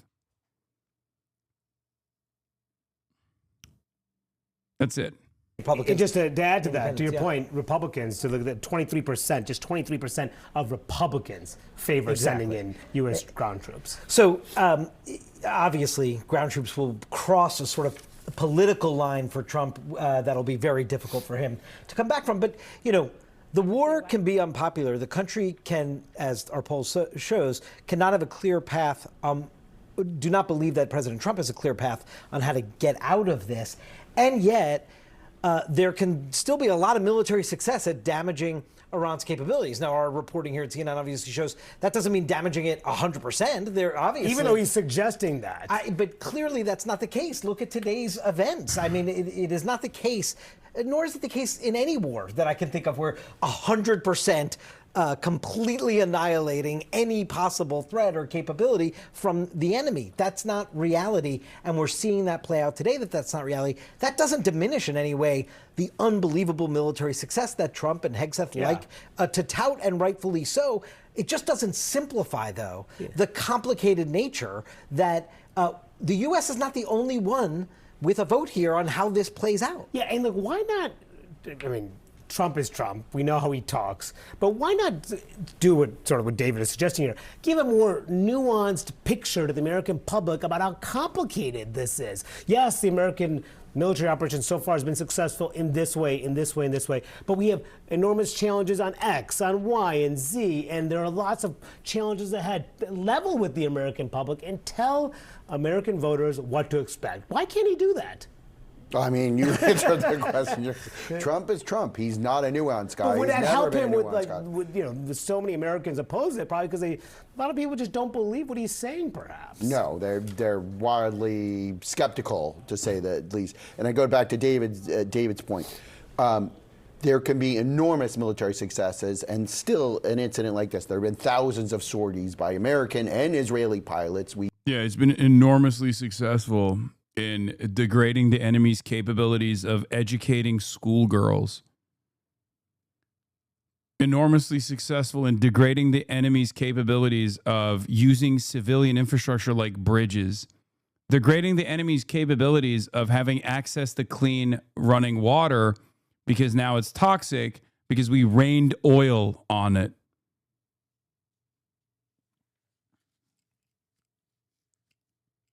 The only military objective here is to degrade Iran's missile launching capabilities.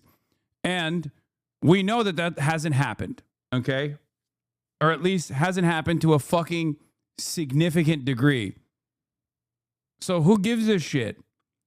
Yeah, we're the best at fucking blowing up schools, man. Thank you. I mean, incredible stuff. I love this analysis from CNN, by the way. Second U.S. Air Force plane has crashed in the Middle East. Unnamed U.S. officials telling the New York Times. Yeah, we've degraded our enemy's capabilities of making medicine. An A-10 Warthog aircraft or tank killer reportedly went down in the Persian Gulf around the same time as the F-15 crashed over Iran. Mark Stone is in Washington with these emerging details.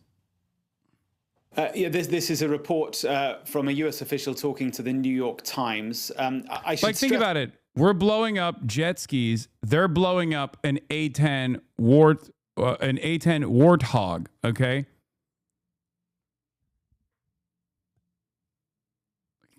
Think. It is curious that we have had nothing official from the White House, from the Pentagon, or indeed from CENTCOM on any of the incidents that have occurred over the course of the past 12 hours or so, which is, I have to say, very, very striking. Didn't Iranians literally keep their... Wait, what? Don't Iranians literally keep their daughters out of school? Correct me if I'm wrong, but women have no rights in Iran, right? Chatter, you are unbelievably wrong. And it's kind of funny that how wrong you are. Iran actually has a higher literacy rate than the United States of America. Iran has a higher degree attainment for women. That's not true. It might be just for STEM, but yes, for women, that's not what I asked. Don't Iranians literally keep their daughters out of school? No, brother, they don't. Not only do they not keep them out of school, actually, they go to school, they go to college. They have a higher percentage of women in STEM than we do in the STEM field. It's the exact opposite. So I'm answering the question. You are making the assumption that Iran operates like the Taliban or something. I guess I got propaganda'd. Yeah, of course.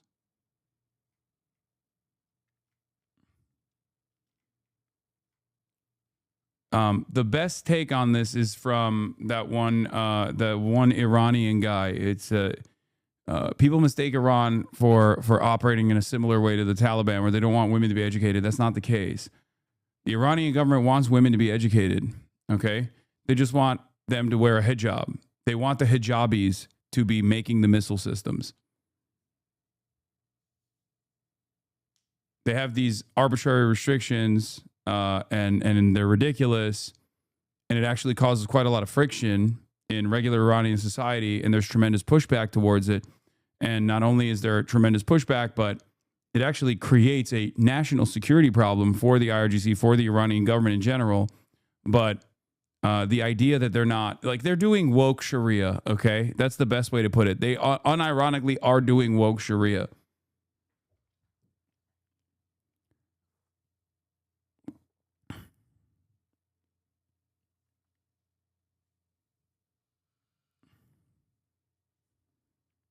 Obviously, those restrictions are, as far as I understand, non-existent, at least from the videos that we see all the time.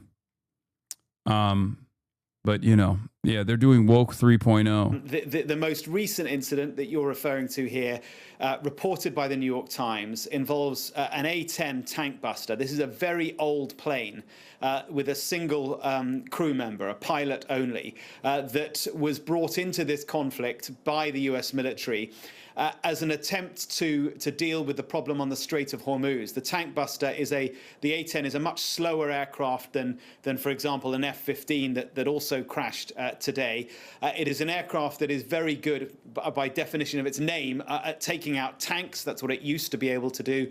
And they're using it in the Strait of Hormuz to try and take out Iranian fast boats that are operating there, laying mines potentially, and generally causing great difficulty for the commercial ships trying to pass through the strait. So there are many A-10 tank busters being used around the Strait of Hormuz at the moment, and one of them has apparently been hit and has crashed. The pilot has been rescued or is safe. That much not clear. But it is the latest development in what has clearly been a very difficult day for the US military. The earlier incident involving the F-15 fighter jet was in a different part of Iran, further north up the Persian Gulf, near the borders with both Iraq and Kuwait. That plane was hit. We know that because US officials, speaking anonymously for now, have confirmed that much. And the images you're looking at here are part of the rescue operation that was mounted very quickly, a very dangerous rescue operation involving helicopters, Black Hawk helicopters, and transport aircraft as well, in an attempt to try and rescue the two pilots from the F-15. Now, one of those pilots, or one of the crew... Are you saying women are okay in Iran? No. Did I say that? Like, there's a lot of social repression that still very much exists, and there's clearly a lot of pushback. But that chatter thinks that women are not educated in Iran, and it's something that I have to correct, especially because we're in the United States of America, and there is a higher percentage of women in STEM in Iran than there is in the United States of America. Like, it's a totally ridiculous statement to make. It's exceptionally ridiculous to make that statement as an American citizen. Members, I should say, has been rescued. He is now with the US military receiving medical care. The whereabouts of the other crew member are at the moment unknown. And there are other reports. This is just pink splaining at this point. This is not the conversation to have at this point. It doesn't give America the right to bomb for this reason. I mean, yeah, that's obviously the most ridiculous part of this conversation is the idea that, like, women are being oppressed, so we have to kill them. Okay, that's fucking insane. That has never been a convincing message for me or anyone that, like, thinks a little bit deeper about this argument, right? Oh, they're bad to the gays. Okay, so we should kill them with our bombs instead. Got it. That seems like the successful method here. It obviously was stupid when Israel was claiming this as well with Hamas. They're like, oh, Hamas are throwing gays off the roofs. Not even true. But even if it was, how the fuck are you liberating the gay Palestinians by killing them? That doesn't make any sense. Not confirming at the moment, involving other aircraft or helicopters as well. So there's a lot going on. And this comes, of course, after President Trump has said repeatedly that the war is won or almost won, that America has complete air superiority in the skies above Iran. Clearly, that is not the case. And the potential propaganda win for the Iranians, if they were to capture any US service members, would be absolutely huge. So a very ominous day for the US military, and it is striking that we have heard nothing at all from the US president. Mark Stone reporting there from Washington. An American fighter jet has been shot down over Iran, according to US officials, sparking a major search and rescue operation inside the country. What's believed to be an F-15 Strike Eagle went down in the southwest of Iran. One crew member was rescued by US forces, according to CBS News, but the fate of the other person on board remains unknown. Iranian state television has been showing pictures of what it says is debris from the jet and has broadcast an offer of a reward for anyone who captures a downed US crew member alive. President Trump has been briefed on the situation. Tonight there are reports that a second jet, an A-10 Warthog, crashed after coming under fire while assisting in the first rescue. That pilot ejected to safety. Our first report tonight is from Tom Bateman in Washington. US search helicopters prowl the skies over southern Iran, now in a deadly race to find America's missing airmen. Iranian state TV showing pictures of what it says is the wreckage of the downed US fighter plane. The Iranians claim it was shot down by an air defense system as it flew over a rugged province in southwestern Iran. I could totally see events playing out where if the Iranians actually extract the air crew and bring him to like a private facility to keep him as a prisoner of war, I could totally see an accidental fire, an accidental bombing campaign gone awry that ends up killing the American pilot in the hands of the Israeli Air Force. I could totally see events unfolding in that way, by the way. Just letting you know.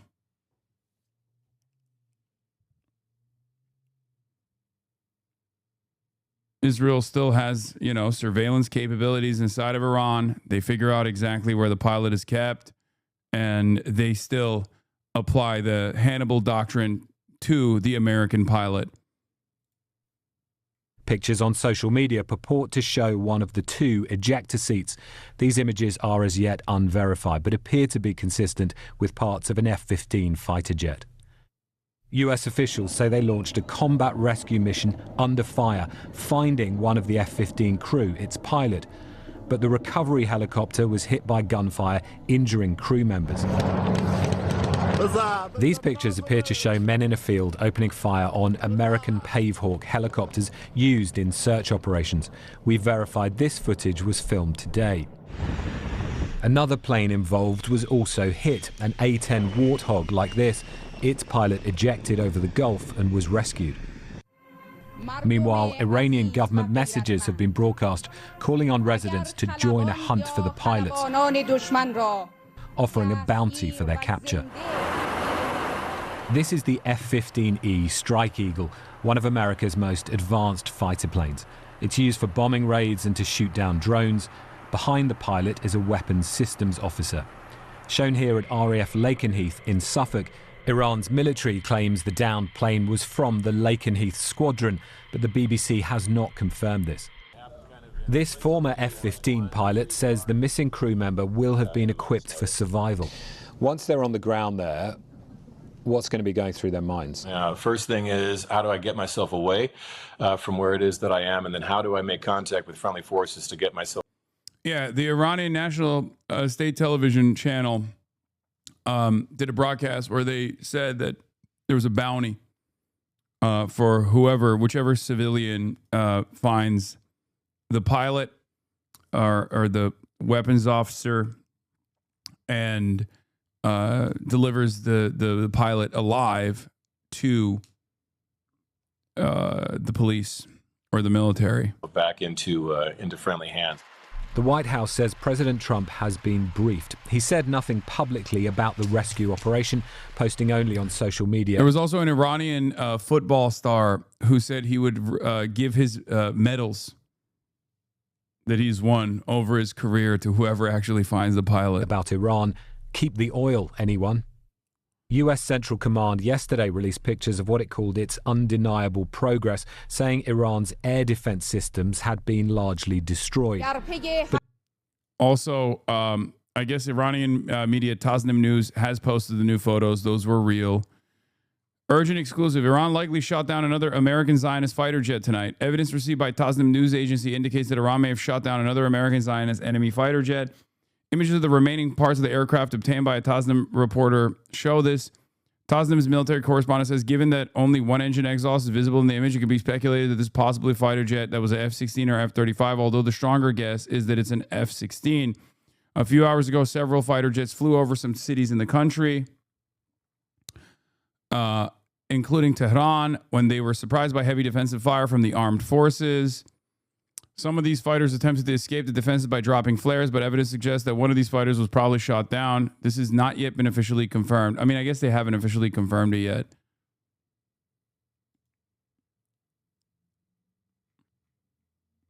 I don't know. Again, I don't know. This is still not confirmation enough.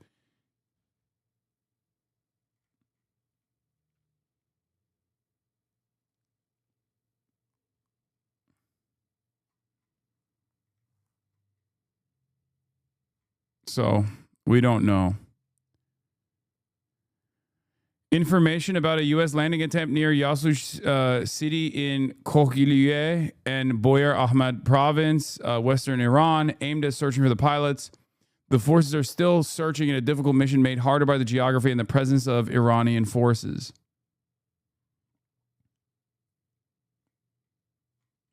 So I guess they're still trying to do a search and rescue operation.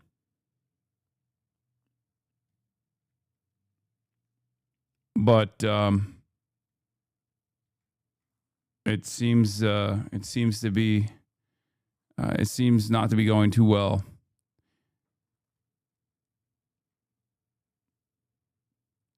Do you think this could be cover for a uranium search mission? No.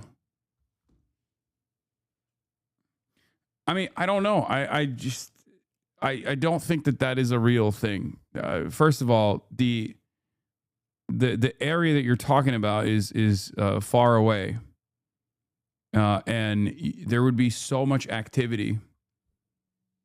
There would be far more assets moving in a way that is like impossible to hide if they were to conduct that uranium extraction mission. Because remember, they need excavators. They need to drop excavators on Iranian soil to be able to dig into the facility. It's just not like doing that in the cover of night is going to be impossible. I assume there's probably a lot more attention directed at that facility, regardless, by the Iranian military anyway.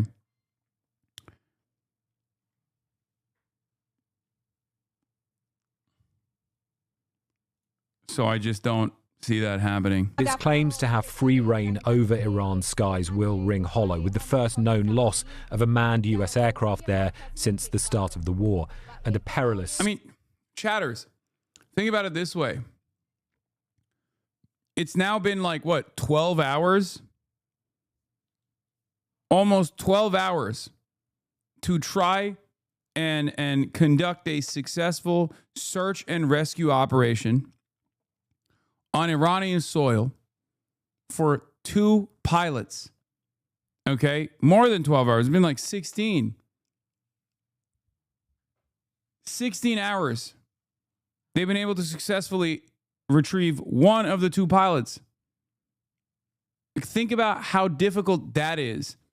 Now, imagine a mission that is 100 times more difficult. Search behind Iranian lines. The fate of the missing crew member could determine the direction of this conflict, already unpopular with Americans, overseen by a leader looking for ways to end it. And Tom joins us from Washington. So what is the latest tonight where you are, Tom? Well, Jane, we are told that President Trump's national security team has been gathered in the West Wing of the White House all day, providing him updates on that search and rescue operation, as you've been hearing, taking place under fire with one of the crew of the F-15 still unaccounted for. Now, Mr. Trump has said nothing specifically about the operation itself, but he's done two very brief newspaper interviews here in Washington in the last hour or so. First saying he wouldn't comment on the operation, but then asked if it would affect negotiations. He said no to that question. He was also asked about what he would do, what his response would be if that airman was harmed. And he said simply that he hoped that wasn't going to happen. At the same time, we hear that the Islamic Revolutionary Guard Corps has sealed off a huge area there in that rugged terrain around southwestern Iran, where they've been using troops and locals to search for the missing person. But so far, no sign of them. And so you now have a race by two deadly adversaries for a missing American military service member. And so far, no word about their condition. Tom, thank you. I think the statement that Trump made that is far more revealing is the one that he made to NBC. Shooting down the American fighter jet over Iran will not affect the negotiations with Tehran at all. This is war. We are at war. Interesting admission that this is war from Donald Trump and not just simply a special military operation, Putin style. But also, that gives the game away. You are not bargaining from a position, from an advantageous position at all. Because if you were bargaining from an advantageous position, one, you wouldn't demand a 48-hour ceasefire, which Iran said no to. And two, you'd be a lot more angry, right? You'd be like, this is ridiculous. We're going to fucking destroy you. We're going to destroy you extra hard. Tom Bateman in Washington. Well, meanwhile, Iran has continued to strike Israel and its Gulf neighbours. In Kuwait, an Iranian drone strike caused a fire at the Mina al-Amadi oil refinery, the third time that has been hit. A power and water desalination plant was also damaged.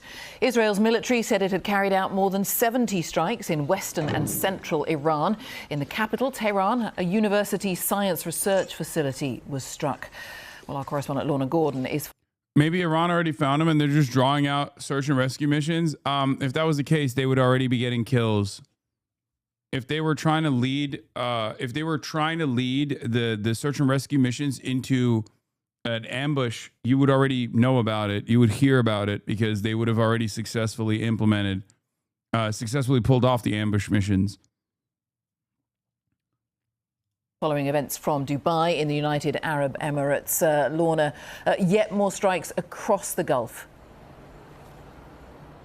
Yes, Jane, the conflict between the US, Israel and Iran is approaching its 6th week, and the states here in the Gulf, Iran's neighbours, are on the front line of what Iran calls retaliatory attacks. They're occurring almost daily, and the damage is mounting. As you say, that refinery in Kuwait attacked for a third time, a desalination plant damaged as well.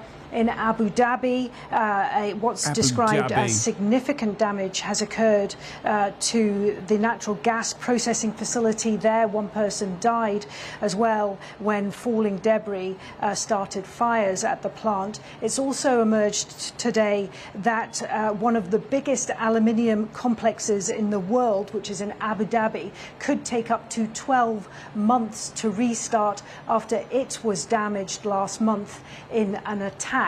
Abu Dhabi authorities, the military here, say that over the last 24 hours they've engaged with around 20 missiles and 50 drones. That is the highest figure in many weeks.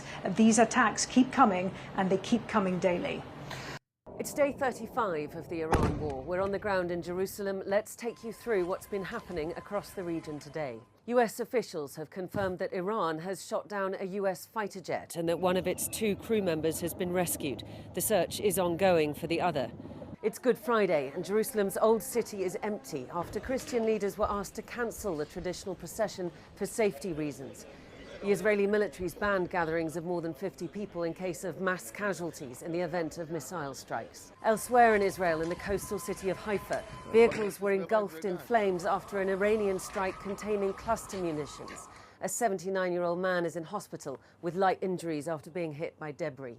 An Iranian missile also struck Petah Tikva east of Tel Aviv, and miraculously no one was hurt. In Iran, the cities of Isfahan and Tehran have been targeted, but with no injuries reported. A video shared by the Iranian Red Crescent shows an aid warehouse in Bushehr province severely damaged after it was hit by an airstrike. They say it contained medical supplies, a bus and a rescue vehicle. Shortly after the Karaj bridge was damaged, the US president put out a message to Iran on Truth Social, stating that the US hasn't even started destroying what's left in Iran, he said. Great. Bridges next, then electric power plants. New regime leadership knows what has to be done. Instilling quite a bit of fast. confidence in everybody with statements like that.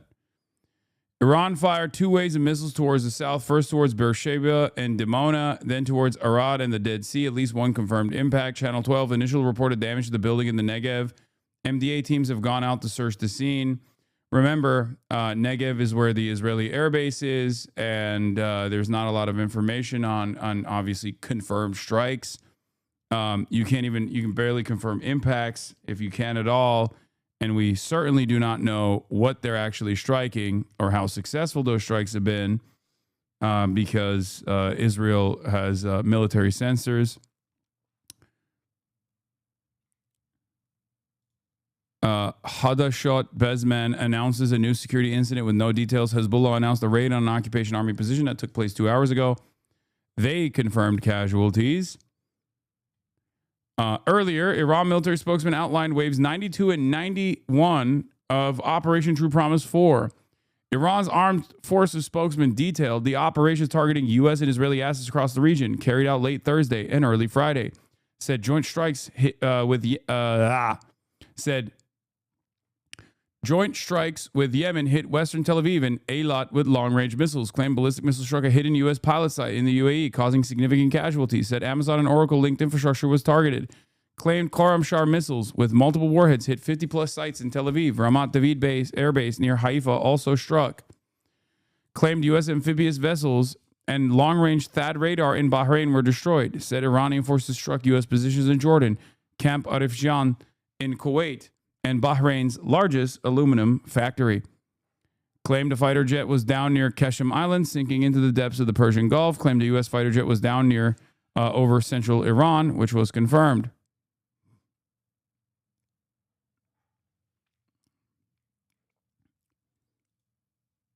I already covered this, but yeah, Kalawaf, Speaker of the Parliament, said, what share of global oil, LNG, wheat, rice, and fertilizer shipments transits the Bab el-Mandeb Strait?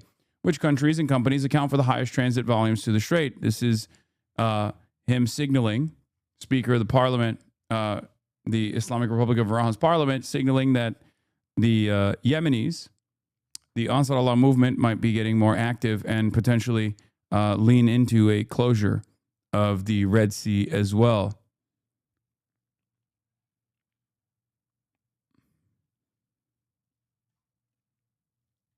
So there's also that. Shal Ben Ephraim, academic LA, former Zionist turned anti-Zionist, writes, just had a long talk with the former Israeli Air Force commander on why Iran is managing to shoot down these U.S. planes. He told me that since the 12-day war, Iran has rethought its entire system after seeing how easily it was bombed. The new system is far better and more resilient, and Israeli pilots have noticed how difficult it is to operate there now. Each of Iran's 31 zones now has the authority to operate independently if central command is cut off, allowing local commanders to launch missiles and engage aircraft without warning, without waiting for orders from Tehran. That was a major problem for them in the past. Recognizing that fixed sites are easily destroyed, Iran moved many of its restored air defenses into missile cities, deeply buried underground tunnels, and rugged coastal terrain that serve as cover for mobile launchers. These targets are now hardened. Since traditional radar gives away systems location, Iran has leaned into passive infrared, heat-seeking sensors, and new software algorithms that can track jets without emitting detectable signals. Iran has increased reliance on mobile, medium-range surface-air SAM systems, surface-air missile systems. Its mobility allows shoot-and-scoot tactics that make it difficult to target with pre-planned airstrikes.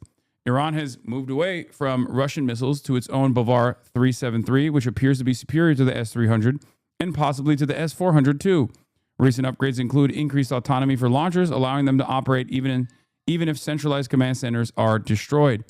They use the new Majid system, which relies on passive infrared detection rather than radar. Because it doesn't emit radar signals, it is significantly harder for aircraft to detect before a missile is launched. Most importantly, he confirmed to me that Iran is using HQ-9B, the best long-range surface-to-air missile systems China has to offer. It is both active radar homing and a passive infrared seeker. This makes it harder for aircraft to spoof the missile with standard electronic countermeasures and improves its ability to track stealth. It seems to be exceeding expectations. He told me the days when flying over Iran was a walk in the park are over. In sum, the new tactics and a switch from Russian technology to Iranian and Chinese technology have turned Iranian airspace into a contested space. Air superiority there is gone. The Israeli Air Force and U.S. Air Force will have to adapt accordingly or lose more aircraft.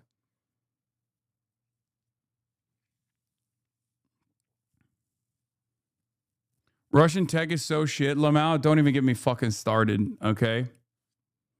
I mean, Russian tech is, I wouldn't say Russian tech is shit necessarily, but it's just, you need way more mobility, which obviously the S-300s and the S-400s do not offer, okay? It's just it's a different purpose. They had the S-300s. Israel, in the beginning of the 12-Day War, was able to dismantle them, if you recall. Because S-300s, S-400s, they provide massive coverage. But they're also more fixed as opposed to these mobile systems that they're implementing. They're stationary. They're not fixed, but they're hard to maneuver around. So they're open targets for what Israel did in the 12-Day War, in the beginning of the 12-Day War, where they had a drone manufacturing facility inside of Iranian soil. And very quickly, as soon as the S-300s were rolled out, in order to provide maximum coverage and maximum air defenses, they were able to destroy them with drones.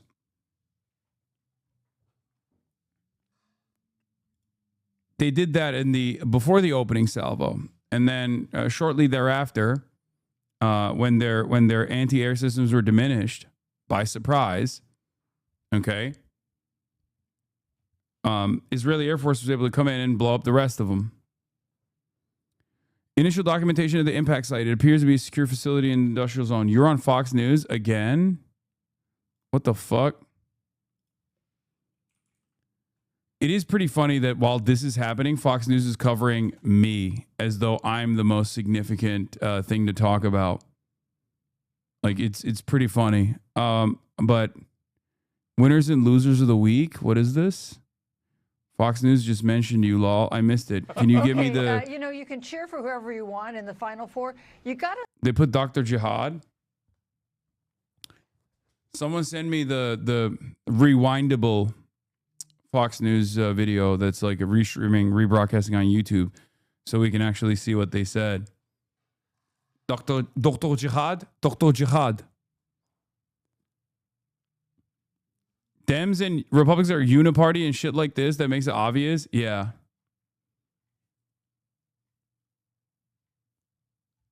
I'll take it, though. It's pretty funny. I think it kind of exposes a lot of Democrats. Not all of the Democrats, obviously. There's plenty of Democrats who are out there being like, shut the fuck up. Right? But it does show you what the motivations are for many centrist Democrats and right-wing Democrats in general. That they are totally in line with, many of them are former Republicans anyway, totally in line with current Republicans and totally in line with defending the interests of current Republicans. They would rather squeeze out their left flank.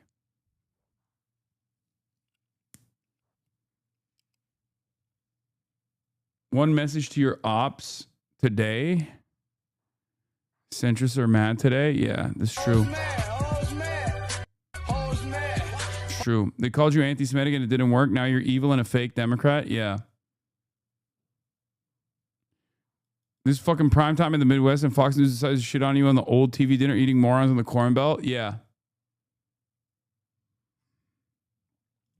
Thank you, Themasius. Well, it's a new world. It's the same constitution. Concerns about escalation. There are allies saying they need to get in the game here. Yeah, I mean, absolutely. I think that oil is a global market, and I think that everyone is suffering this mission without being notified or even let our increased and coming moves the straight through. The United States is going to $9 billion. We will. Susan, They're talking about opening the Strait of Hormuz and then literally fucking turning around. Remarkable job situation now.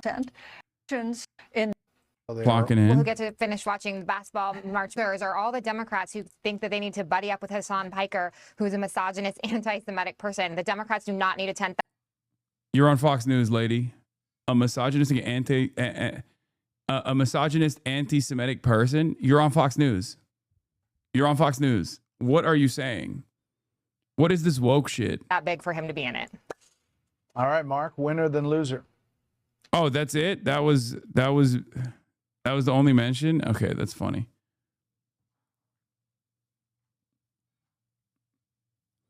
Where are they getting the misogyny thing from? Brother, it's the same as the anti-Semitism shit. It's literally just clips out of fucking context. What do you mean? It's the same thing. I'm not fucking anti-Semitic either. Like, it's just flinging shit at a wall, see what sticks. That's all it is.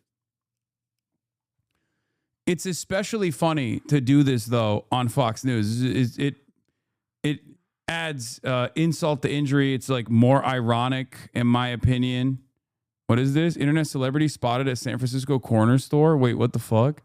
Prominent Twitch streamer and left-wing political commentator Hasan Piker was spotted at the beloved Key Food Market liquor store in San Francisco. Photos on social media show. What the hell?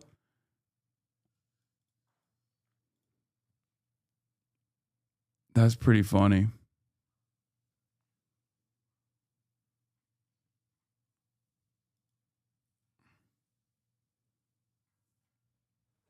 No, this is Omar Mansouri and his dog Major. He also now has a cat called Gaza, and I had the honor of meeting them. This is like not like a normal corner store. San Francisco is very communal, right? And they have a very tight knit community in many places, and this is one of those like cultural landmarks that has a lot of significance.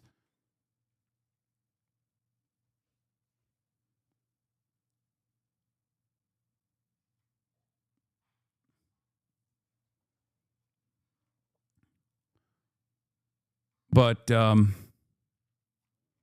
yeah, that's why you were at the corner store anti-Semitically. Okay. Yeah, this was Tim Miller had like a take. I think that was pretty good, surprisingly. There was a longer one, I think, that that another outlet actually posted, because there's like a,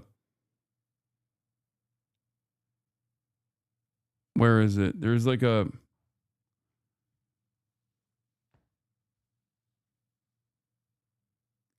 let me see if I can find it. I remember. Let me see. So, the major discourse on the never Trump Republican side of the conversation is actually heating up still. As you guys know, for the last 2 weeks at this point, a lot of the right-wing forces and pro-Israel forces have been running around and smearing me, disparaging me, attacking me endlessly, relentlessly, calling me an anti-Semite and numerous other things. And it's because it's had very limited success. As a matter of fact, it hasn't had any success at all.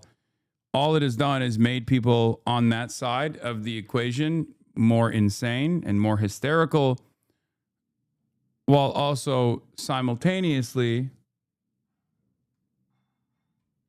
I think it's boosted my profile a lot. It's also helped some of the campaigns that I'm associated with get more media coverage in general, something that they wanted to get. Tim Miller had long analysis on this, right? But these 5 minutes and 40 seconds are pretty good. other members ostensibly of the anti-Trump coalition have tried to turn him into a litmus test and say that people can't be seen with him. Candidates can't be seen with him. And like, I find that to be insane for a number of reasons. Number one, I think the timing on that is awful.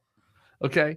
All of our energy right now, if you're for liberal democracy, if you're against Trump, if you think what's going on in this country is bad right now, all of our energy should be laser focused on undermining this regime and bringing in more people who are potentially opponents of the regime and adding them to our numbers, right? There is strength in numbers, whether that be at the No Kings protests, whether that be at the midterms this coming year, whether that be in 2028. Like, we need as many people as possible to brush back this threat that I believe seriously is an existential threat to the country. That's me, okay? And so right now in this moment, when Donald Trump I do agree on that, by the way. I definitely, you know, the entire world headlong into an energy crisis where he's like engaging in a lawless war that he gave a nonsense speech about last night that it was basically incomprehensible. We don't even know what the objective is. Like, when they are killing people in the streets of Minneapolis, like, this is not the moment to fucking nitpick some streamer who also opposes this. It's just not. All right. And on top of that, it's particularly not the moment to nitpick a streamer that reaches an audience of people that the Democrats are struggling with, and that right now is a particularly ripe moment to add them. People that are opposed to this war, people that are upset about Israel's prosecution of the war in Gaza, people that are upset about Israel's influence on our involvement in this war in Iran, people that are upset at the mostly Republican, let's be honest, but somewhat bipartisan, like, military industrial complex that has gotten us into war after war.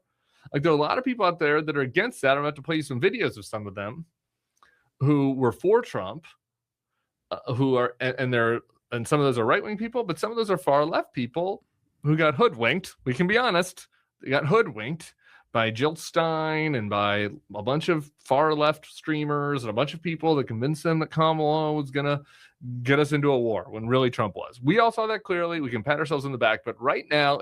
I mean, I also said that, for the record. Like, there was no point where I ever leaned into Trump is going to be the peace candidate, for the record. Just, you know, he doesn't know that probably. There are a lot of people who will be like, oh, Hasan is like a big Jill Stein advocate in general. I mean, I am not as aggressive in opposing third party unconditionally.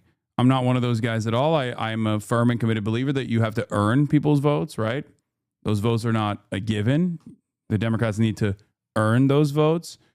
Jill Stein is a separate story. I mean, I have actually obviously criticized Jill Stein quite a bit. But regardless, that's not even like that's not even my calculation at all. I'm not like anti-third party in general. Having said that, I did openly explain to people and did tell the Democrats who would listen that they have to not present themselves as pro-war. In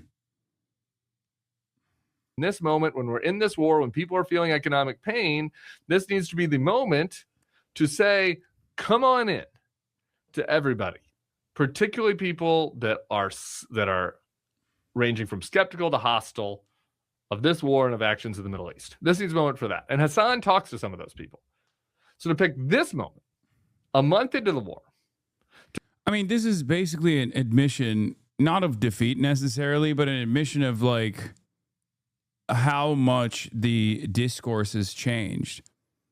Like, Tim Miller, for all of our disagreements, understands that the overwhelming majority of the American population is anti-Israel.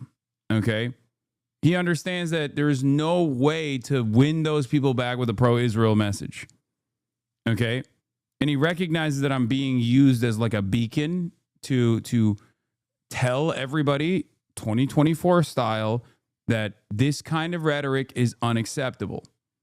Okay? Matt Iglesias has also recognized this reality as well. Plenty of liberals who don't want Trump or a Trump-style candidate to win again have recognized that reality, and they're not behaving in this fucking hysterical manner.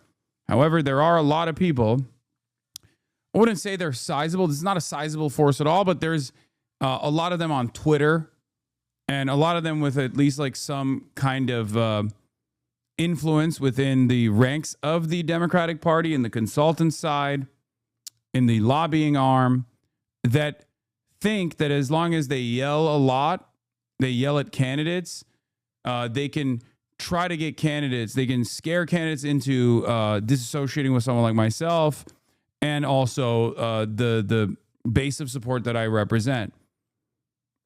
It's not intelligent for two reasons. Number one, I'm not singularly responsible for the attitude shift on Israel, right? It's very flattering that they think I have this capability. I'm just one person. So even if you were to successfully decouple Democrats by force through bullying from associating with me, that resentment is still going to exist in the base, right? And secondly, they don't understand how much more popular anti-Israel sentiment is than the pro-Israel sentiment that they're demonstrating, right? They don't recognize it. And they, I think, legitimately believe that all this anti-Israel sentiment is coming from a place of anti-Semitism. It's totally hysterical. For the longest time, I used to assume that it came from this cynicism, right? That a lot of these people say stuff like that. A lot of these people say, oh, you're being anti-Semitic because you're questioning Israel or criticizing Israel because they know that they can't really argue on the basis of what Israel's doing and Israel's conduct. However, I do legitimately believe that there are some people who are just, they're hysterical. I think there are a lot of people who have deluded themselves into thinking genuinely that people who hate Israel don't hate Israel for good reasons or valid reasons, but they hate Israel because they're anti-Semitic. Okay? Obviously, Tim Miller understands that that's not the case. He might not even agree entirely with my commentary on this issue, but it's an undeniable force. Dude, Sarah Longwell from the Bulwark fucking hates you, dude. I don't care. These are, again, never Trump Republicans. It doesn't matter. They're a negligible base. Like they don't constitute a significant part of the Democratic Party's base. So Democrats themselves who hyper focus on never Trump Republicans as though this is like a reliable vehicle for winning elections are simply deluding themselves. It's just like, no disrespect, but never Trump Republicans were never like a massive constituency anyway in the last couple of elections or in the last two elections. And they're certainly nowhere near the sizable force that is anti-Zionists. And not just in the base of the Democratic Party and its base of voter support, but just in the broader electorate, right? Within the broader electorate, there are far larger numbers of people who are anti-Israel than people who are skeptical of Trump, okay? But and are willing to vote for the Democrats. To pick this fight. It's crazy. It's fucking crazy. And if you are a centrist, and I have some sympathies to that, obviously, if you're a moderate and you want to pick a fight with the left wing of the Democratic Party, let me tell you, there's a lot of potential options there. I mean, John Lovett and I were talking about this week about the mismanagement of California. They're trying to build a monorail there. They're not even breaking ground till 2041. We could go down the list. There are a bunch of things where the American people don't like the Democrats right now. And if you want to fight with the left of the party from the center, again, I wouldn't think would be the moment to do that. But if you wanted to try to, move the party to the Yeah, he's literally saying like, dude, if you're gonna shit on the left, like there's better things to do it over. This is not one of those things. center on something, on an issue. There are a bunch of them out there that the public would be on your side of. To pick Israel and Hasan Piker right now as the issue to fight about, to advance the interests of the center of the party, all you're doing is undermining the credibility of the center of the party, right? All you're doing, like 90% of the Democrat voters are against this war. And the popularity of this war and of Israel and of Middle Eastern conflicts is going down by the minute within the Democratic coalition. And so for you to be like, now we as the centrist establishment serious types want to exile a far leftist from here because he has some impure thoughts about Israel. It's like all you're doing is making him more powerful. All you're doing is making people think you're a bigger idiot. To pick right now to have this fight.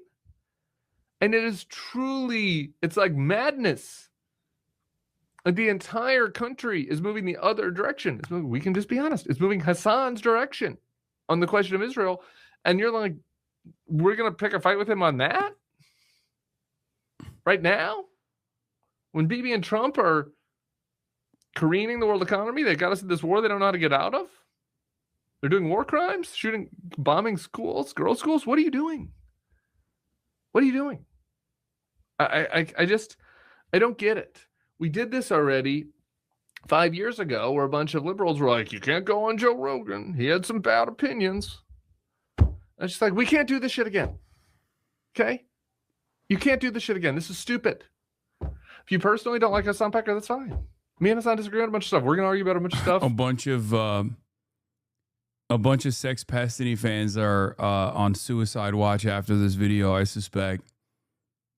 Pour one out for the Sex Pastiny community and its orbiters that Tim Miller of the Bulwark is now also an op for them. Because these guys they place the highest priority on undermining whatever the fuck I'm doing, weirdly enough. Like, they have no real politics at all.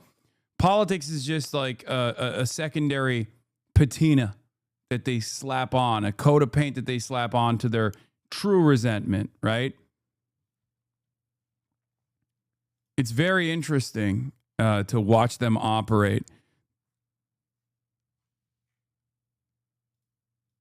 Sarah Longwell has boomer mentality. Tim is turning dark woke. Bro, check logs. I'm telling you, he read my comments. It's these are even more marginal, obviously. Okay. These are even the Sex Pastiny orbiters I'm talking about is like a collective total of like maximum 6,000 people, right? But the difference, the issue, of course, is that they are incredibly online. And they can have an outsized influence in like a messaging campaign. They can highlight certain things, or there's like an endless well of clips out of context. Like they're an endless resource for people who want to engage in this battle, right?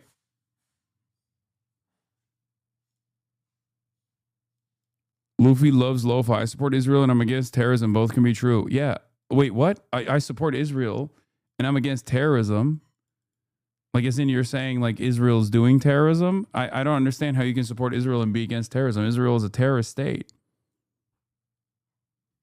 I don't agree with that framing. I support Israel's right to exist and defend itself. I'm against terrorism. Targeting civilians is wrong always. Oh. Mm-hmm.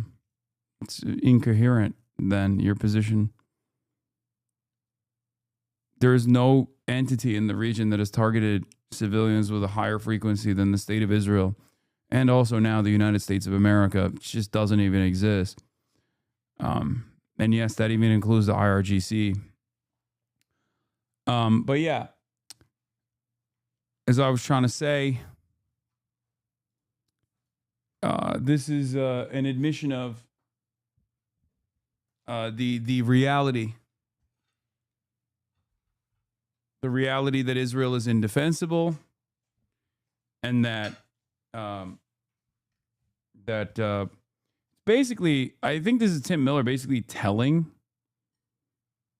people that watch him to just shut the fuck up about Israel. If you want to even like behave as a centrist, it's just a bad look. Like it's him trying to tell people to be a little bit smarter, right?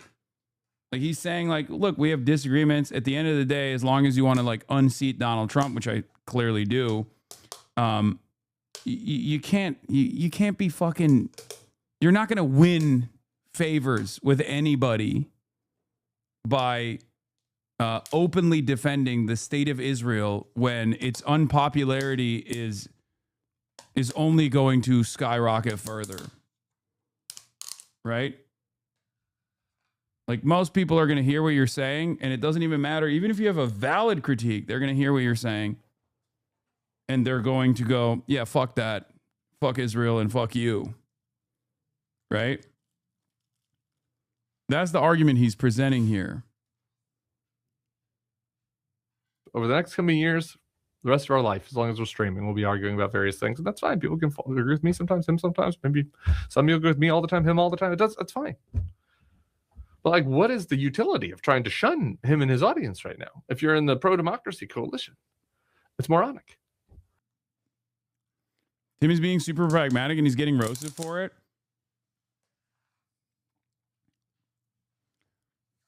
I mean, I'll be honest. I actually don't mind the wave of attacks, even though like a lot of people have reached out. Even politicians have reached out to be like, yo, is everything good? You're getting fucking yelled at quite a bit on the timeline. And I'm like, yeah. Right? It's perfectly fine, as a matter of fact, because I'm used to it. I'm used to getting yelled at in this exact same way. And I've been receiving these attacks for the last 3 years, right?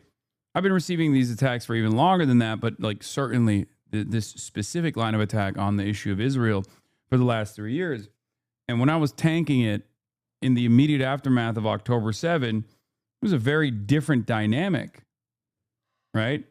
It was a far worse situation. I knew the truth. I could stand on my principles. I could stand on my convictions. But it was a lot lonelier where I was at. Nowadays, given the environment has radically shifted in favor of the truth, in favor of justice, in favor of Palestinian emancipation, all this kind of yelling actually ends up galvanizing people on my side and bringing new people to check me out.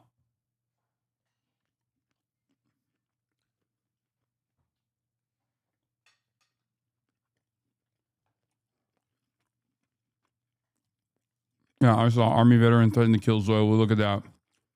But anyway, even though Tim Miller made this like very intelligent argument, the founder of Bulwark was still very upset. Gail's going to be jealous. Sarah, it's the whole thing, my whole long sermon. And so I just want to set this out. I just kind of want to break it down. There are a bunch of sub-elements to this, right? Like, which is, do I agree with Hasan Piker's politics? Like, I do not. And I went through some of those disagreements. Should people go on Hasan Piker's show? I think yes. We can talk about that. Should Democrats campaign with him? Like, there are differing views on that. Should there be a litmus test somewhere in the party? Like, where should the Democrats draw the line in their big tent? Like, should the tent encompass the entire country? Or, you know, should there be polls that if people fall outside those, they shouldn't fit inside the tent? So, like, those are kind of, you know, I think sometimes the conversation, like, all that stuff gets jumbled up into one thing. And, you know, my views are different on different sort of sub-bullets. So I just kind of wanted to start there. You watched my whole thing. On which one of those elements do you feel like your disagreement is with me? So I think I want to start with kind of Hasan Piker, the guy, the stuff he says, and like, who is he? Because to evaluate him is then to evaluate the rest of your questions, right? Okay, should he be? Is this the lady that I did a panel with at the Getty Museum that I had to tune into from my desktop? And I was like towering over her. Behind them on the projector.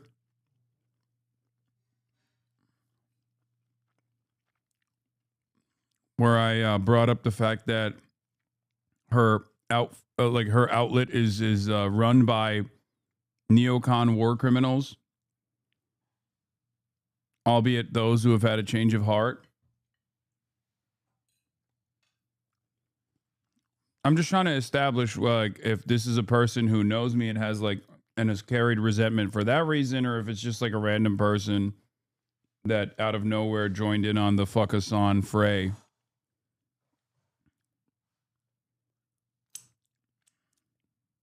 In the tent or out of the tent is a question of like, okay, who is this guy? What does he believe? What does he talk about on what is a relatively popular streaming site? And I'll just give you a flavor of some of the things that pop up from Hasan's critics that I have seen and that I think are quite terrible. So America deserved 9/11, dude.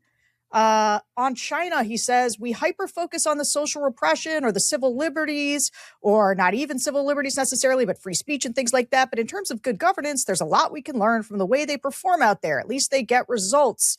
And he has a lot of very pro-China. I love when they just like want to disparage my point of view, and they end up unironically presenting my highlight reel. You know, like the China commentary is like a perfect depiction of you're preaching to the converted. Okay, like that's another situation where the environment is radically shifting towards my position, and it's not even like a super positive perspective on China either. It's one that actually acknowledges China's shortcomings and simply says there's a lot we can learn from every country, including China. Right? Like this argument would have made a lot more sense in like 2012, right?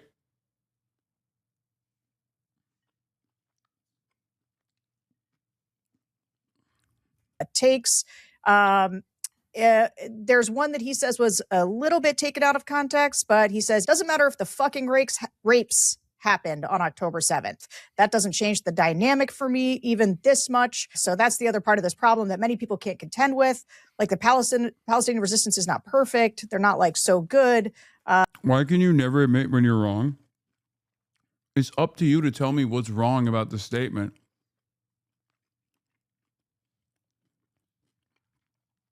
The only thing you can do is just like demand that I apologize without even telling me what's wrong about the statement.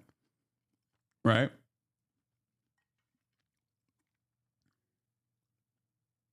Like, what's wrong about what I said about China? I'm acknowledging its shortcomings in terms of governance, domestic repression. Well, and then simultaneously saying, like, we can learn a lot about China. We can learn about decent governance from China, responsive governance from China. What's wrong about that? Are you saying that it's impossible? We should not actually learn anything from our largest market competitor? There's just nothing to learn there at all. There's no lessons to learn from China that is currently destroying us in terms of manufacturing output. It's destroyed every other country with its record-breaking extreme poverty alleviation. 800 million people. Like, as far as this quote, she readily admits it is taken out of context and still continues to use it. Right? It's very stupid. They have magical bullets. I don't know what that means. He says Hamas is 1,000 times better than Israel. On Hezbollah, he said, overall, what's my favorite flag? Hezbollah. Look it up. I'm not even kidding. It's actually a dope flag. It's got an AK on it and a fucking hand holding it up. On Dan Crenshaw losing an eye in Afghanistan. What the fuck is wrong with this dude? I also dislike Dan Crenshaw, but I would not say this. Didn't he go to war and like literally lose his eye because of some mujahideen, a brave fucking soldier, fucked his eye hole with their dick? On Israel being full of inbreds. You are left with a country that is packed to the fucking gills with the most inbred, uneducated, ultra-nationalist, rabid, Haredi population. On Russia's annexation of Crimea. Annexation of Crimea was absolutely a justifiable annexation. What do you call Crimea? I call it part of Russian territory, bitch. I call it Crimea a river, a Russian river. The annexation of Crimea was absolutely a justifiable annexation on black people. Black people care about the border. I don't give a fuck what black people care about. Black people care about this. Black people care about that. Like, shut the fuck up. That's not how politics work. And then I don't know if this is I don't know how to, I'm not going to rank these, but this one's a real. It's literally someone from a right-wing perspective claiming black people are actually anti-immigration, and me turning around and saying, this is like ridiculous, you know, standpoint epistemology for like right-wing sentiment is totally ridiculous. And it's also untrue.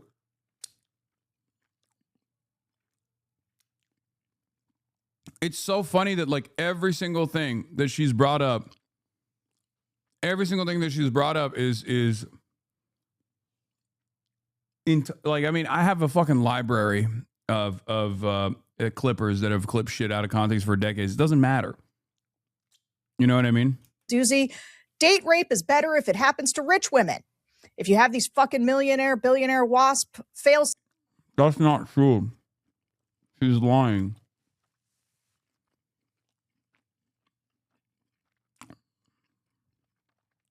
But again, no, I didn't even say that. Again, when did you say that? Never.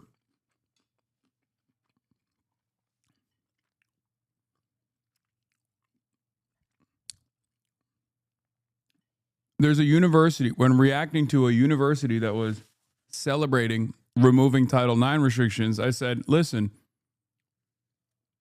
if they want to cordon themselves off from the rest of normal society and celebrate the fact that there is no, they're basically cordoning themselves off from the rest of normal society by actively choosing to go to a school that celebrates the fact that they will not actually prosecute date rape. Better that they're there than anybody else, anywhere else.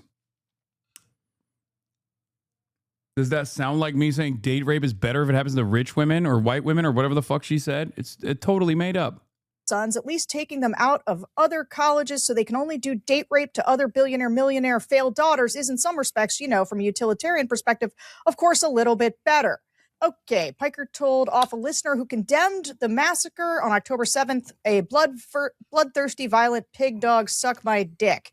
Okay, so that's the guy. That's the guy.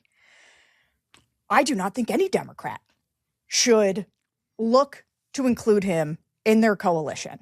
And here's the thing. You mentioned my book at the top. I just wrote a whole book that is going to come out in September. It is 300 pages.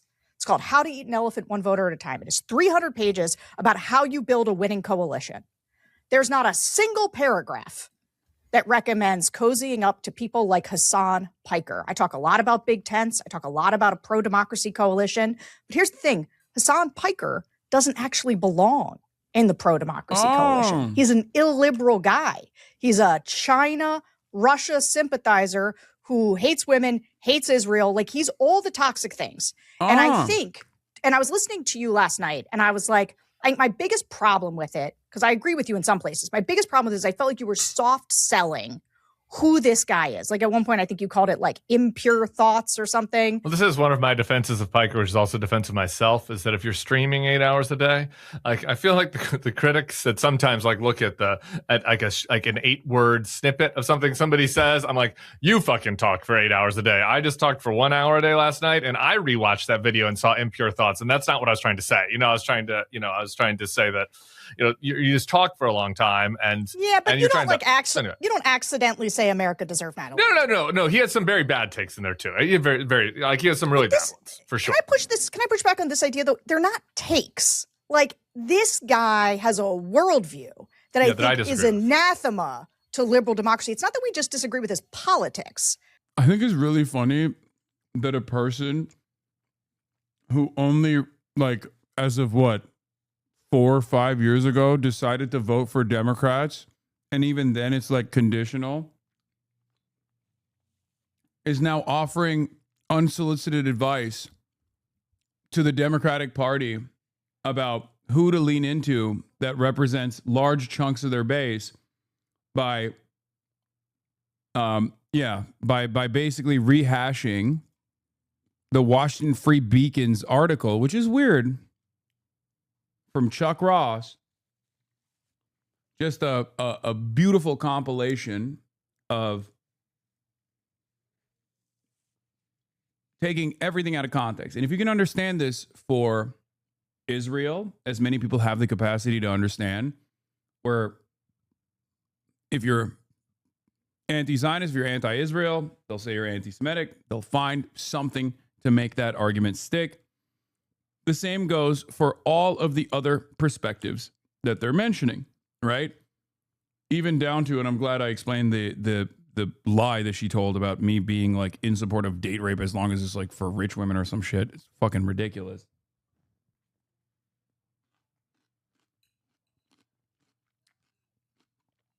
Or even saying I'm anti-black. Okay?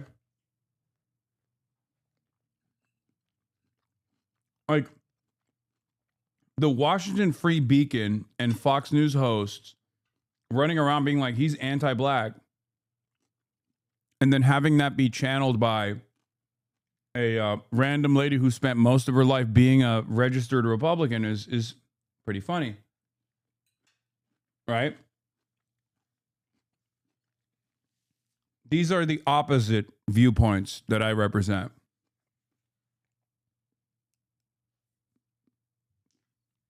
It's ridiculous. Say I'm anti-black because you clip me as I'm responding to a total lie that black people are very conservative and very racist towards immigrants, and trying to apply standpoint epistemology to that perspective to like to create this false narrative is not anti-blackness at all. So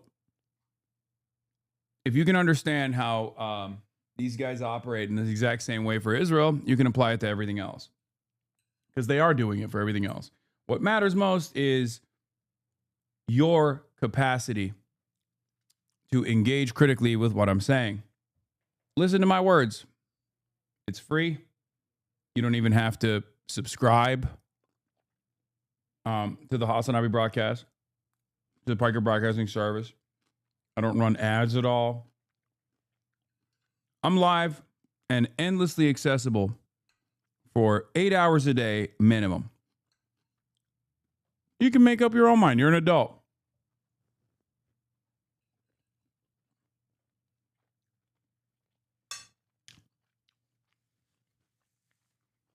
Like, between her and I, who do you think actually is more likely to be anti-racist, anti-white supremacy? Because when she was working with Republicans, I was advocating for Black Lives Matter. I was advocating for criminal justice reform. I was converting white supremacists away from having anti-black thoughts quite successfully, as a matter of fact. Same with misogyny. Same with everything else that they brought up. It's totally ridiculous. I think his worldview is gross, and the way he talks about people is disgusting. And so, like, I think he is all of the things that I think you were being too hard on sort of the third way types who are condemning him, because he is.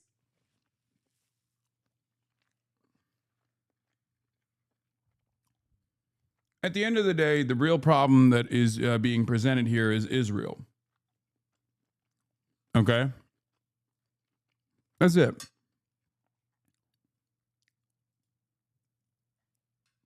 They don't like that there are loud, outspoken anti-Zionist voices that Democratic politicians are hearing from. And they want to desperately gatekeep who their politicians speak to and listen to.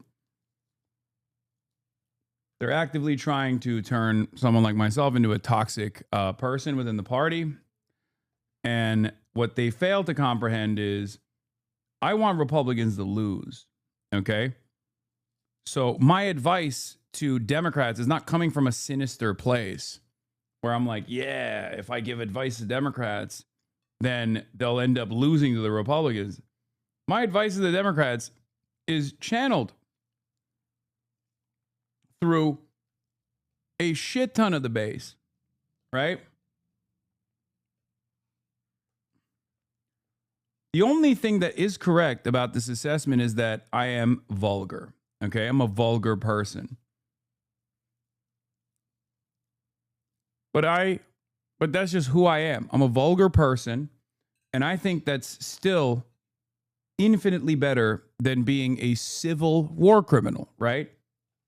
Being a civil person that defends war crimes or defends war criminals is, in my opinion, far worse than being a vulgar person that is on the side of justice and on the side of truth. For many Democrats, they can't get over that hurdle.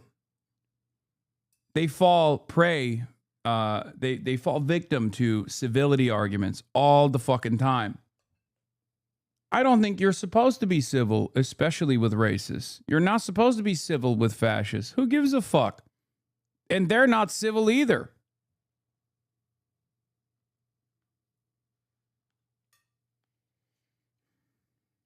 So that's it. Condemnable. And I think it is important. You and I spent a long time when I was on your podcast trying to take our longtime reflexive pro-Israel stances and kind of wrestle with that now in this new world. And I'm up for wrestling with that. And I do, one of the things that is scary about wrestling with that is that there's a bunch of people on the I'm against this war, I'm against Israel's involvement in this war, who do it for anti-Semitic reasons. And I think disaggregating from those people as you criticize this war is absolutely essential from a moral standpoint. This is, I think, this I think is the crux of the deal, because as I said last night, I argued with Hasan about China on and off stage. Like I argued with Hasan about his focus on Israel on stage. And I think that he is a liberal, and I think that if Hasan was running for Congress or president, you think he is illiberal? Illiberal, I do, and I think that if he was running for one of those things, I would oppose him. And I think that probably, I think it's very unlikely that me and Hasan will have the same preferred candidates in the Democratic 2028 campaign. If we do, that candidate will end up being very adept at navigating our very fractures. So who the hell knows what the future holds? But like, I don't like it. I don't like his worldview, and I think that it is worth objecting to. And I think it's worth people like us objecting to and hashing it out and fighting with him about it and arguing about a lot of the things that he thinks that are bad. I also just think that, two things. One, people that consume him hear that list and are like, that doesn't mesh with the guy I know, right? And I think that if you came up with my 10 worst takes, they would not sound as bad as his list, or anywhere near as bad, I don't think. But especially if you go back to 2004, I have some pretty bad takes going all the way back, okay? So I just mean, if you put my list together, I think a lot of Bulwark people would be like, guy, like, you're being unfair, right? And because I think that there are a lot of areas where he is genuine, that he cares about stuff, human rights. And again, I don't watch Hasan day to day, but I hearing this from other people, I think they would say, wait a minute, you're trying to turn him into like Tucker or somebody whose whole show is about anti-Semitism right now. But like he talks a lot about making sure people can get a living wage and human rights around the world and how we should care about rights for people. So does Tucker. Okay, fine. So anyway, I'm just telling you what people would say about him. I think that I do think that it is a category difference. A lot of people who are criticizing me about the stream last night were trying to lump it in with like, I thought you left Trump. And I was like, no, Trump had a lot of noxious views, and then he ran for president, tripling down on them and being like, hey, here are all my worst views. And like, I think that we should institute them as policy. Some of the things you laid out, I think Hasan would agree with. Some of those things, if you read the profiles of him, he's backed off on, particularly. He says he does not apologize for any of them. He was just taken out of context. He's like, I don't take any of them back. I don't walk any of them back, but maybe they were taken out of context. Okay, well, maybe I'd have to listen to that. I guess I just would say that holistically, it is a category difference for me that Trump from what you hear from MAGA. All of that aside, though, because we can take the measure of the man and you can decide that he's a wholly unacceptable man, and I can say that he's a man that has some bad views, and we could hash that out. The strategic question, the analytical question, right? Yep. Is how Democrats should handle somebody like that. Yeah. And like, this is where I'm the harshest on the view that he should be kicked out.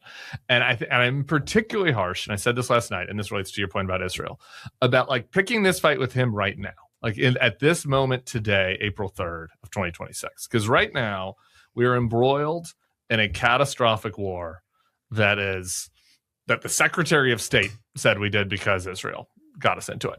So, like, you can call that a conspiracy theory or whatever, but like the Secretary of State said it, and the president has basically said it, though he does word salad a bunch of times.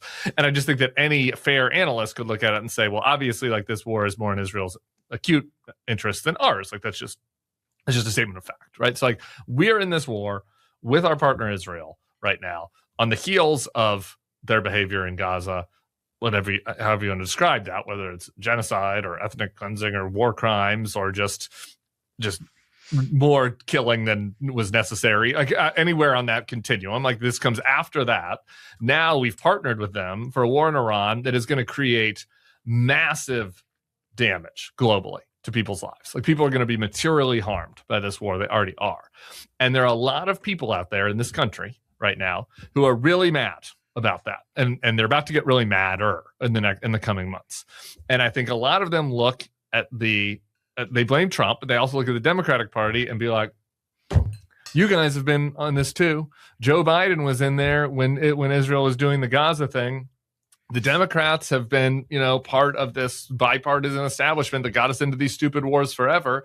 And they look around for people, and who do they see out there saying, no, we should not do these wars. They're stupid. They're wrong. They see people like Hasan. And so in this moment where people are very bad, a lot of voters, that when you say how to eat an elephant one at a time, a lot of voters Democrats are going to need, whether they be young voters or men who don't want to go to war or people whose costs are going to go up. Like, right now, at this moment, a lot of them are assessing the landscape, and they're saying, like, fuck, Trump betrayed me. Like, I thought I was on board with the no wars candidate. Okay.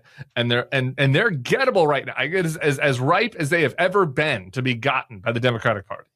And in this moment, the Democratic Party and their leaders should be focused, in my view, on being as clear and loud and passionate as possible. No stupid wars. I will not get you involved in this. This is a mistake.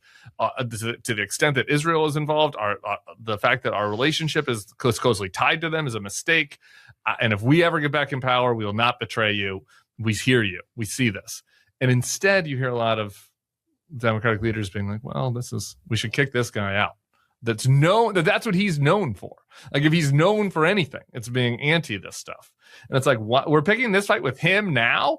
I'm just like, I could think of 1,000 other things I would rather Democrats pick fights about now. Like, why him right now? Because he's making their life harder. It is people like Hasan. They're making their life harder. Hold on. People like Hasan are making Democrats who want to take a stand against this war, right? And who want to probably take a stand against the way that Trump is just sort of like, doing whatever Bibi tells him. They're trying to figure out how to do it in a way where they don't imperil the safety of Jewish people in this country. They're trying to do it in a way that is, they don't want to be anti-Semitic. And First of all, I think I'm the only person at my size that actually does do that, which is, provide a safe space for Jews and actively push back against anti-Semitism. Lady, you got to go outside. Okay? Most people do not give a fuck. Okay? I'll be very honest. Most people think, holy shit, what Israel has done is unconscionable. And if you're lucky, they don't have that enmity transferred to Jews in general. But given the fact that for, the past 75 fucking years and certainly accelerated in the last 3 years, every single defender of Israel has actively defended it as the Jewish state. There are a lot of people who learned the exact opposite attitude that you are demonstrating. And this even includes fucking Democrats too. Okay? But perhaps the dumbest argument here is the idea that there are a lot of like anti-Zionist or anti-genocide voices out there, and they just can't subscribe to being anti-genocide because there's people like me. That's like saying I can't be anti-Zionist or anti-genocide because Nick Fuentes exists. I don't give a fuck that Nick Fuentes exists. I've been an anti-Zionist before he knew what the fuck Israel was. Who gives a shit? But yeah, it's doubly ridiculous that these guys unironically do this thing to someone like myself where they try to, instead of going after people who are just like avowed anti-Semites, Holocaust deniers and whatnot, they go after the one guy at this level, at this size, that does spend a decent amount of time actively combating against anti-Semitism while being an avowed anti-Zionist. That's what's so unfucking believable about it. It blows my mind. Tell you why Hasan is so dangerous is that what it does is it's exactly what Trump does. It's exactly what Nick Fuentes does and Tucker does.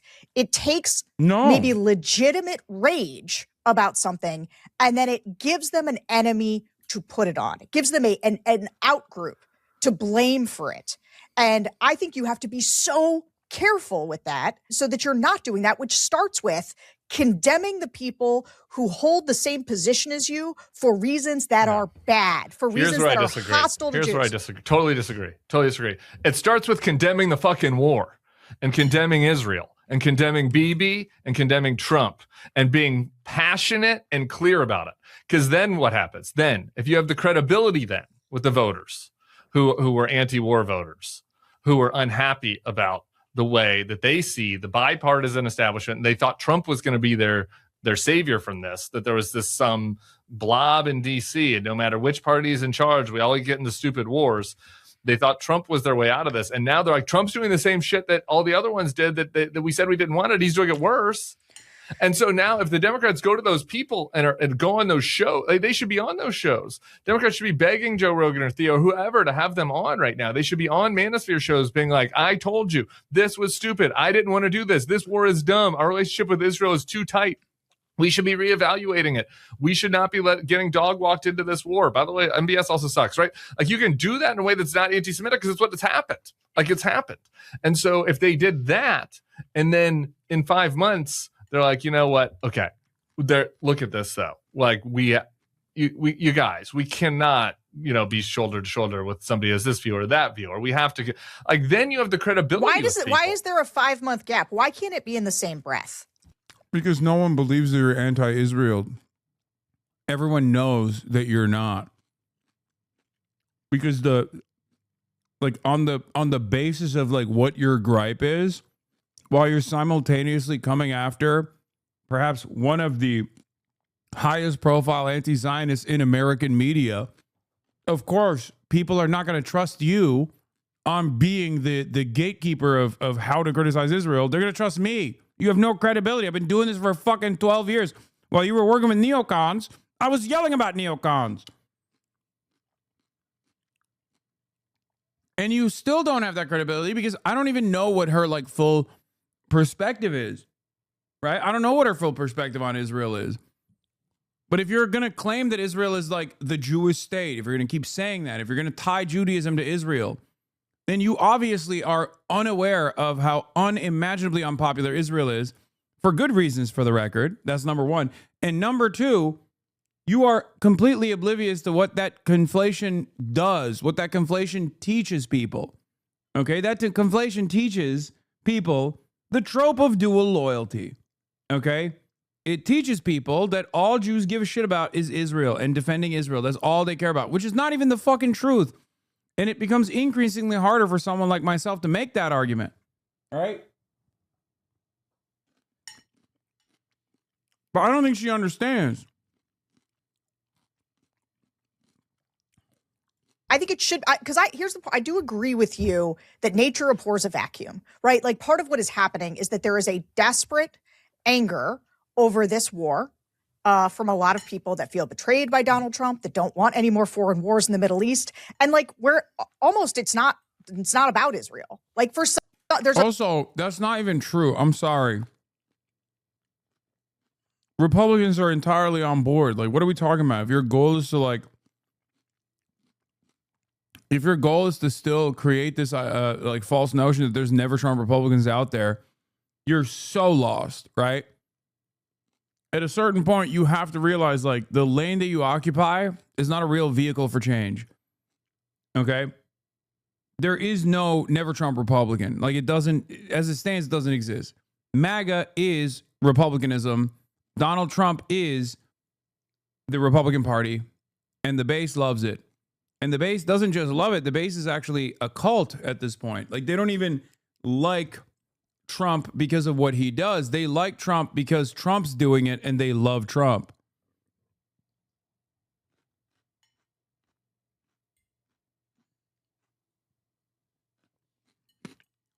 You understand?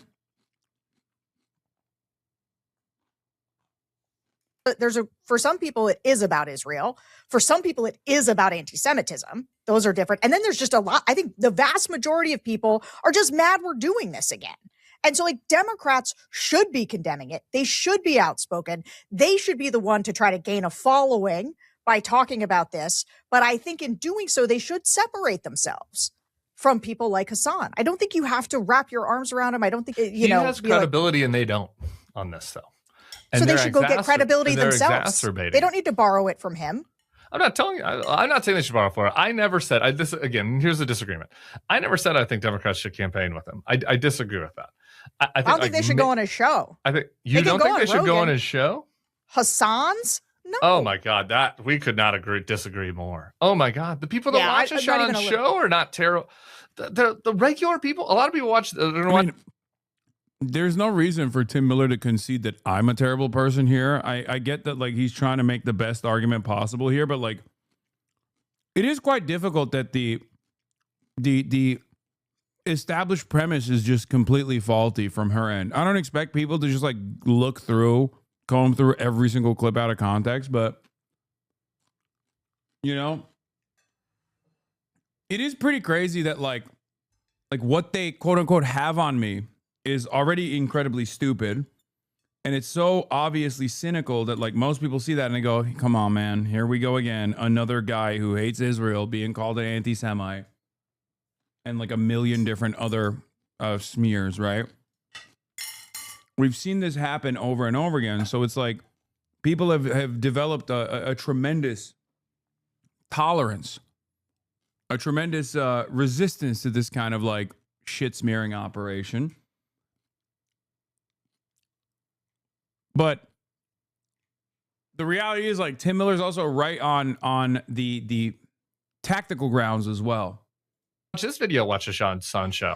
I hear from them. I saw them on the street. The idea, I know. This is like the same shit we just did with Joe Rogan. It's like Democrats shouldn't go on Joe Rogan has terrible fucking views. They have to speak to those people. Yeah, Joe Rogan has far worse views than me. It's not even comparable. MAGA broadcaster grows suspicious of the Jews. Joe Rogan, Theo Vaughn, and big league hosts who elevated Trump now playing footsie with anti-Semites. Those are the people that they have to speak to. Why wouldn't they do that? Like right now, especially right now when they're the most gettable. Let's say so Nick Fuentes is out there saying we should vote for Democrats because Trump is doing this for Israel. You think Democrats should go on Nick Fuentes' show? I don't. Well, Nick Fuentes is full of shit, is the thing. I mean, I don't think they should go on a show, but not really so much because he's an anti-Semite. I don't think they should go on a show because he's he's a troll. He's just a troll. Hasan really believes what he believes. You can say his beliefs are bad or wrong or shameful or should be condemned, and you could go on a show and fight him about it. But like, Hasan is not out there doing jokes about ovens. And the Jew, there might not have been that many people killed in the Holocaust, doing trolling. Like, what does Nick Fuentes even believe? Does anybody even know? Does he even know? I don't think he even knows what he believes anymore. Like, he's just full of shit. Like, it's like a variety show. Hasan has passionate left wing views, and they should be grappled with, I think. who says that 9/11 was America's fault and that, like, I don't think this is a serious person. This is part of my problem. Now, and I'm going to both state a problem, and then I think one of the ways in which strategically this is bad. Nick Fuentes and Hasan Piker are both being elevated in the discourse because there's a Streisand effect happening. This I do write about in the book, the Streisand effect that makes these people more powerful, that gives these people a bigger platform, where whether it is the earnestness of Hasan or the nihilism of Fuentes, right? People are like... People like I always say you can disagree with Israeli policies, and then never tolerate any disagreements with any Israeli policies, calling every critique anti-Semitic. It's actually insane how bad faith they are. Yeah, it's my favorite because it's like whenever someone says, "Hey, listen, I'm perfectly fine with criticizing the state of Israel, and I always want to go, I want to stop you right there. Okay, you don't get to define how I criticize a foreign nation state that's conducting a genocide. Okay, I get to say whatever the fuck I want. You can cry about it, but that's not how this works. That's not how anything works, right? Like, who died and made you the president of how to criticize Israel? And it's such a silly standard that we don't apply to any other circumstance. It's like, well, you're criticizing a genocidal apartheid state, but like, can you please factor my feelings and my endless need to defend said genocidal apartheid state into the equation? It's like, no, actually, no, I will not do that. What are we doing?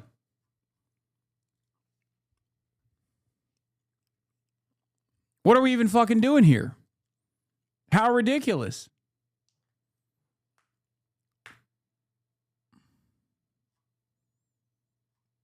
Anyway, let's continue. Kind of there for that experience, and it raises their curiosity. This happened with Andrew Tate. Like, there is just a series of people where By the way, notice how every person that they compare me to are my like perennial ops, like people that I've spent a fucking lifetime opposing and still continue to oppose. It's very strange that for some reason those people's ideology is actually far closer to this person, or at least for like most of her life. And I have spent my entire life fighting against these people. And now she could just sit there and be like, well, I'm a Democrat now. And as a Democrat, Hasan is actually far closer to Andrew Tate and Nick Fuentes than someone like myself. Again, totally ridiculous, right? Totally ridiculous statement. Outrage against them is making them more powerful. That being said, understanding that dynamic doesn't mean that, like, there's just sort of a right is still right and wrong is still wrong. Like, I do think Hasan, but like, I felt this way about Mamdani. No, it's on my show. Does that just make you uncomfortable? Like, oh my God, she's shitting on Mamdani. She's shitting on Zoran. I feel this way about Mamdani. That way, the phrase globalized intifada. Language is something that I haven't ventured into. It's like, I just feel like the phrase globalized intifada is not something people should use, because even if you don't intend it to be that way, it is heard by Jewish people as like, kill us everywhere. See, this is what I mean. It's like, I'm sorry, okay, but the truth is the truth. Like, it doesn't change anything. Like, you have to argue on not how this phrase makes people feel, okay, especially on this issue. It's so weaponized against those who are making the just argument, and now the increasingly popular argument, right? Like, I don't have to spare your feelings when I'm talking about something. If I'm saying something wrong, you can call it out, right? But you can't simply sit here and tell me, well, this makes me scared. Okay? I don't listen to white supremacists and how they have genuine fears that if like a black person becomes the president, that they're going to live through segregation, right? That they might genuinely feel that way. Okay, they might legitimately feel that way, but that doesn't matter. That's their problem, right? Because it's a fucking ridiculous criticism. And the same goes for people who are pro-Israel. Okay? Same goes for Zionism, because Zionism is a racist ideology. Okay? It's not identical to white supremacy, but it has a lot of qualities. And obviously there's, with every right-wing ideology, with every reactionary ideology, there's varying degrees of this, right? Not everyone is going to be a fucking Klans member. Like, there are relatives that you have that are otherwise very kind people that might demonstrate certain anti-black behaviors, right? Zionism is no different. Like, there's varying degrees of white supremacy. There's varying degrees of Zionism. But ultimately, the underpinning of this ideology is very racist. The idea that, let's be real, Palestinians and Arabs, Muslims in general, are lesser. And it's not, this is not a far-fetched assessment either, because this is, Zionism in action is Israel, right? Zionism in action is Israel, a nation state that is built around ethno-religious supremacy. That ideology is always going to be exterminationist, and it has been exterminationist throughout Israel's history. Its inception was the Nakba, right? An ethnic cleansing operation, a planned ethnic cleansing operation of 750,000 indigenous Palestinians that were robbed of their homes, that were pushed away violently from their homelands, never to be able to return again. That was just the inception, right? So it's continued, it's expanded, it's gotten worse. Technology's advanced, and Israel's utilized that technology in its exterminationist goals, towards its exterminationist agenda, its surveillance policies. And it has operated in an apartheid state for the past 75 years. And the underpinning ideology of this is Zionism, right? So when someone comes in and says, listen, I'm a Zionist, I'm a liberal Zionist, and you're like hurting my feelings when you say Zionism is racism, I can explain to you exactly why I feel this way, exactly why I think this way, with facts. Okay? Because the purest expression of Zionism is the nation state of Israel, right? There are vague definitions out there. People throw it around. They say, oh, well, you know, why can't Jews have a homeland? Like, whatever, right? Oh, you want Israel to not exist. You want every Jew to die. I don't.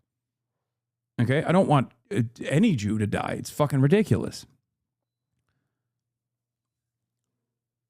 But I am not going to sit there and try to spare your feelings, just as I'm not going to sit there and listen to someone who is defending Christian nationalism, for example.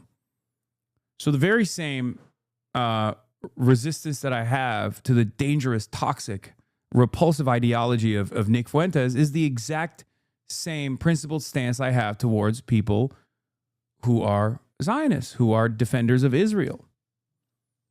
And it's the exact same. Christian nationalism is OP, get bent. Yeah, dude, one day, I promise, you're gonna restore the Christian fatherland. I promise. Stupid. So yeah, it's totally ridiculous to be like, oh, you can criticize Israel, but you have to spare my feelings when you're in the process of criticizing Israel. And it's like, my feelings revolve around how much I want to defend Israel. Okay, well, yeah, I don't think you get to set those boundaries, right? That's a you problem. And the same goes for people that were like fearful of Zoran. Let's be real. Zoran Mamdani is endlessly considerate, okay? And maybe even far too conciliatory to some of these racist opinions. Right? That's the difference between me and Zoran, is I can be as vulgar as I want. He can't. He's the mayor, right? Even if we align on the principles, he has to communicate a certain way. I have a lot more freedoms in the way that I communicate, right? But when you turn around and say this exact same thing about Zoran, you're giving the game away, right? So many people in the last couple of months, in the lead up to the mayoral election, were talking crazy about Zoran. They were like, oh, well, I'm fearful. As a Jew, I'm fearful of Zoran Mamdani winning the election he's going to harm me as a Jewish American, as a Jewish New Yorker, when he had never demonstrated even an iota of anti-Semitism. Neither have I, but at least there is like statements that I have out there that, like, if you're hysterical enough, you can actually associate with, you know, the Palestinian resistance, like a defense of Palestinian resistance in general, a defense of Lebanese resistance in general against the state of Israel. Like, I can see why you would falsely conflate that with anti-Semitism. It's still hysterical, but at least there's like, at least there's a little bit more room for that. But Zoran didn't even do that.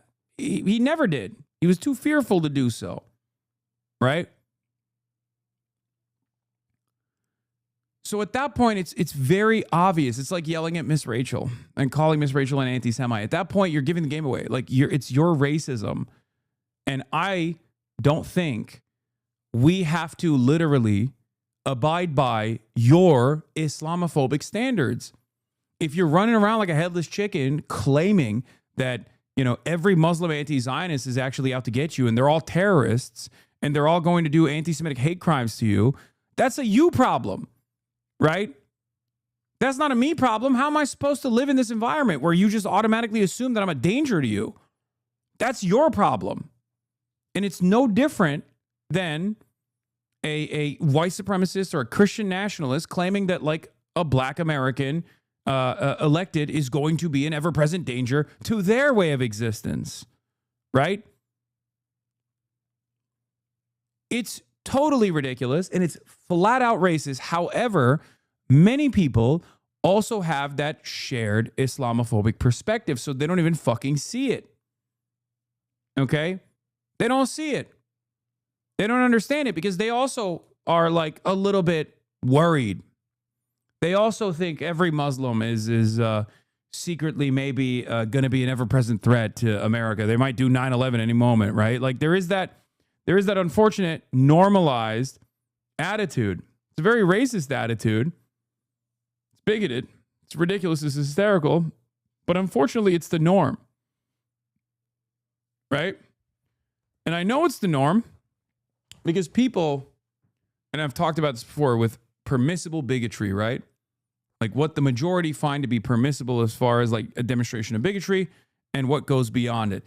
For Islamophobia, you can basically call every Muslim a terrorist and you're not going to receive a lot of institutional pushback. There's not really anything you can say about Islam or Muslims that will cause large subsects of American society to turn around and go, oh, that's a bridge too far. There are certain things that you can't say about every other group, every other ethnic group, that people would absolutely refuse to overlook. Okay? For Islamophobia, there isn't. There's no ceiling. Everything is permitted, right? That's how you know it's totally fucking normalized.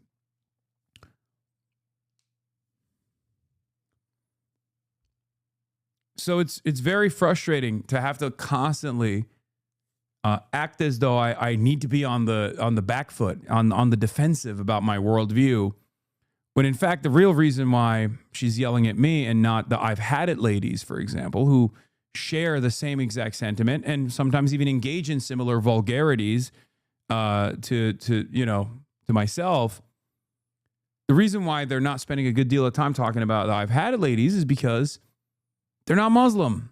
It's that simple, right? You would look totally ridiculous if you were to do that about another popular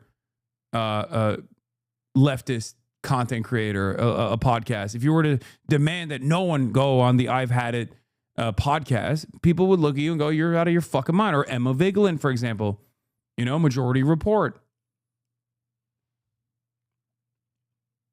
Sam Cedar is Jewish. Emma Vigeland is a white woman. You can't make that same argument about them. You can make it, however, about Zohran Mamdani. You can make that argument about Abdul El-Sayed. You can make that argument about myself. And that is because there is a lot of unexamined Islamophobia. I don't talk about it too much because, like I said, you just got to fucking eat it, But there are instances where I have to bring this up because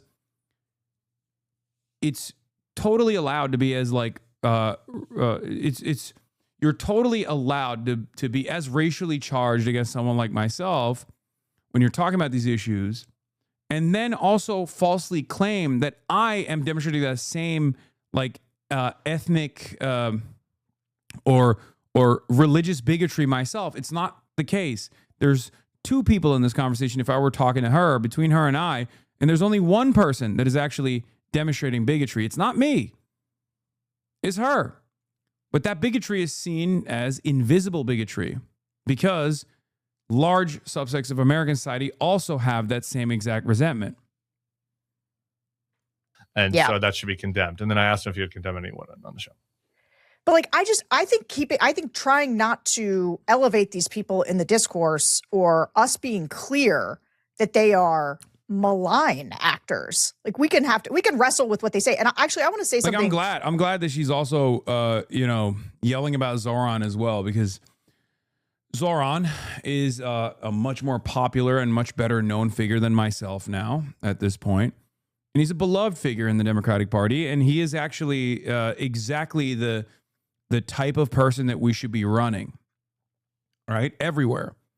So for her to yell at me with clips out of context is one thing, but for her to turn around and then also say, like, Zoran is just like Hasan, a malign figure, that gives the game away, right? You just lost endless amounts of credibility. I'm willing to bet even in the Bulwark audience, there are plenty of fucking people who might have had some fears about Zoran, and then when those fears were never realized, they actually started liking him quite a bit. Because I'm not sure if we've talked about this before. I was also on a panel with him, and I didn't know who he was going into it. This is like actually the embarrassing part of this is that I don't like really know. I don't like follow who the Twitch streamers are. And I hadn't really heard of him. Or if I had, I hadn't bothered to figure out who he was. And when he started talking, like the first things out of his mouth were like ridiculous, and they were attacks on Bill. And it was this like kind of, it was just like garbage lefty nonsense. The garbage lefty nonsense, as I said, your outlet is run by neocon war criminals, even if they've had a change of heart.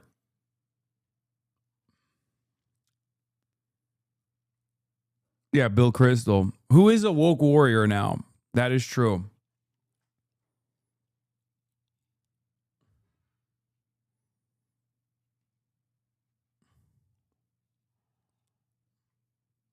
I'm glad that the now woke warrior in the Democratic Party coalition is saying garbage lefty nonsense.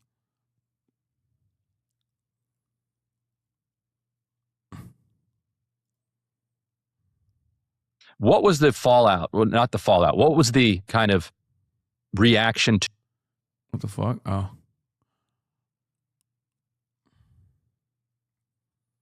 Why is she so angry? I mean, I think you know why. And I also had a fight with him on the stage and condemned what he was saying. Also was like, I get how polarizing Hasan Piker is, but Sarah calling Mamdani a malign actor shows how completely out of touch she is. Tim is right on this one. People in government have said 9/11 was our fault because none of the three-letter agencies were talking to each other. Doing the Gaza thing is a strange way to pronounce slaughtering innocent civilians in retaliation. Funny how Tim wears pearls, but his co-host clutches them. I've never seen a better visual representation of pearl clutching before. Someone called the dictionary, people. So y'all are critiquing someone you don't watch. As an independent, I say vote out anyone that has Israel first and the Americans second. Tell me you haven't listened to a second of his streaming without telling me you haven't listened to a second of his streaming. We sure don't see Hakeem Jeffries or Chuck Schumer doing it. I hope they made this video to get a pulse on how the audience / Democrat base feel, and I hope they listen. Sarah lost credibility in their argument when she started by saying, I read some of what his critics say. Why do his critics filtering his statements get no second look? Tim is right about the talk 8 hours a day thing. When you generate that much content, it's incredibly easy to chop up whatever narrative you want. I found him a while ago, actually because of his critics, wanting to see for myself firsthand. Turns out much of his third-way Schumer smear is chopped and cut from its context. He's pretty sarcastic and often mocks his critics by dramatizing what they say about him, which is bad faith critics clip, and then you just get it third hand and it reads horrible.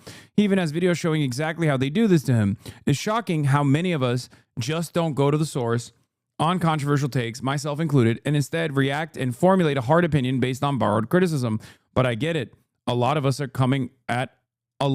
is coming at us all the time. Flood the zone, remember? But going after Piker is exactly how, once again, corporate Democrats like Schumer and Jeffries risk snatching defeat from the jaws of victory. We can't survive this cycle again. Sarah, really means you have to be careful not scaring off the donors. I subscribe to the Bulwark, yet my politics mostly align with Pikers. Democrats who keep throwing people out of the tent will keep losing, and those people will get radicalized by the far right. This must stop. The ironic thing about Sarah's position on Hasan and the Democrats needing credibility on the issues is that it's literally the same exact critique Hasan has about the Democrats. He said that Democrats need to be clear on Israel's war crimes. Otherwise, terrible people like Tucker Carlson will look like the reasonable voice when he is a full-blown anti-Semite and white nationalist. I think she's grossly mistaken about what Hasan's politics actually are. I think she just doesn't care. That's it. I think because she's a little bit of a boomer, she thinks this is negligible. Like, this is like beneath her station to even have to argue. People should just listen to her because she's a well-established, credible actor in this field. So of course she's not going to do like decent research, because from her perspective, I'm just some random dumb fuck. She doesn't realize that I have a bigger audience than she does, right? She doesn't realize that like my positions are actually far more representative of the broader base of the Democratic Party. She doesn't care about any of that. So from her perspective, it's just like, why am I talking about some shithead who's like choice quotes that I read from someone who is not even in the coalition, right? Most of the time, it's just like a fucking reactionary framing anyway.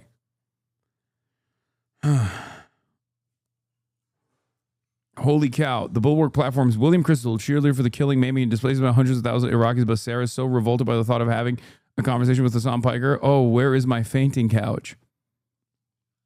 I don't think Sarah could have given her book a worse testimonial than her comments in this video. Read a book about influencing people from someone who doesn't understand the current moment at all. Her publishers must be enthused. Never has the Bulwark looked more like the Romney coalition. Throwing heat at Hasan is going to backfire. Sarah has no idea who Hasan is. She's utterly ridiculous. Now Zoran is a maligned actor? Holy shit, she is so uninformed. Does anyone understand the concept of blowback, or is that something that requires you to be younger than 40?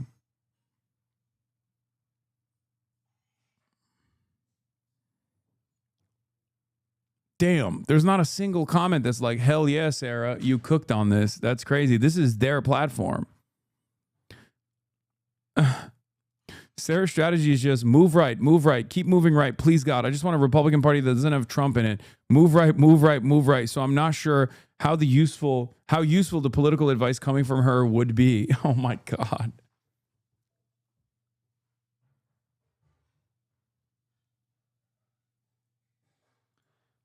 This is a member of 4 months saying,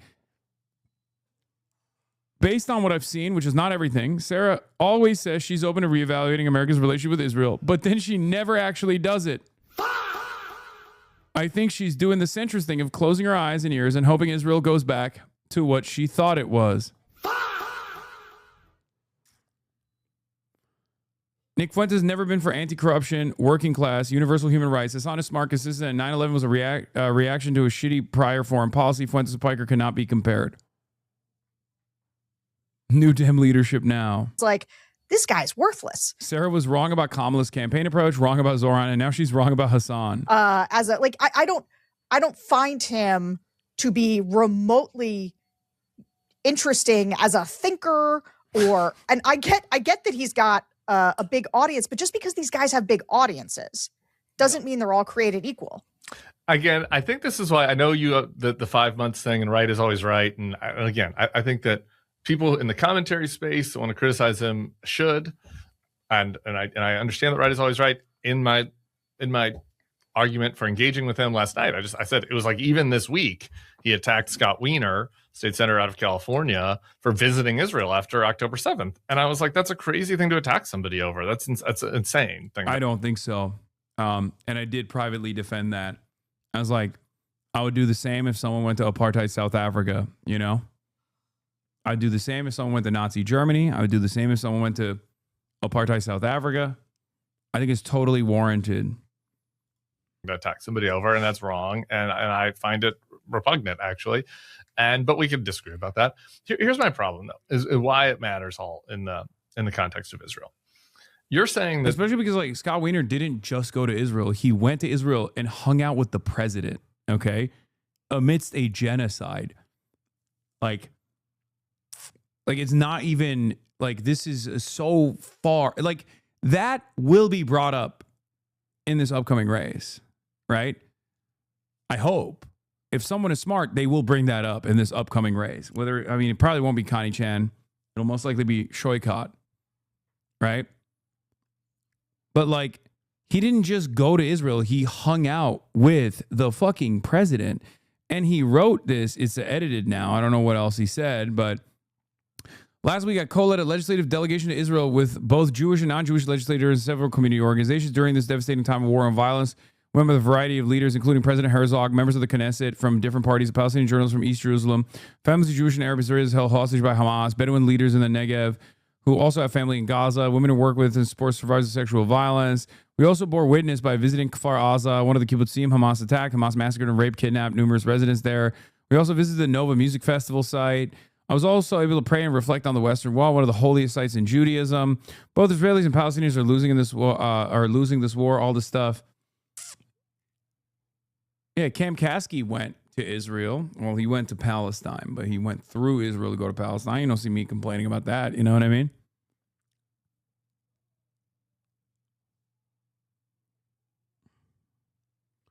There's a reason why Scott Wiener has to like reposition himself as an Israel skeptic now, an Israel critic now. Okay. It's ridiculous. Yeah. This post will always haunt you. In your rambling, virtue signaling prose, you focus entirely on Hamas's horrific actions while never mentioning Israel's decades-long assault on the Palestinians. Right?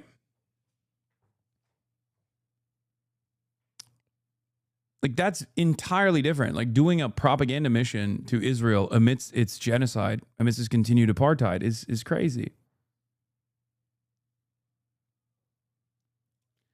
DSA is fucking stupid for supporting her. DSA doesn't openly support Connie Chen. These are some of the reasons. DSA San Francisco does not openly support Connie Chen. There are many DSA San Francisco members who actually prefer Connie Chen to Shoykot. I hope I can, change their minds.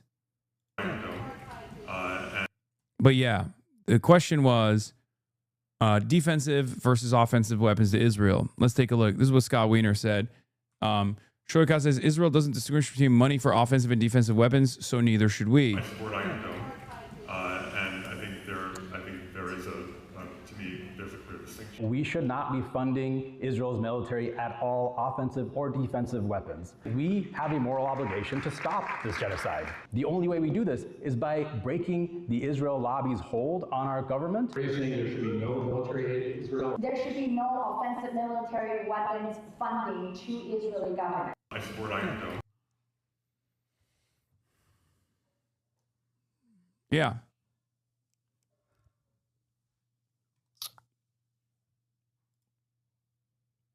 So I do want to mention something important here too. Okay, something that's important here is Shoykot said this before AOC's statement too, and I think that matters. Okay.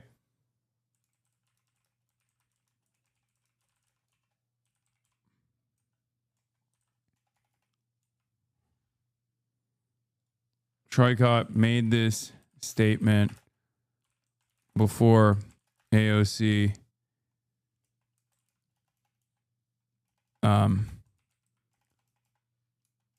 publicly turned it into the new litmus test. I think this shows integrity. Pay close attention to the fake progressives who will now change their attitude once AOC made it permissible.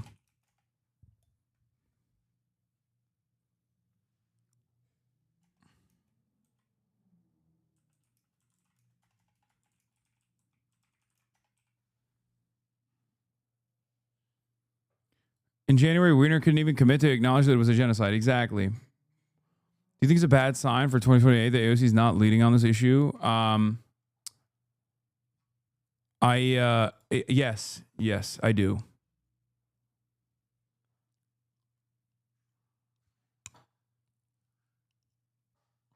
Connie Chan does not support U.S. with Israel, dude. Oh, really? So why is she having a hard time saying no defensive weapons?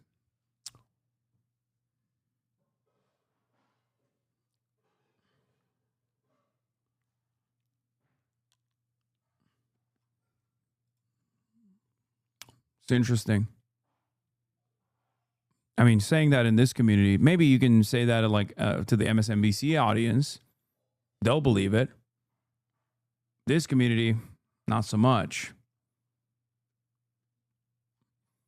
The reasons pro-Israel Democratic groups rather talk about Hasan Piker and not Trump. Steeply unpopular war. Obvious. 1, Israel's a party to the war. 2, pro-Israel groups believe the only reason people have a negative view of Israel's anti-Semitism is anti-Semitism. They see it all as bigotry. Pro-Israel groups genuinely believe people only have a negative view of Israel because they're bigoted or under the spell of people who they consider bigots. They don't think any of it has to do with Israel's actions. Since it's all irrational bigotry, they embrace cancel culture. Yeah.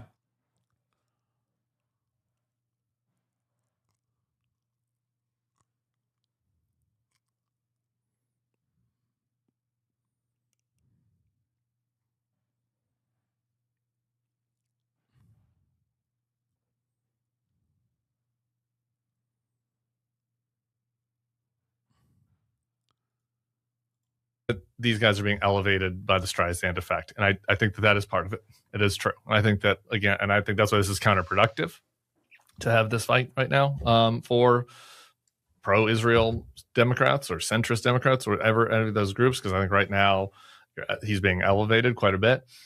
But I don't think that's what's elevating him. I mean, I think that what is happening in the world is elevating him in the moment. I'm sorry, and I'm sorry. This is like very uncomfortable for like defenders of Israel to deal with. But like, what happened was we were in a world after October. He's right. He's right. He's nailing it. He's basically trying to explain to this person that like history has officially vindicated my position, a position that I have been consistent on for a decade plus. And that obviously gives me a lot of credibility with the newcomers in general. And I already have existing relationships with the people that are in this movement in general. So when you actually come after someone like myself on these issues to try to like set new boundaries on how we can and can't talk about this issue, most people are going to look at you and go, shut the fuck up. What is this phony bullshit? You know? It almost feels like if someone were to be a lifelong Republican and work within the Republican machine to then come into the Democratic Party and tell Nancy Pelosi what she can and can't do, right? It almost feels like that. Like Nancy Pelosi and others in the Democratic Party would be like, excuse me, that's Nancy Pelosi. She's the boss bitch, okay? You don't get to tell her what to do. You know?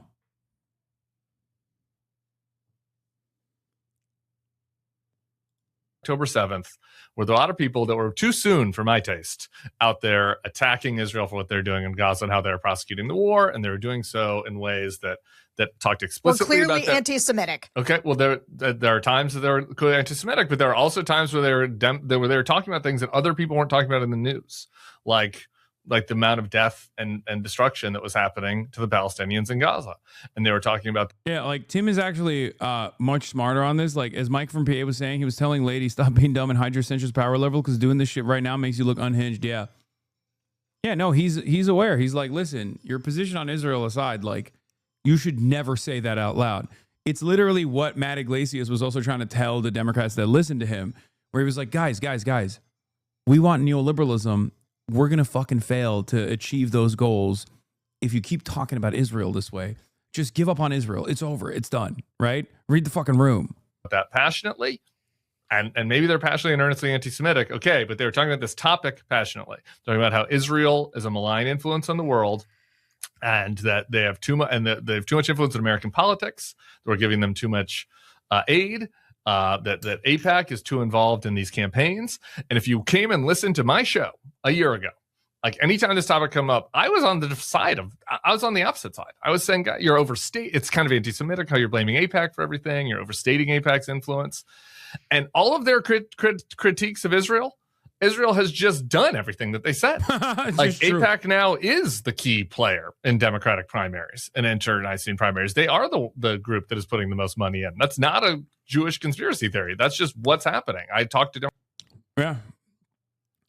For the record, that was always the case. Like AIPAC had tremendous influence. It's just it's far more in your face now because a lot of people started having a negative opinion about Israel. So now all of a sudden, when AIPAC enters the fold, you're like way more aware of it. When you're like, wait a minute, that's crazy. What the fuck? Democratic strategists, they're like, the race is going to be determined based on AIPAC's involvement. Like that's just is what it is right now. And Israel did then continue to go way overboard in their prosecution of the war in Gaza, and then not to mention what's happening in the West Bank with the settlements, not to mention the fact that they're invading Lebanon right now. And then we did get into a war with Israel. Like that the Secretary of State said we got into because Israel was going to attack first if we didn't do it. So like sure, there might have been some anti-Semitic. Did he say a Jewish conspiracy theory? Yeah, he's saying like AIPAC having profound influence over Democratic primaries is not some like anti-Semitic Jewish conspiracy. It's just the truth. It's an accurate reflection of events. So you look silly when you try to say, "Oh no, this is some classic anti-Semitism." Most people who are knowledgeable enough, who understand exactly what's going on, will look at you and go, "You're insincere. You're a bad faith actor." Stuff mixed in there, and that's not good. I'm not okaying that. It's bad. They should not do anti-Semitic stuff. But like their general critique of the lefty anti-Israel commentators like has borne out in the real world. And so I don't understand. I don't know what pro-Israel people expect. There's been a huge sea change. If you just look at the polls of voters, they're looking around. They're like, I am unhappy with the extent of our relationship militarily with this country. I'm unhappy with this war. All of the establishment figures want to kind of tamp that down. And there are these other voices out there that have been speaking about it. Well, obviously they're going to gain influence. And shouldn't Democratic politicians talk to the viewers of those shows? They're not all anti-Semites. They're just unhappy with how things are going in the world. I think you can do it. So she's so mad. Why is she so mad? I don't understand. Like he's making these points in a way, like, I don't know what Tim's like true opinion is here, right? Like, it's obvious that he is sympathetic. We've hung out before. We've done a panel before. Like, I think he likes me. He does a show with Cam, obviously, and that's probably another reason why he knows what I'm about for that reason. But like, he's literally trying to soft serve this to her in a way where like using terminology and goals that she will understand, right? And she's so mad. Like, this is the nicest way that someone could have this conversation, like friend to friend, peer to peer, coworker to coworker. This is the nicest version of this conversation. And most people will not have a conversation so nice with this person, if that makes sense. Most people would have just been like, what the fuck are you on about, right? So what I don't like, and I don't want to say that I think you're falling into a trap, but I do think that there are ways. One of my biggest critique of Democrats in the book, and the thing I am urging them to do, is to get out there on offense, to say what they believe. They should passionately argue against this war, if that is what they believe. If it's not, that's different. But like, they should passionately argue about it so that people listen to them. And so they have credibility on this. That doesn't require Hasan Piker. But like, who's doing this that? Idea that this... Well, this is part of the problem. Is Hakeem Jeffries doing that? Is Chuck Schumer doing that? Are the 2028ers? This is where you and I agree. Gavin Newsom came out there and was like, "Oh, Israel's an apartheid state." Then he apologized for it. They should ignore, but this is why they should ignore Hasan Piker. They should ignore Hasan Piker at all. They should ignore him. They should ignore him and condemn him. I do not think it's hard. If you listen, when we were anti-Trump, right? The reason that we were anti-Trump is partly because she's mad because the previously undisputed dominance of liberalism not cracking. You're part of the vanguard leading that. Yeah, I mean, I think for her it's a little bit different too, like because there's different kinds of liberalism out there, right? And like her version of liberalism is also like a very right-wing version of it too, because like most liberals, most self-identifying liberals don't have this opinion. This is a unique opinion. Most self-identifying liberals, as Tim is trying to point out to her, have completely dropped Israel. Like they have a very, very antagonistic opinion of Israel. You know what I mean? So her anger, her resentment in this moment is actually stemming from the fact that like it's not just that liberalism is failing. It certainly is. But also she's worried that she might not have space in the party. Okay? I think that's what it is. She's worried that a party that has me in the tent is going to not cater to her. It's going to cater to us. And she's worried that she is going to be left alone, right? She doesn't want to be a part of the Republican Party any longer because the Republicans are gross. They're disgusting. They say horrible things. They're stupid. We've seen this with like the Richard Hanania and all these other like former white supremacists who are still kind of, I mean, who are still white supremacists, but like are no longer Republican, right? They're no longer MAGA because they get like, they can't stand how unintelligent and how cultish, how crass the MAGA movement is, right? And that's part of the reason why they moved to the liberal side of things. That's the reason why they moved to the Democratic Party. And the Democratic Party is perfectly happy to cater to these people, right? And they have catered to these people in spite of the fact that there aren't that many of them, right? This is not a real constituency. And the Democrats have lost because they've catered to the never Trump Republicans. But that's the reason why I think she's like flailing around, because she realizes that she's going to be the one that has to concede to my worldview. She has to come to my side of things, right? But she's only used to a lifetime of Democrats catering to her expectations, or, you know, her being totally in line with the Republicans until Donald Trump became, you know, this rude force that she finds disgusting. You know?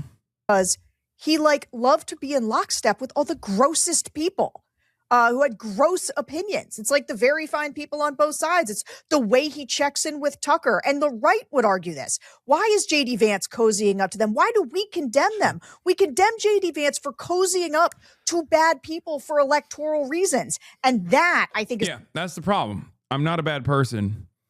As a matter of fact, if you were to poll, I think, many Democrats and openly explain both of our worldviews and our background, 99% of them would probably say they identify with my worldview over yours.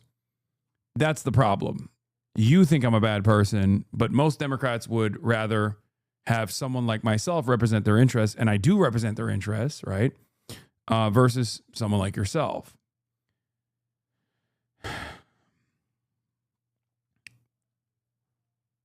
Is the problem. That I'm felt not to me saying like your people should argument cozy yesterday. up. This is where the folks that are attacking me, I think are wrong. I'm not arguing that they cozy up. It's fine to go on a show and argue, to disagree with them. What prompted all this was the idea that John Ossoff has to condemn Hasan Piker. You know what's funny? I agree with your because point. Hasan Piker complimented him. That's fucking insane. Fuck you is what John Ossoff should say. John Ossoff should say, you know, I don't know what Hasan Piker's whole He should say, I don't know who that is. I don't know who He that should say, is. like, Here's what my opinion I wish is. I I'm didn't know against who he this is. war in Iran. Yeah. I'm against this war, and I'm against this. Oh my God. She's like, this is crazy. What the hell? Why is she so mad? What the hell have I done to her? We appeared on a panel one time, and I made one statement about William Crystal being a neocon and being responsible for the situation that we found ourselves in, and she has never let that go, huh? Goddamn. This is a common thread with people who we jokingly refer to as engaging in Hasan derangement syndrome, right?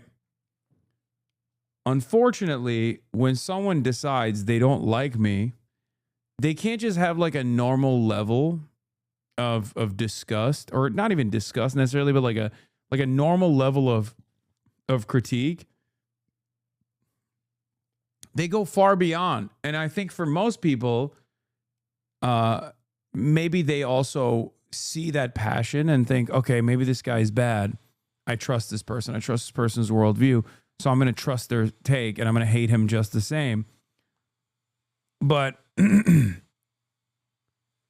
but I think like this is not normal, right? Like this resentment is so unbelievable that I think most normal people from the outside would look at this and be like, I don't think this is I don't really know this Hasan guy, but kind of feels like maybe you're a little too mad.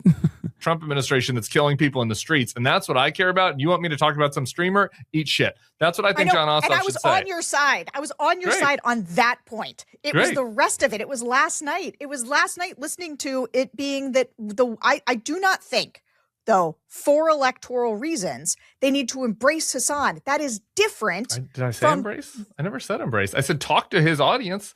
Talk to the people that listen to him and Joe Rogan and Theo and Sneeko, all of these anti-war people. No, the question is, would you have Joe Rogan on a campaign stop?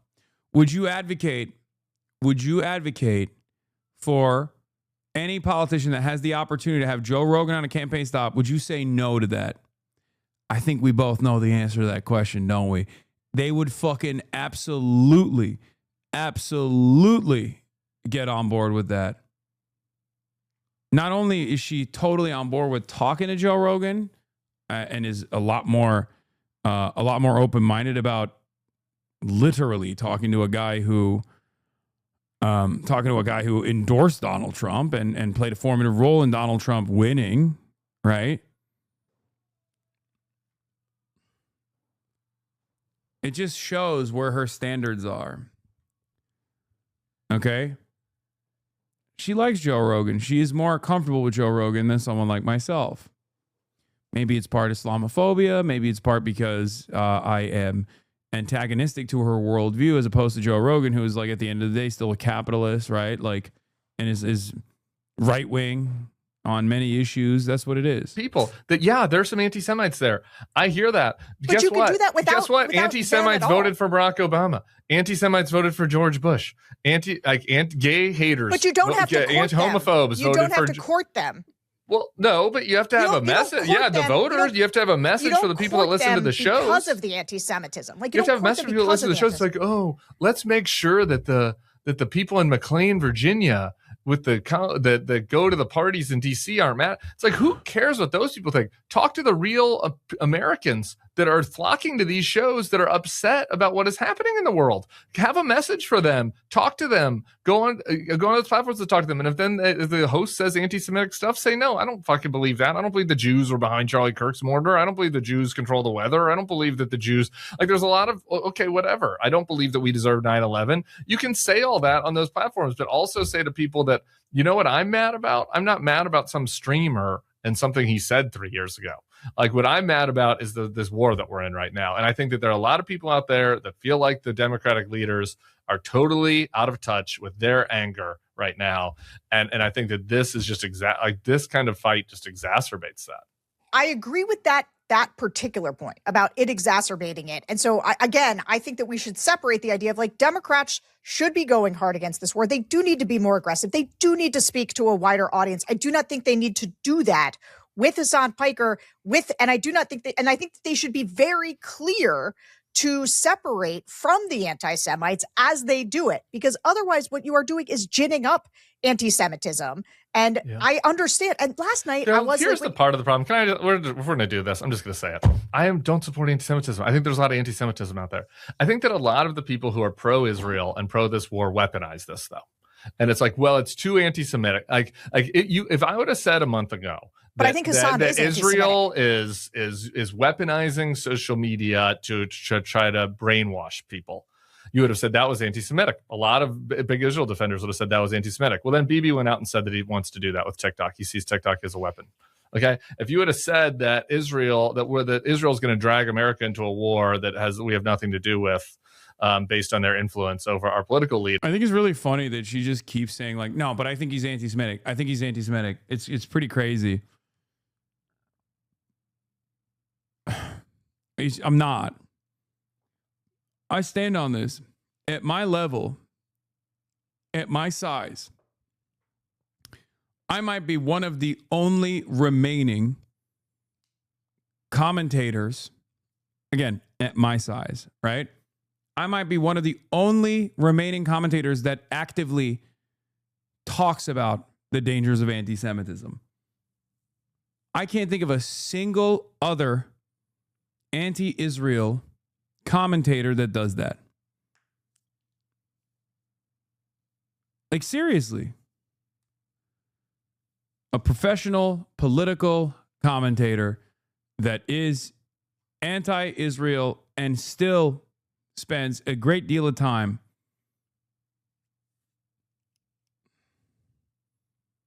oh, no. I mean, I'm saying like at my size, right? I mean, I guess maybe Mehdi Hasan.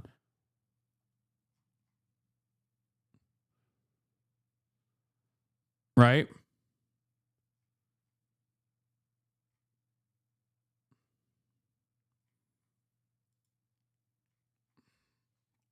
Like, because think about it. Like, at my size, I would say, like, it's Candace Owens, Tucker Carlson, maybe not even Nick Fuentes, but let's say, for the sake of argument, it's like Nick Fuentes. Like, there are even people who aren't anti-Semitic, who are just simply anti-Israel, that don't spend this amount of time fucking, as Kyle likes to say, throat clear about how not anti-Semitic they are, right? There's 2 months ago, people would have said that's an anti-Semitic thing to say. And now we're doing that.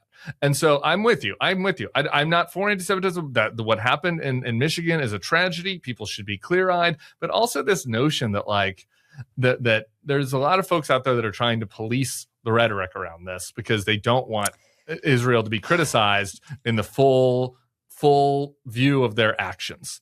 And there's a lot of criticism of Israel that is made. Tim's making a good point. So now she has to like withdraw and then go back to the previous points about like why she thinks I'm anti-Semitic. So here's where the smear campaign moves into quotes again. It right now. And I just think that this, again, it goes back to who you empowering. I think that if you try to like do like if on one side Israel is starting a war in Iran and getting us into this quagmire and hurting people's lives, and then on the other side you have people that are saying things about Israel, and like you're out there and you're like, I don't like the way that you're talking, and that's the thing that you're very passionate about, and then you're not that passionate. You're like, well, I don't know. You know, we have to. Bibi's a partner. We've got to work with him. We'll see how. You know what I mean? Like there's a disconnect with people. And I think, again, you're empowering the actual anti-Semites. I think you're empowering the actual anti-Semites by not being just clear-eyed about the real threat here.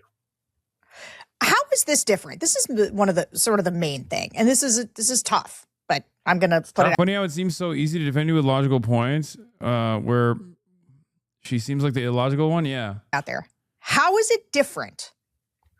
Our objection to Trump when he showed up, like, and this is where when people were like, it's locker room talk, I was like, you locker room talk. No, it's not. Like the way they tried to downplay things. Did she vote for Donald Trump in 2020? Because someone was saying she switched parties in like 2025 or something. I don't know if that's the case.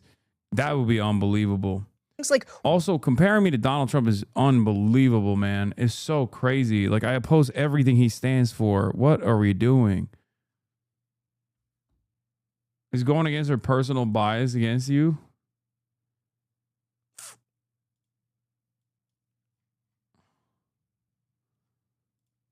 No, she never voted for Trump. Oh, so she's like a 2020 never Trumper?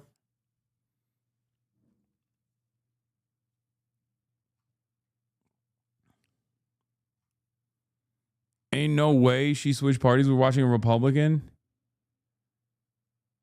Yeah.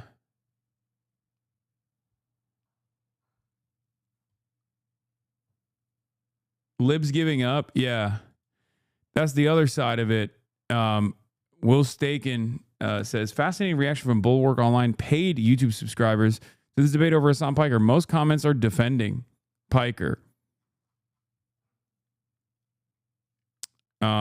There was also the co-founder of the org behind the No Kings protest from Indivisible. Leah Greenberg says, personally, I'm team Big Tent, but if we're going to start kicking people out of the party on brand/moral grounds, I would like to nominate 1, the foreign policy team behind the Gaza genocide, and 2, every Dem former elected staffer who takes a cushy job with an overtly evil company. Okay, so the No Kings protest is on our side. And not only that, but because this has been unbelievably unproductive for all these people, there are some who are at least smart enough to retreat. Yo, we can't tip you anymore. Yes, you can by subscribing for $6 or for free. Yeah, Trey Easton finally retreating says all Big Tent and Hasan Piker discourse needs to conclude by 5 p.m. on the East Coast. We've all been very annoying. No one's convinced anyone of anything, and the weather's too nice to keep this up. Thank you for your attention to this matter. Right?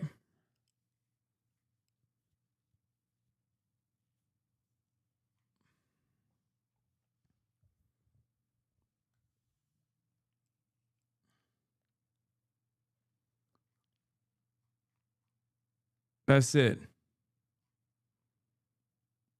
Can't you prepare a video with the context of everything she's lied about and demand him play for correction? You get a good opportunity to introduce your actual views. Oh, chatter. I've done that so many times throughout my career. And the very fact that you don't even know that those videos exist out there perhaps is the greatest demonstration that doing that doesn't work. Does that make sense? She says she vote for Ted Cruz over Mamdani. We're putting this on TikTok. Ranked choice voting. Zoran, Cuomo, Tucker, and Ted Cruz. Cuomo. Cruz. Zoran. Tucker. That's crazy. Sarah Longwell from the top rope. This is another one of Destiny's dick riders, by the way. Interestingly enough, so many of the Destiny dick riders are they're aligning themselves with someone who voted for a Democrat for the first time last year or 2 years ago. I wonder who the spoilers are, is what I mean, right? Who are the spoilers here? Who are the spoilers here? People who spend a great deal of time defending Israel. People who spent the last 3 years defending Israel unconditionally, thinking that that was going to lead them to prosperity and an elevated platform, and only now have to sometimes cower in shame for their previous positions. Who found themselves in long and complicated legal battles due to horrible things that they've done to people, specifically women. And their fan base, or the guy who was uncompromising in his positions for the last decade plus, who now happens to be the voice that represents the moral majority, the moral center of the party. Not the politicians, of course, but the party's base of support.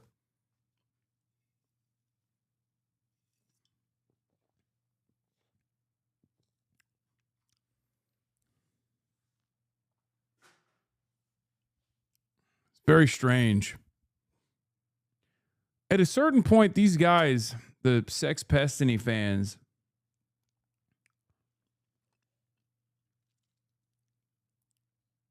at a certain point, you would expect them to just like get tired of being on the wrong side of every fucking argument. Right?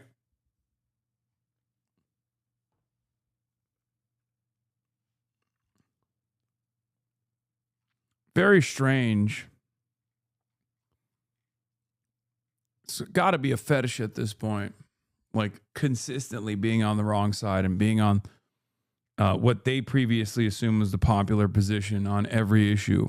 Like have some fucking conviction, right? How sad.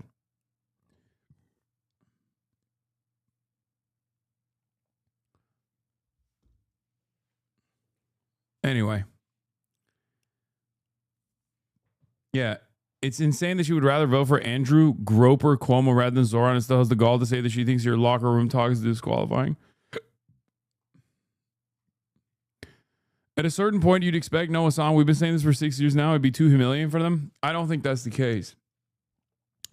I think in the last 7 years now, it's not even 6, it's been 7 years at this point. A lot of people have left that community. New people have cycled in, but a lot of people have been filtered out. Some of them have carried on their resentment for me, but no longer watch Sexpestiny. And I would go so far as to say there's plenty of people who have actually found themselves here. They just don't say it because it's embarrassing.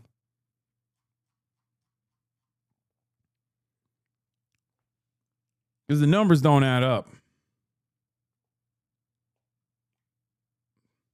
It just doesn't make any sense. I will say, however, the ones that have, stayed behind have become some of the most loyal fedayeen, right? The ones that have stayed behind, albeit a tiny, minuscule number of people now, still have like outsized influence and definitely work tirelessly to present themselves as like this massive wave and are very agnostic about who they align with because they will align and link up with MAGA. They'll link up with Nazis. Because remember, Sexpestiny's second in command, Dan Stalkman, went and talked to Tom Cotton, right? To try to get me deplatformed. That backfired spectacularly on Sexpestiny. But he did do that, right? Because like these guys, they have only one goal, right? Which is to fucking eliminate me. Yep, my friend is like that. He was a huge Destiny fan. Now he's just embarrassed. I have friends who were casual Destiny viewers and have dropped them completely to watch you now. Yeah. I mean, he has a community of like serial doxers and harassers, and they can get very active, but the numbers have actually diminished over the years. So because of that reason, I think the impact is softened, but they still have the capacity to go and align with much larger communities and like behave in this parasitic way where they're like, if there's anyone out there that's a larger community than ours that's saying fuck Hasan, we're agnostic, we're only on the fuck Hasan position, we'll lean into it. So they'll go and align with the Bulwark one day and they'll go and align with neo-Nazis the other day, right?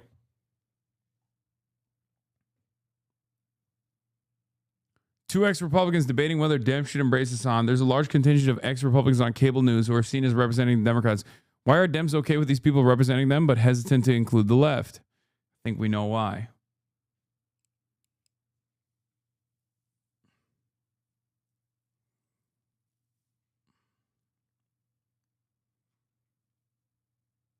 Yeah, they'll align with Asmongold when Asmongold shits on me. They don't care. They have one move. It's very sad. It's very strange.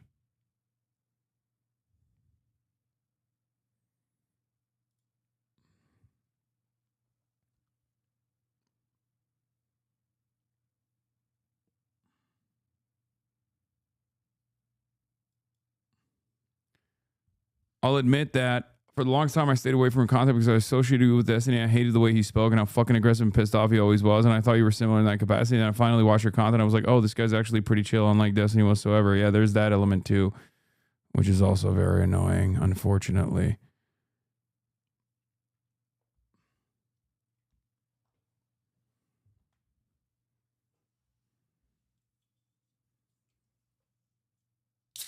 Why are all your ops dorks? I mean, they're not just dorks. Some of them are, rapist dorks.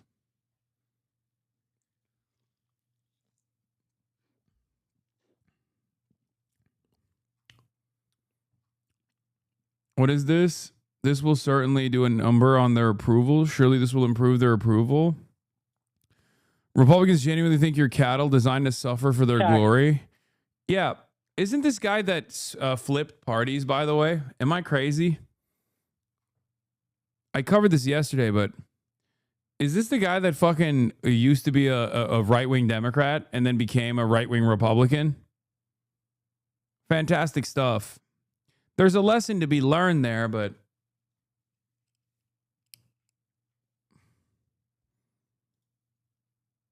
something to consider. Yes, he was supported by all the centrists, then flipped MAGA after they got elected. Nice.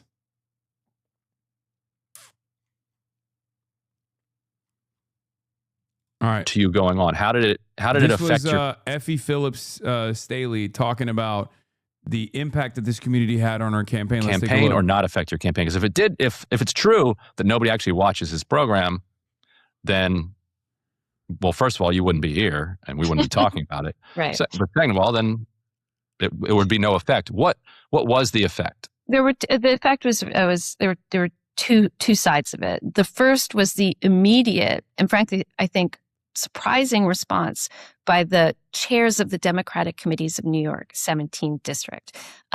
It was within an hour that this response that they put out was generated. And I will say that the very first thing they quoted as evidence against Hasan Piker was Fox News. And that just blew my mind, because to complain about, all the things that people are saying about Hasan Piker in this moment from a news organization that,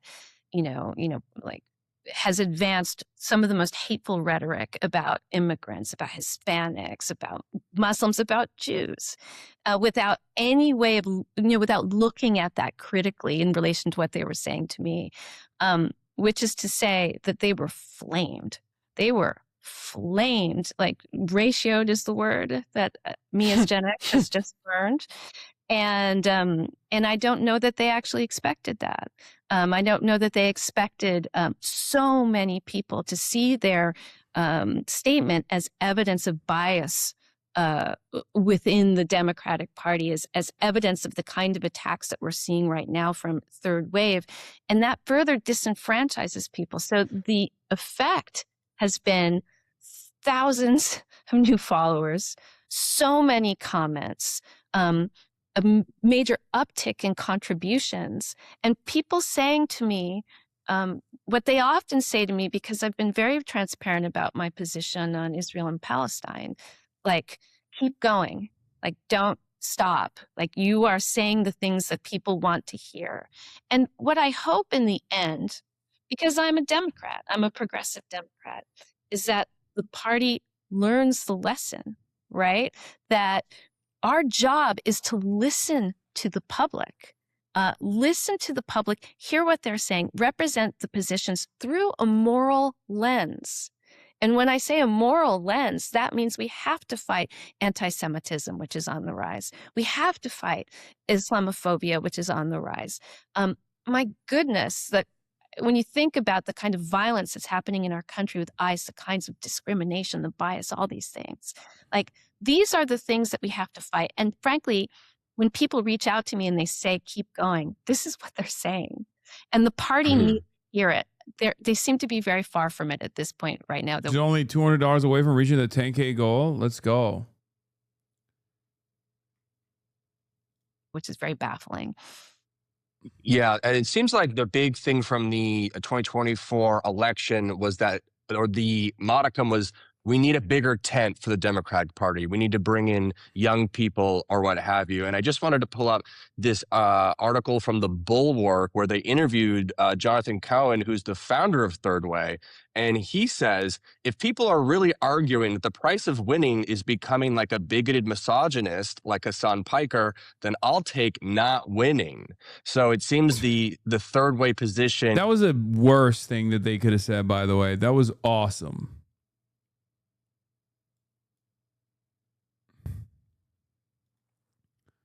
That was such a saying the quiet part out loud moment, you know? It was so so transparent, like that they were just like, we'd rather fucking blow this shit up than be anti-Israel, you know? And it's ironic because you will blow the shit up if you don't fucking lean into people like myself. You did already. You did it once in 2024. Hasan is rising to power because people realize their lives are not improving, not because he's being attacked by a bunch of centrist clowns. All they did was expose themselves as genocidal, supporting freaks to the voters. Republicans and establishment Democrats are the same.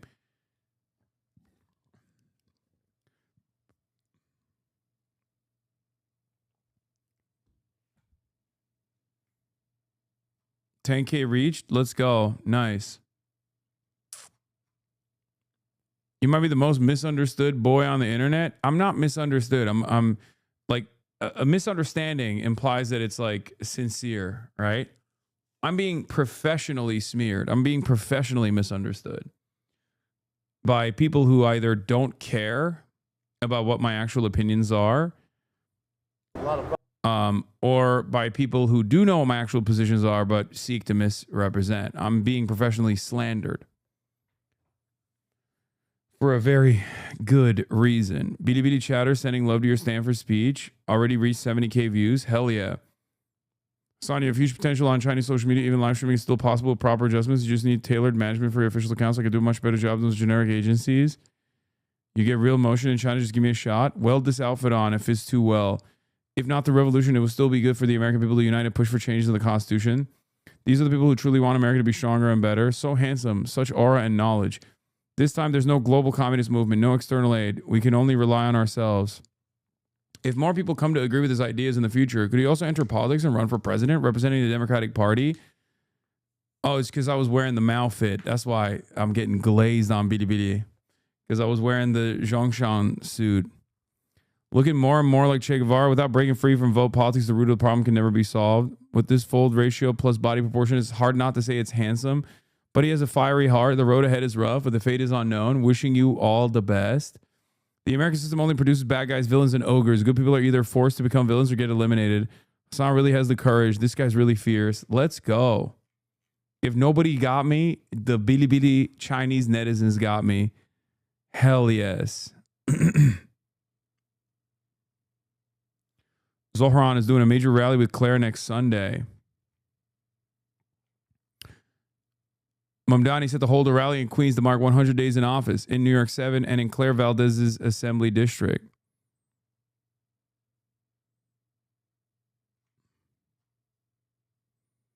Those are made up comments. Shut up, Puerto Rican vegan socialist. Are you hating?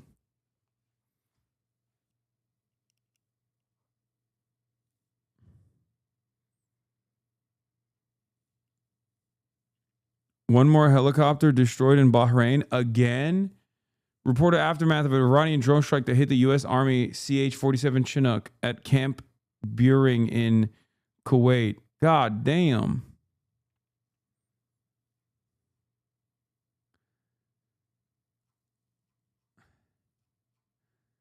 Toasted. A couple band-aids will fix that up. Speed tape. Slap it on. It'll work. Kuwait is where the helis got to rescue the pilots, by the way. It's not destroyed. It's just a bit sad. Yeah. True. Also, look at this.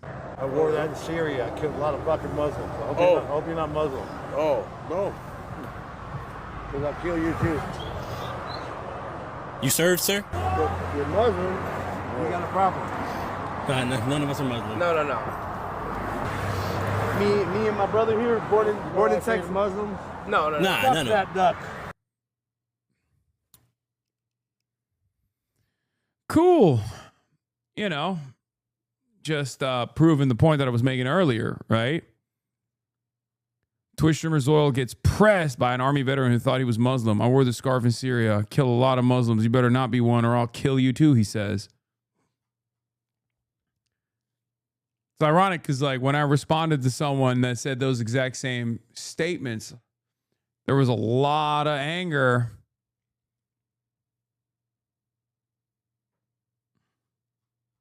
If you remember, I remember. That's what you're supposed to do, right? You're supposed to just eat it when someone says that to you. You're supposed to be like, no, sir, we're not Muslim. I mean, obviously, they're not going to say anything in that situation. This guy is like very clearly insane. I won't say how I feel about this because last time I was honest about it, a lot of like VTubers who claim to be veterans were fucking crying and demanding I get banned and stuff. But this was an identical conversation that I had online. An identical conversation directed at me. Damn near identical. Won't say what my response was, but a lot of dumb fucks thought that that would be an appropriate entry point into another case of manufactured outrage and demands that I get deplatformed.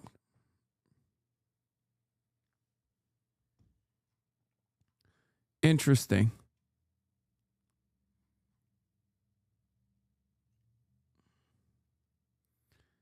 Given that Hasan Piker will, as he demonstrated in 2024, urge his audience not to vote Democrat, whose politics he doesn't find sufficiently pure, I think regarding him as an ally is foolhardy to say the least.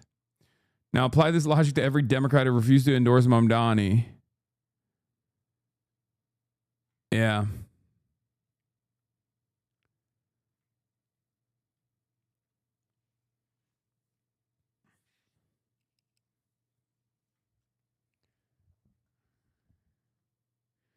Hey, Hasan, 2-year subscriber here. I'm very confused. Are you Mr. Communism, Mr. Jihad, or Mr. Trump 2.0? It will be helpful to clarify.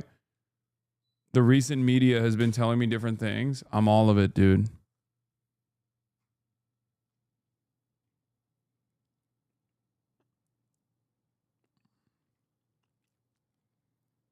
All the above.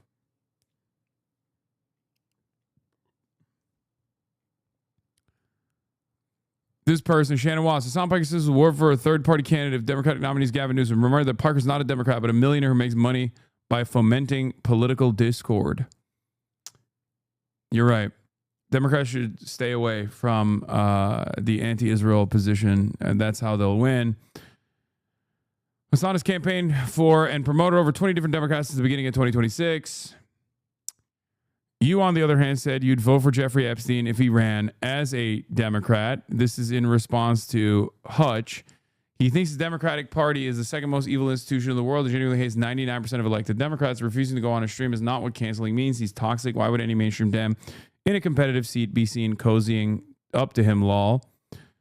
To which I quote retweeted and said, this is why there's a lot of worry from some in the party. They don't want me working to primary bad Democrats to replace them with 1,000 Zoran-style left-flank candidates. Guys, please stop talking to him. He's irrelevant. Even though I'm going to spend the rest of my time talking about him. Please, please. Anyway, all right, we did that.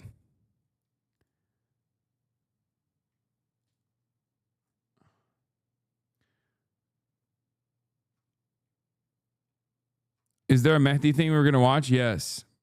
Mehdi had a conversation with my Professor Jang.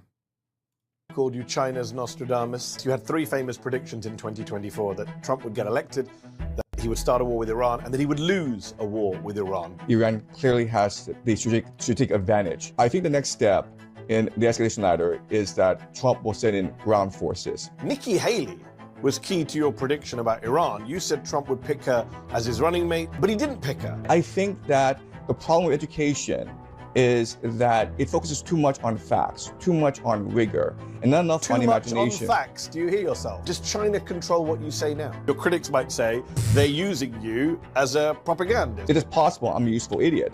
And I suspect that there are many entities around the world who would like to amplify my message, including the Chinese government. Hold on. You don't call yourself Professor Jiang on your YouTube channel?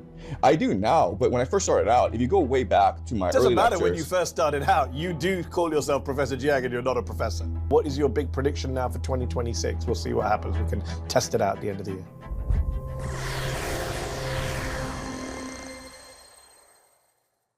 Back in 2024, Chinese-Canadian educator Shui-Qin Jiang posted a video on his YouTube channel, Predictive History, where he laid out 3 big predictions. Donald Trump would win the 2024 election, the US would then go to war with Iran, and ultimately the US would lose that war. Since then, the self-styled professor who says he uses game theory to analyze the past and predict future geopolitical events has become an internet sensation, and has even been dubbed China's Nostradamus. But he's also faced some criticisms over his predictions and, many would say, pretty out there conspiracy theories. 2 out of 3 of Jiang's big predictions have come true. But how much of that is his own geopolitical foresight, and how much of it simply comes down to luck? How much does the Chinese government control or even influence what he says, what he predicts? I decided to not just speak to Shui-Qin Jiang, aka Professor Jiang, about Iran and the state of the world. I don't like the way he hit that. Okay, that's Mr. Professor Predictive History to you, Mehdi. Unbelievable. He hit the fucking air quotes. He's the professor in my heart. But also to challenge him a bit. Here's our interview. Shui-Qin Jiang, thank you so much for joining me on Zeteo. You have said you use game theory to predict future geopolitical events. For those who have never heard of game theory, please do explain what it is and how it helps you explain what's happening with Donald Trump and with Iran in particular. Right. So game theory applied to geopolitics means that we see each individual nation state as a player in a zero-sum game to maximize its individual interests. And so each player would have its own characteristics, its own strengths, and it would adopt a optimal strategy in order to win the zero-sum game. So how does that apply in the Middle East right now? Right. So the United States is attacking Iran, and these 2 nation states have different strengths and weaknesses. So America has the world's greatest military. It has aerial supremacy. It has tremendous technology. It has unlimited funding. And so Iran is adopting an asymmetrical strategy of holding the global economy hostage, meaning that rather than attacking the United States directly, which it cannot defeat directly, it is instead controlling the Strait of Hormuz, which is strangling the global economy, and it's attacking the GCC nations, the infrastructure of the GCC nations, in order to force Trump into the negotiating table. So the CPC literally deported Chiang for spying in 2001, 2002. I don't get where Mehdi's Chinese government control angle is coming from other than racism and Orientalism. Yeah, I don't know. So that is the asymmetrical warfare of Iran. You've also predicted that the US, you had 3 famous predictions in 2024, that Trump would get elected, that he would start a war with Iran, and that he would lose a war with Iran. Based on what you've seen over the past month, do you still stand by that prediction? Yes, I do. I think that after a month, I think that Iran clearly has the strategic advantage. And what I mean by that is that Iran is very clearly able to articulate its military objectives, and it has a very clear strategy of how to obtain these military objectives, and it is working very hard and very meticulously to obtain these objectives. This is the complete opposite of America, where Trump has failed to articulate an end goal. And right now, it seems that the administration, the Trump administration, is unable to articulate both a strategy and a purpose to the American public, which is causing most Americans to not support this war. It's also causing low soldier morale among the American forces. What do you think happens next if/when Iran wins? Mehdi doesn't really have a sincere inquisitive mode, and perhaps this guy doesn't deserve that, but he has obliterate mode and my perceived ally mode only. That's actually a really good fucking assessment. And when he goes into obliterate mode, I mean, he is one of the best in the game for sure. He is so fucking good at it. And I will say, I think Professor Jang does deserve it.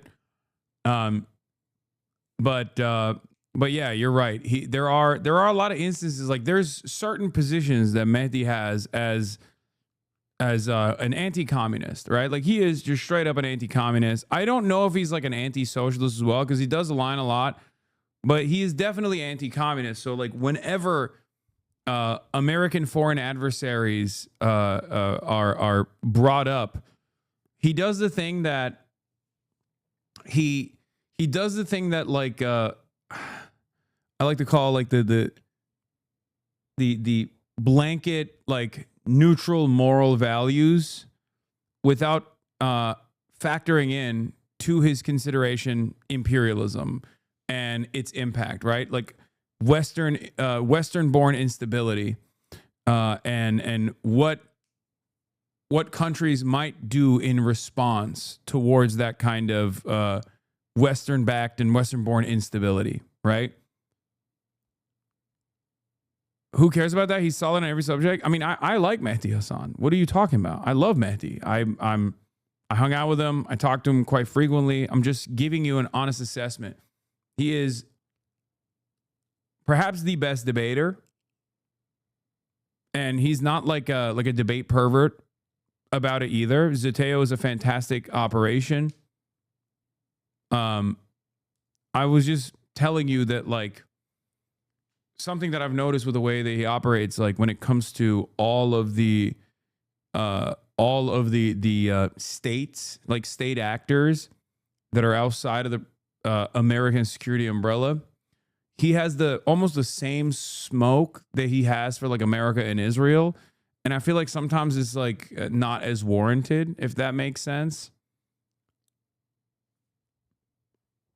Like Cuba is a great example of this, which is like a country that we've like actively destroyed, right? No matter what kind of like repression exists in Cuba, which is marginal in comparison to like many other countries, including but not limited to the United States of America,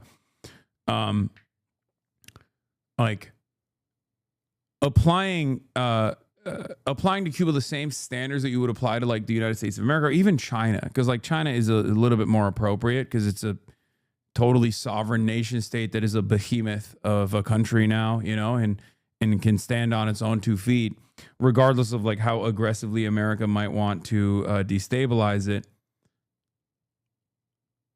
Like doing that same like, well, what do you say about like, you know, your critics that say you're engaging in tremendous repression? It's like, well, they've been in war, right? They've been in war for the last 60 years. And they didn't invite this war. It was totally unjustifiable. And yes, of course, like certain civil liberties are going to be taken away, in an effort to maintain stability. And even then, all things considered, I think like, Cuba's repression is especially in comparison to other foreign adversaries, and even compared to like the United States of America or England, is like totally marginal. Right. So even though Iran has the advantage right now, we still have to remember that America is the world's greatest empire and has a lot of resources. Professor Jang knows every question Mehdi will ask before the interview. True. He fucking predicted it, except I don't think he really did, because if he had predicted what this interview was going to look like, he probably wouldn't have done it. Because I could have told Professor Jang not to do this interview at all. Okay. It has a lot of firepower still not used. So I think the next step in the escalation ladder is that Trump will send in ground forces. So over 5,000 Marines and soldiers have been dispatched to the Middle East. This is already on top of the 50,000 American soldiers already stationed in the Middle East. And most military analysts expect that the Americans will launch an amphibious assault in order to control the Strait of Hormuz. Now, there are several options available to the Americans in order to control the Strait of Hormuz. The first option is to control Karg Island, which is the oil depot of the Iranians. 90% of Iranians' oil exports depart from Karg Island. Then you have Qasim Island, which is just opposite the Strait of Hormuz. And then there's a naval base further down the coastline. And so these are the three options that the Americans have. And it is unclear which option the Americans will ultimately choose. But given the track record of the Marines, we can expect. Dude, Professor Jang has a cult, I swear to God. No, like you can literally pick apart every single thing that he has said, and people will be like, I just remember his high notes and I don't give a fuck. Okay. like you scratch the surface of his analysis. I'm entertained endlessly by Professor Jang. Okay. I love how much he predicts history. Okay. I'm a fan. But it's unbelievable how much people hang on every fucking word and they get mad at me when I'm like, dude, some of this stuff is insane. Some of this stuff is fucking unbelievable. And people will just be like, what the fuck are you saying? He predicted that Trump would lose. It's like, okay, man, you know, so did I. What does that say? It doesn't mean anything. Like, so did many other people. Okay. Expect the Marines to have an early success. The problem with the strategy and the problem with America's overall strategy is what happens next? How do you maintain control over the territory that you've claimed? The reality is that the Iranians have been preparing this battle for about 20 years. They developed this very effective asymmetrical warfare strategy of using drones and ballistic missiles from afar, hidden in underground bases, to hit and strike American assets around the Middle East. This is almost like guerrilla warfare. And historically, I can't take him seriously without a fucking whiteboard that he constantly turns around and says, okay, and then writes what word he was just saying previously. Like, I need that. You know what I mean? He loses a big part of his impact when he is not sitting in front of a whiteboard. Power has had great difficulties in containing guerrilla warfare. Yep. So unfortunately, the Americans don't have a long-term strategy of how to win this war. Trump is still hoping for a quick strike, a knockout punch, and he believes that the American Marines can deliver this knockout punch. Liking this video? Then don't just watch. Hit like, share, and subscribe. Predict politics, he'd go to war with Iran. But that wasn't based on geopolitical insights or game theory. People who follow American politics or world politics could have guessed that. I think I and many others were warning that Trump could win in 2024 and that he would escalate with Iran, as he did in his first term when he killed Qasem Soleimani. Right. So I think that if you've been following the news very closely, then it was actually pretty straightforward to make these three predictions, right? Because in Trump's first term, as you mentioned, Trump did have a history of escalating conflict with Iran. The biggest escalation was when Trump ordered the assassination of Qasem Soleimani. And quite frankly, America and Iran should have gone to war during that time. But because of the escalation efforts on both sides, we prevented World War III during that time. But Trump was under tremendous pressure from his allies and from his donors to start a conflict in the Middle East. So if Trump had won a second term, then he would have started the conflict. I was pretty confident that he would start the conflict if he had won in 2020. But fortunately, he lost. And so that question then was, what is the likelihood that he would get a second term? Would he win in 2024? And then as I watched the news, it seemed pretty obvious to me that the Democrats were hopeless, that they were not delivering on the promise. See, he won me back. He won me back. My goat. He predicted that I would fucking fall for him again, even without the whiteboard. Promises that there were a lot of issues. For example, what was happening in Gaza, the war in Ukraine, that was making American voters disillusioned with the Democratic establishment. And so I thought that Trump would have a very good chance of winning 2024. And if he won 2024, I think there's a very strong likelihood that he would attack Iran. And so all three predictions have panned out. Just on your predictions, I just want to be clear here. Nikki Haley was key to your prediction about Iran. You said Trump would pick her as his running mate, and as vice president, she would pressure Trump into war with Iran. She's a notorious hawk. But he didn't pick her. And his current vice president, J.D. Vance, is widely seen as a skeptic of this war. So you admit you got that wrong? Yes, absolutely. So so I was thinking of what Trump's electoral strategy would be in 2024. And I think that if he picked Nikki Haley, this would be a tremendous boost to his campaign, because Nikki Haley would be very popular among neocons in Washington, D.C. She would also be very popular among suburban white women. That was key to Biden's victory in 2020. So I made the prediction that he would pick Nikki Haley. But at the same time, I was not completely sure about it because I also felt that J.D. Vance also had a good opportunity to be selected. And I also said during my lecture, making the prediction that Nikki Haley would be his running mate, that depending on whether or not he picked Nikki Haley or J.D. Vance, this would determine how we can foresee or understand Trump's second term. And so if he had picked Nikki Haley, then he would have been he would have been fully committed into the neocon project of regime change throughout the Middle East, of supporting Israel, of establishing American imperial power throughout the world. He didn't pick Nikki Haley. Instead, he picked the complete opposite, who is J.D. Vance, who is America first, who has always been skeptical of American empire over. Okay, this is where he's wrong. Okay, I mean, obviously he was like literally wrong in his prediction, but he's also just wrong about J.D. Vance.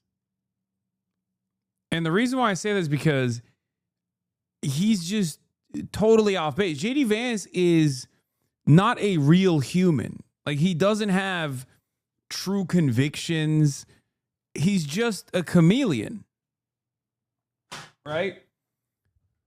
Like, the reason why we think of JD Vance as like someone who's I guess anti-interventionist is not because he actually has demonstrated any sort of anti-interventionist values. He's just Peter Thiel's blood boy. Yeah, he is an opportunist for sure. So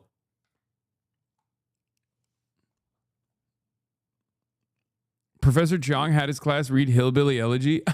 Shut the fuck up. But not only that, he also picked Tulsi Gabbard to be his director of national intelligence. And so these are the two major skeptics of this war in the Middle East. And what I will say about picking these two individuals is that it shows that Trump has an off-ramp strategy, where if this war goes sideways and the American public is up in arms and he's losing in the polls, then Trump may decide to pivot back to America first and have J.D. Vance and Tulsi Gabbard elevated in the administration over individuals such as Marco Rubio and Peter Hegseth.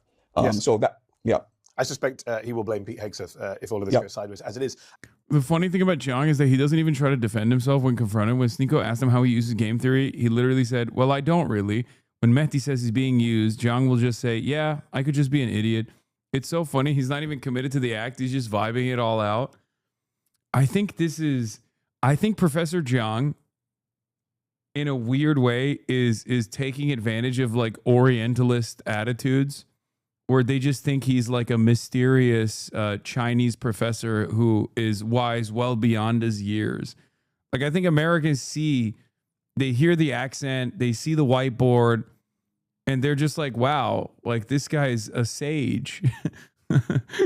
It's funny because like for many Americans who haven't seen the world, I guess, like Professor Jang's attitude is not unique, to say the least. He's just like a Chinese unk. A lot of Chinese boomers have similar insane opinions, like and have moments of profound clarity paired up with like totally insane opinions. It's like the unks, okay? It's like the unks from Bangladesh, right? Or an Iraqi unk, okay? You talk to an unk from Iraq, he is going to give you the most complex assessment, simplified, like Uber drivers, you know, like people like that. Exactly. They're gonna explain to you everything. You're like, oh my God, you are so fucking brilliant. Like, why are you driving an Uber? You said you were, a chemical engineer. Like, how the fuck did this happen?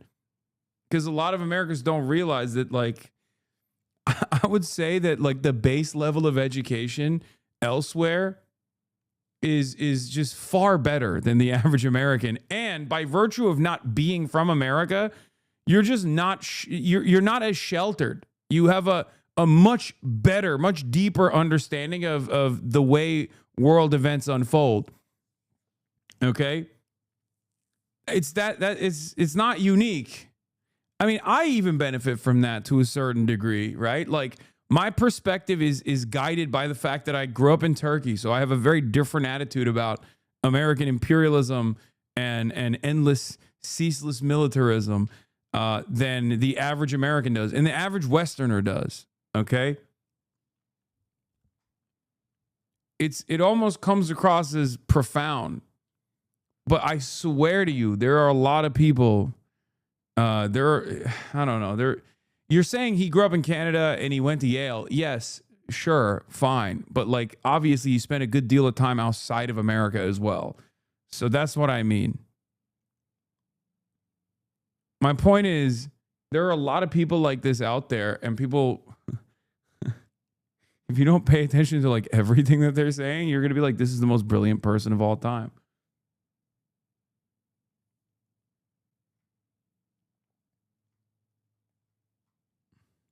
Where does China fall into all of this? You're a Chinese Canadian, you're based in Beijing. China clearly stands to gain from a failed US war with Iran. How much of your views are reflective of China's views, the Chinese government's views, the CCP's views? Right. So the official Chinese Communist Party line is that China is committed to global peace and to. He said Chinese Communist Party. Red flag. Flag on the play, Professor Jang. Bruh. That's a bruh moment. Bruh. Global trade that benefits all.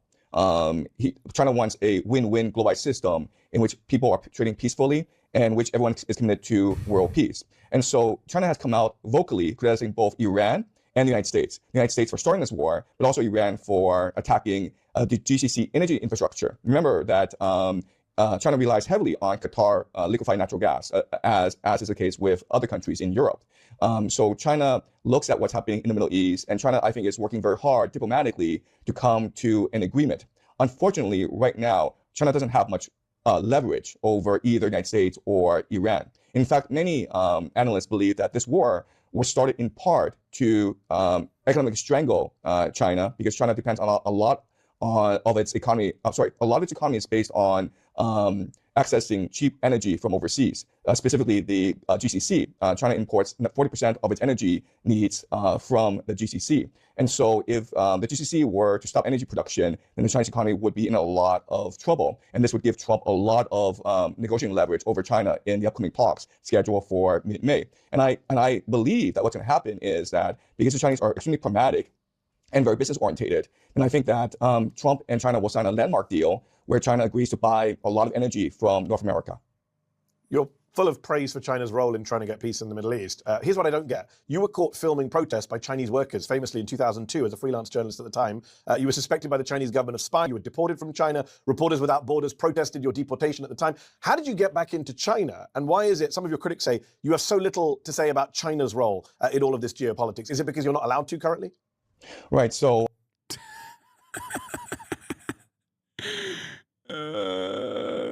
God damn, dude. Half of the chat is saying Chinese buy, the other half Falun Gong. Yeah. I think it's a secret third thing where I am going to listen to Professor Jang in his own words and take it at face value and say it's the spirits talking to him, which is what his assessment is, right? That's what he says is going on. When I started as a young journalist, I was subcontracted by PBS to do a documentary on China's WTO entry. Piker Broadcasting Service? A Chinese unk is speaking. Listen and learn. Exactly. Not everything needs a reaction.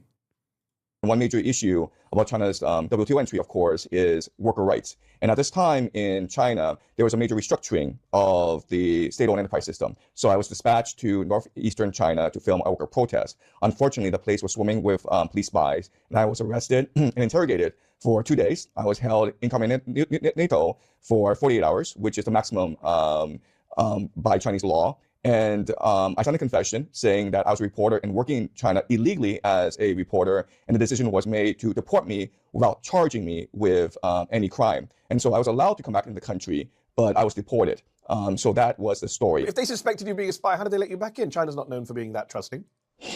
They suspect me of being a spy, but after a 48-hour investigation, after doing a thorough background check on me, they concluded that I was not a spy, and I was a journalist working to film in a worker protest. But it wasn't just 2000. I don't understand why you spend time working against this guy. Okay, first of all, calm down, okay? I'm not going after your comfort, professor. That's number one. Number two, I'm just fascinated with him. He's a crank, and I like cranks. I'm fascinated with cranks. Okay? Jesus Christ. That's it. In 2017, we checked, you wrote an op-ed for CNN.com, headline, China's media enables tyranny and corruption. In that piece, you praised the US media as the world's free speech defender of last resort. Oh, yeah, this guy's out of control. Okay, never mind. I went back. I'm flip-flopping on my Professor Chang takes, okay? Nope. Never mind. Never mind. He's out. Red flag. That's another bruh moment. Bruh. Said in China, power trumps truth. And China's Communist Party, you said, maintained its iron grip on power by controlling what's said in the media and what's taught in the classroom. Do you stand by those views from less than a decade ago? So in 2017, when I was asked by CNN to write an op-ed I did stand by those views at that time because, like everyone else, in 2016, when Donald Trump won the election, I thought this would be very bad for American democracy because he was clearly not a believer in free speech. Yes. He called the news media fake news. And so I wrote the op-ed for American audience saying, like, the greatest treasure, the greatest wealth of America is the First Amendment, the right to speak whatever you want. And I contrast that with China, where you're not allowed to say whatever you want, where you are very much monitored by the government. Even today, I do not have a Chinese online media presence. I do not say anything online. I do not talk to reporters from China because I'm conscious that whatever I say online could be used against me. But hold on, they allow you to be on this show. They allow you to be on YouTube. You get past the great firewall that you criticized in that CNN piece. How come? Look, the reality is that the best way to understand my situation in China is I'm essentially a Martian on Earth talking to Martians back at home in Mars. Like, I am not part of the Chinese system. I'm on YouTube, which is blocked in China. How do they allow English. you to be on YouTube? This is what I'm not understanding. If you're blocked in China, why do they allow you to become? You're very prominent now. You're famous in the West. I'm sure the Chinese. Okay, so this is what I mean. Like, I don't think Mehdi understands. Like, the Chinese government doesn't give a fuck if you're on YouTube. Okay, they just don't care. Like, I think a lot of people think that the Chinese government is like far more invested in like trying to manipulate Americans into loving China or whatever. I think they should do that, for the record. Okay, they should, and they don't. And they don't to a degree that is unironically self-defeating. Like, they have the capacity to fucking export so much culture. They have the manufacturing base for it. They have all of the wealth for it. They have the resources for it. And I'm certain that they have, I mean, they have so many people. There are people who would love to make this happen. And they're just absolutely dog shit at propaganda. Okay? So what's funny about Mehdi's question is, he's like, why would China allow you to do this? It's like, well, I was in fucking China. I was able to stream on Twitch. They don't care. Everyone has VPNs. Like, they don't necessarily give a shit about people utilizing VPNs. They might crack down on it at certain points. I'm sure they have, right? But it's mostly just like a known thing that the average person, if they want to enter the Western internet, like escape the firewall, the Chinese firewall, they can do so. It's not like a controlled substance at all.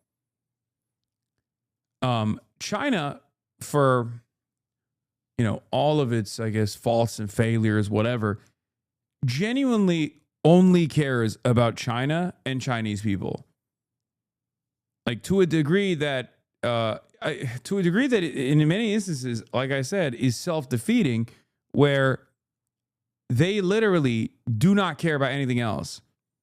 Like, they don't care about, like, the Labubu stuff, for example. There was a lot of people that wrote about how, Labubus are a way for China to do, like, soft power. Like, they're finally exporting their culture. It's like, no, they were just trade maxing, and that happened to hit, okay? Like, that's it.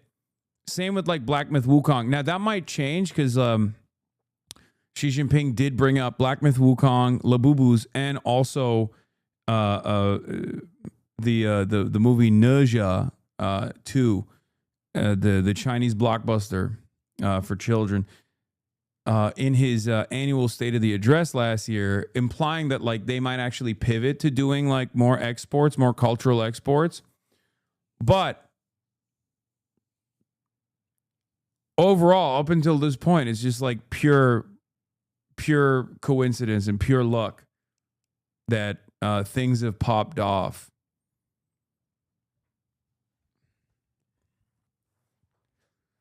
His, like, national addressing of the state, like he does it annually. I don't know, what is it called? Like the annual State of the Union? I don't fucking know, something like that. But I think they're just confident about their own culture. It's not that they are oblivious. No, it's not that they're confident about their own culture necessarily. They just don't care about selling shit. They will sell to the Western world what the Western world demands. Okay? But they don't They don't actually have any like additional ambitions. The reason why I'm bringing this up is because like if you're living in China, they care far more about you being on Chinese platforms and then potentially violating the rules or potentially, criticizing the party. Can't do that. Criticizing Xi Jinping. Can't do that. You can criticize local issues, and people do it all the fucking time, but you can't just like shit on Mao Zedong or any of the leadership. You can't do that. That's like, they will ban you. They will ban you for social media. There's also a lot of like weird, there's also a lot of weird restrictions around like even Chinese celebrities, right? Like a Chinese celebrity could have a high profile relationship, for example. And then at a time when China wants to, increase the birth rates, right? That Chinese celebrity will fall out of favor after getting into having a breakup or something, right? Like going through a breakup. And when that happens, they just erase you. They just erase your personhood pretty much from social media. It's like, it's crazy. Make no mistake, I find that to be a very strange and very restricted way. They don't like throw you in jail or anything, but they will literally just ban you from social media. And they'll wipe you. Okay? It's not IRL, just on the internet. Just on like, and not even on the internet necessarily, just on Chinese internet.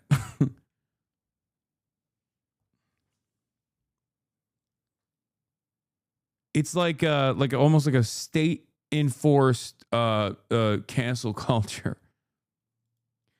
And not only is it a state enforced cancel culture, but it's also like it's for unnecessary shit, for like things that you and I would consider to be super silly. Right? Yeah, they'll wipe you for scandals, but sometimes what you consider to be a scandal could be like something that's not actually a scandal, right? So that is that's like some of the restrictions stuff, but it's all entirely internal. It's all in China because that's all they care about. So a guy like Professor Jang, especially because he's talking about like foreign policy, you can do that every fucking day. You can even do that. What Professor Jang is doing, he could do on Chinese social media as well, even. As long as he's not like super critical of Chinese foreign policy, then he can even do that on Chinese social media. But at the end of the day, they just don't give a shit, They don't care. I will say, however, at least from my conversations that I've had with people that have, lived in China for a very long time, both Westerners and also Chinese netizens, is that at times they're very responsive to American intervention, right? They're very responsive to American intervention. So like whenever America starts saber rattling against China, they clamp down on any kind of dissent. So ironically enough, the way we move here against China ends up having impact on the day-to-day existence of Chinese people. So crackdowns do actually happen. Like during COVID, there was a lot of state enforcement, a lot of state repression, right? As a matter of fact, if you've done any like Marvel Rivals ads or anything like that, I mean, many of you probably haven't, but if you've done any like ads where the main subsidiary is like a Chinese company, they will very clearly tell you like you can't say anything about COVID, like anything. And at first, when I saw that restriction, I thought, oh, I guess they're like super sensitive to like racism, right? Oh, COVID is a Chinese virus, whatever. No, it's not that. It's just they literally do not want you to talk about COVID at all. And it's like a holdover from back when there were a lot of criticism on social media during the COVID zero policy that they were implementing. And it was more so like the uncertainty that people had about like when they would be able to go outside and how terrified they were about that. But ultimately, it's just so if we're chill, they're also chill. Yeah, I think they're just very responsive to what they perceive as like American interference. Because when America was like constantly talking about like China's COVID policies, when America was talking about China's COVID policies, there was a lot of people like writing about, you know, how restrictive China was and all this shit. And they were trying to have access to like people in China to criticize the Chinese government about their restrictive COVID policies. Like they were super sensitive about that. And they were actively enforcing these social media bans. And some of that repression stays behind. A lot of people have told me that China was like a lot more open from like the 2012 period until like 2019. And it got post-COVID, when there was tremendous prosperity. At the same time, there was a lot of development that came after COVID. But there was also a lot of repression as far as speech goes during the COVID period that didn't like fully open up again as it was back in like 2012. It's the same in Cuba, same political consequences because of U.S. policy, and then the U.S. then turns around and uses it as justification for more bad policy. Yeah.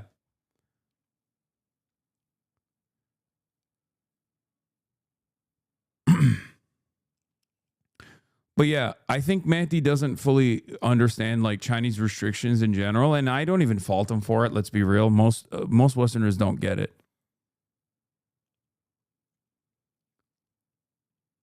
I saw a video talking about your controversial wearing of a high collar fashion style on Hanfu style clothing. You even make fashion political. No, that's normal. A lot of Chinese netizens don't like the Adidas tracksuit because it's not even like it's like resembling a bygone era of Chinese culture. That's a separate thing. Chinese government has noticed. Yeah, they hate those. Well, most Chinese will have access to a VPN device, and that's what I use in order to access the internet. You wrote for CNN that the Chinese government has built a great firewall to monitor and control their citizens' pursuit of truth. Does China control what you say now? China does not control what I say because, again, I'm not talking to Chinese people. I'm talking to... Yeah, see, he's right. Professor Jang is actually right about this. Like, he's not wrong about this. He's literally right about this. I know it sounds like defensive or whatever, but he's absolutely right about this. China doesn't give a fuck. You can even be on Chinese websites and talk about most of the shit he talks about. Like, you can literally just sit there and shit on America all day, every day. No one's gonna ever. The government's never gonna say anything about it. Atriok, Aiden, and Doug talked about that specific thing on their podcast. The way they described it is after hearing with a professor at a university is that a lot of those strict rules are enforced by local governments. They explained that the national government only provides a framework on what terms should be on apps and all that, but the local governments get to dictate how they hand out punishments on that. Yeah, I mean, there's a lot of stuff that happens that is left to the localities, and then because we still look at China as this like fascinating, totally closed circuit country when it's not. It's very accessible. We just decide, like, even the social credit stuff is literally not a national policy at all. It was never a national policy. It was attempted. It was like a pilot program somewhere, and they never even implemented it. But like people talk about it still to this day. Anyway, Westerners. Hold on, but that's what most people would say is China's great benefit. They might see, your critics might say, they're using you as a propagandist to come and say this stuff about Iran and the US on behalf of China. That would be what your critics would say. Look, the reality is that this is a fair and legitimate criticism that I've been contemplating for the past 3-4 weeks. Because, you know, when I first started this YouTube channel like 2 years ago, I was expecting 5,000 viewers who would have a passion for learning, who would be as engaged with literature and geopolitics as I was. And over the past month, I've blown up all across the internet. And I don't think this is organic. But so I wonder if there are some governments or some entities that believe that my message should be amplified. It is possible I'm a useful idiot. And I suspect that there are many entities around the world who would like to amplify my message, including the Chinese government, but also including the Russian government, including some aspects of the American government, including some people who are hostile towards war. I appreciate your candor. You said you blew up on the internet. You did go viral over your Iran predictions. But on your YouTube page, as people now start to acquaint themselves with you and familiarize with your work, people have been slightly surprised to see some of your other stuff. You have a series of lectures focused on secret societies where you argue that groups like the Illuminati, the Freemasons, the Jesuits... Okay, this part is, I mean, this is my gripe with Professor Jang, not my Professor Jang. ...are at the center of world control. People would say you sound kind of crazy when you talk about the Illuminati. It's the kind of thing you hear in Dan Brown novels. Right. So I'm trying a new approach to pedagogy and to scholarship. which is speculative analysis. So I went to Yale, and I received a very rigorous classical education. I'm very happy and proud that I went to Yale. But what I discovered in life, as I stumbled through life, is that what I was taught at Yale doesn't really apply to real life. People with the most rational, logical arguments don't usually win. And people who are the most progressive, the most enlightened aren't usually the ones in power. So I was determined, just for my own personal benefit, to develop a new system which would give me better insight into how power works in the world. And so I started something called predictive history. And the very idea of predictive history is this. How do we know? Dude, he's literally saying, I went out in the real world and people are crazy. So I just thought I'll be crazy myself. That's awesome. Oh God, how can you not love this guy, man? He leans into some heinous conspiracy theories. Okay. But he does it in such a, I don't know how to explain it, like non-threatening manner. like look at his response. Mehdi Hasan was like, you tie everything back to insane conspiracy theories. What do you have to say to that? And he's like, yeah, a lot of people are crazy. I mean, I got my classical education and, I realized there's just a lot of people out there who's just nutty with it. So I'll be nutty myself. Yeah, he is very nonchalant, very unassuming, and also very endearing. And the thing that we're talking about is literally like Holocaust revisionism, right? Like it's insane stuff. If our understanding of history is correct. And the answer is, well, we can make predictions based on our historical framework and seeing if these predictions work out or not, validate our historical models. So what I've discovered is that if you have a combination of game theory, historical patterning, and eschatology, then this gives you a pretty deep insight into how the world will turn out. And secret societies are very much an important aspect of eschatology. I'll come back to secret societies. A couple of things you mentioned there. You said you were at Yale. Just to be clear, your degree was in English literature, was it not at Yale? It wasn't in international relations or national security. You're an English lit graduate, and you're not a professor. I know it's your YouTube moniker, but you're a high school teacher. You're not actually a professor. Right. So when I went to Yale, I was actually a math and physics major. I was declared a math and physics major, but the Yale English department was very strong, and so I switched majors. So I have actually both a math background as well as an English background. That's why my system of analysis can seem strange to people, because I'm combining a multidisciplinary approach to my thinking. That's my goat. That's my goat. He's so awesome. And I'm not a professor. I'm not a professor. But I never said I was a professor. It's the internet who called me professor. Hold on. You don't call yourself Professor Jang on your YouTube channel. I do now, but when I first started out, if you go way back to my early lectures... It doesn't matter when you first started out. You do call yourself Professor Jang and you're not a professor. Look, there's a guy on the internet who calls himself the God.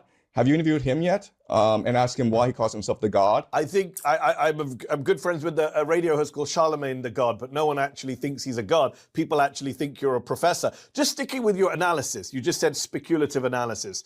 To many people, that sounds like you're just making it up. You're speculating. Look, I think that the problem with education is that it focuses too much on facts, too much on rigor, and not enough on imagination. Too much on facts. Do you hear yourself? It sounds... I mean, what do you mean too much on facts? Look, I know this sounds strange. Shut up, Mehdi. What do you mean? He's cooking. He's like, yeah, facts are secondary sometimes. No, Jang is being obtuse here. Jang is just lying about being a professor. Also, right there, too much on facts. Okay, y'all are haters, bro. He won me back over.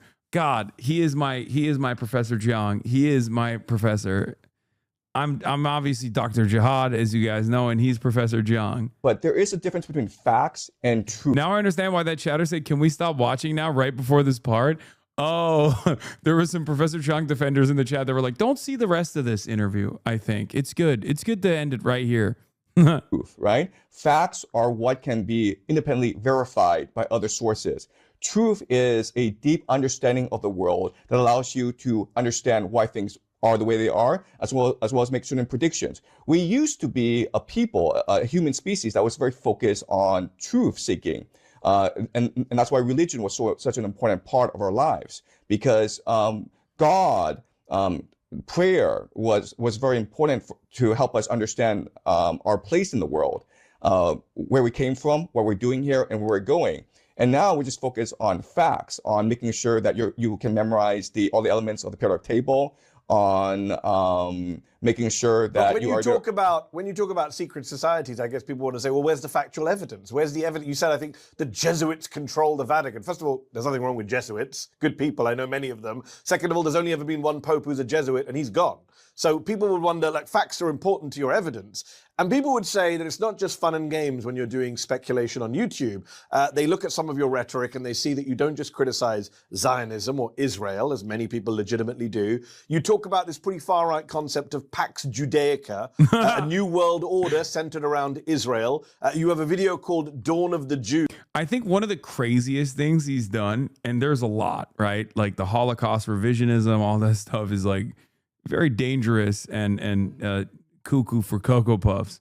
Pax Judaica is another one of those things. But one of the funniest things he said, and there's many of them, was when he said that the next era of great powers are going to be Israel. And what was it? Like, it was all these countries that are going to rise from the ashes of being dominated. I think it was like Japan, Israel, and was it Iran? No, I don't even think it was Iran. Yeah, Israel, Germany, and Japan. Those are going to be like the three major powers in the world. Oh, it's funny. Pax Islamica was great too when he said Iran is going to unite the world of Islam. I'm still waiting for that, but you know. In which you seek to answer the question, why is it that Jews are so dominant? Surely you understand why a lot of people think at best you're trafficking in pretty anti-Semitic tropes, and at worst, you're a card-carrying anti-Semite when they see that stuff. Okay, well, that is a very strong accusation. So can you please tell me what? He worked for Christian Science Monitor? Shut the fuck up. Really? Dude, this is the most fascinating guy of all time. Christian Science Monitor? What the hell? I mean, Christian Science Monitor actually does great coverage. Like, it is a well-respected institution. If it's the one that I'm thinking of. Yeah, it's not like you might hear the word Christian Science and think like it's bullshit. It's not. It's like an actual legitimate operation. Bro is just curious as fuck. What is going on? Yeah. He was a researcher of the Global Education and Innovation Initiative at the Harvard Graduate School of Education, fellow of the Royal Science of Arts. Nostradamus of China. Others criticized predictions for relying on selective historical analogies, speculative game theory reasoning, and untestable assumptions. India Today said India Today, haters, said that his geopolitical analysis glaringly do not feature Chinese foreign policy or internal problems with China, even though he resides in the country. Under his career section towards the end.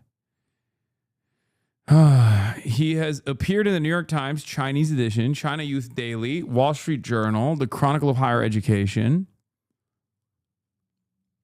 In 2003, he was allowed by Chinese officials to return to China, where he decided to abandon freelance journalism and pursue public education instead.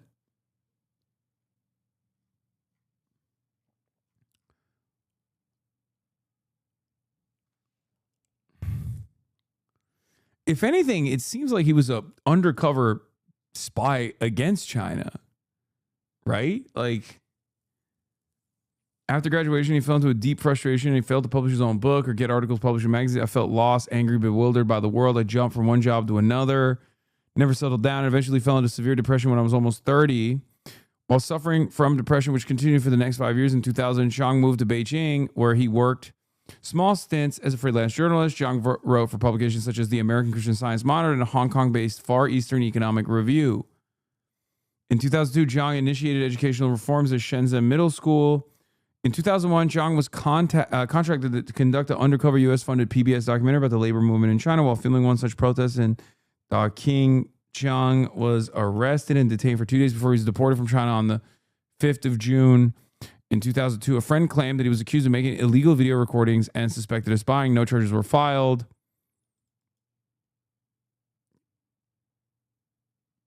You're doing a surface level analysis. Look at what's changed. Hey, Hasan, 8-hour stream. That's impressive. Is this a regular thing or just the Iran war stuff? Bro, why aren't you checking Wikipedia edit history?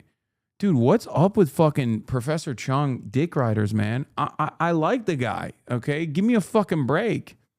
Holy shit. Jesus Christ. I mean, he's cuckoo for Cocoa Puffs, but you don't have to be a shooter for him like that, you know? God damn. Yeah, look at the Wikipedia edit. It's the, I looked, it's the Illuminati. Why do you like him? I don't know why. He is like a very, well, first of all, I'm fascinated with conspiracy theorists, as you guys probably know by now. That's number one. I'm fascinated with the things they come up with. I'm fascinated with the way they operate. I love cranks. But also with John, he's like, he's very unassuming, you know? So he's, there's something to it. Specifically, I've said that you find offensive. When you do a video called Dawn of the Jews, why is it that Jews are so dominant? You don't find that offensive? I never said Jews were dominant. What I said in my lecture was that the Jewish identity was created by the Persian Empire in order to better control the Levant. And if you read the bro, he literally, he's like, no, you don't understand. I'm not anti-Semitic in the way that you think I am. I'm just fucking crazy. See, this is why. How can you not like the guy?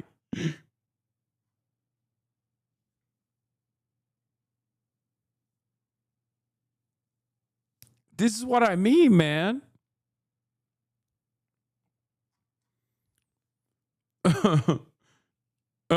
That's, I bet you Mehdi has not heard that one before. You know what I mean? Like, that's one of those things where you're like, I don't know how to respond to this right now.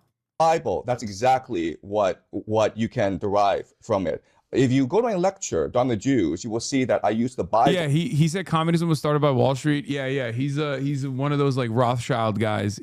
He has a lot of fucking fascist conspiracy theories locked in the chamber, for the record, just so you guys understand. Like, he has a lot of the classic takes, like the Rothschilds were responsible for the communists, the great like annihilator of whites, you know, white Christians. It was the Jews that basically funded the communist movement, all that stuff. Like he leans in that old school classic fascist conspiracy theories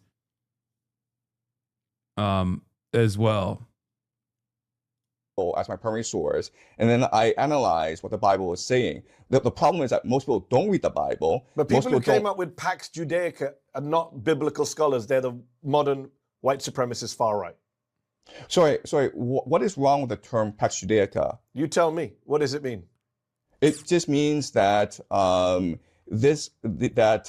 there is an entity in the Middle East, Israel, that is able to dominate the Middle East, very much along the lines of Pax Americana and Pax Britannica and Pax But you didn't say Magalica. Pax Israelica. You said Pax Judaica. That implies all Jews. You know the tropes about Jews running the world. I wouldn't be okay if you said Iran is dominant, Saudi Arabia is dominant, Pax Muslimica. In fact, you know. He has said that. You're wrong. He has said that. He said Pax Islamica. Yo, Mehdi, you're not a ball knower. That's what I'm saying, dude. No, you're wrong. He has actually said Pax Islamica. He said Iran. HasanAbi, he's an academic. Of course, he's well versed in the literature. Oh. No, that there are many racists in the West who do believe that Islam and Muslims are trying to take over the world. I find that equally offensive. Right. So I'm using a Latin convention. And so the Latin convention would be Pax Judaica. It would not be Pax Israelica. I mean, like. But you know where this concept comes from. It exists in far-right online circles. It's not some academic term. Do you believe that the Greater Israel Project is a far-right conspiracy theory? No. What is it then? I think it's a very real project being carried out by the Israeli government. I just don't call it Pax Judaica. Right, okay. So the difference between the Greater Israel Project and Pax Judaica is this. Greater Israel Project is what the Israelis believe that Yahweh, their God, promised to their ancestor Abraham in the Bible. And this extends from the now... He's unflappable is right. He just doesn't, he's always like this. He's like, no. To the Euphrates. And I could have just used Greater Israel Project, but I want to differentiate because I believe that Pax Judaica is not an empire run by Jews, for Jews, by Jews. It is an empire run by transnational capital and secret societies in order to create an AI surveillance state throughout the Middle East. And this is, just to be clear.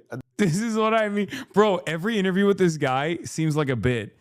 Every interview with this guy is like the first 12 minutes are like, wow, okay, this guy's really cooking. And then like he slams shit into the last 4 minutes where you're like, what the fuck? What are you saying right now? Where did you pull this from? How did you do this? This is exactly what happened with the Breaking Points interview. Okay? This is exactly what happened with the Breaking Points interview. Where like the first like 15 minutes is so good and so sound. Like the analysis is sound. The questions weren't as like contentious as Mehdi is presenting. And he's just explaining like his thought process, how he believes what has taken place so far. And then in the last like 4 or 5 minutes in the Breaking Points interview, he just starts fucking being like, yeah, it's the Frankists and it's the Illuminati and all this other shit where you're like, what the fuck? Wait, what? Oh, it's awesome. This is speculative analysis. This is not based on facts, as you say. So it is based on speculative analysis, based on history, historical patterns. It's also based on connecting the dots. Because if you just look at what Netanyahu says, if you actually just go and watch on YouTube... No, I know what Netanyahu says. We're in agreement on how bad Netanyahu is, how expansionist is. I'm talking about the language you use, the milieu you're in. Let me ask you this before we wrap up. What are your own politics? Where do you place yourself on the political spectrum? I believe I've always been on the left. So I believe that wealth redistribution is very important. I believe in freedom of speech. I am anti-war. I'm anti-empire. I believe in... Bro, that's my goat. That's my goat. He brought me back in. He brought me back in. He brought me back in. Okay? He brought me back in. It's awesome. It's also very obvious that he did not get like a traditional Chinese education. Okay? Because like half the shit he says is like all of the crazy conspiracy stuff would be instantly solved if he actually got a Chinese education or like went to a Chinese university and like, I don't know, got an education in like Marxist Leninist interpretations, you know, whatever the fuck, like all of the high ranking officials in the Communist Party of China have a degree in. Like, it's just, you drop a little bit of dialectical materialism into all this, or historical materialism, all the conspiracy stuff goes away, and it is a fully fleshed out worldview. He is somehow identifies some of these things, but ties it back with like maximum liberalism because of his Yale education. Digital autonomy. And so, unfortunately, I used to be left, but I think that, like, given my preferences and given my politics, I believe most people would consider me on the far right nowadays, and that's unfortunate. That is unfortunate. Last question. You made 3 very famous predictions in 2024. What is your big prediction now for 2026? We'll see what happens. We can test it out at the end of the year. Well, I've made 3 predictions about how this war will progress, okay? So my first prediction is that the United States will use ground troops. Yeah, and I agree with that. I'm with you. And I believe that this ground troops will be a quagmire. Don't try to fucking steal his prediction, Mehdi. You see that? I'm with you. Okay. Don't try to. That's Professor Jang. That's Professor Jang's predictive history. That's not your take. Stop the steal. Many in the chat are saying, bro, I made this prediction too. Okay. Doesn't matter. It was his.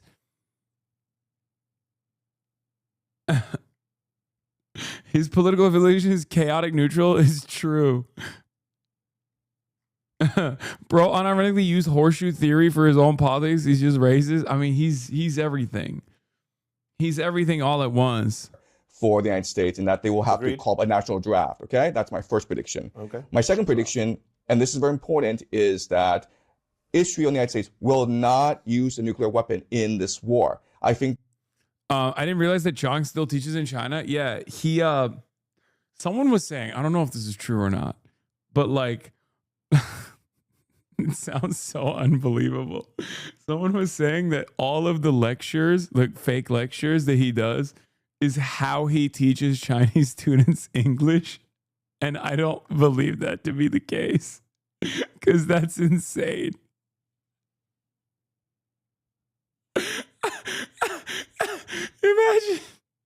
Imagine learning English in high school in China through Professor Zhang's lectures about Pax Judaica. Oh no.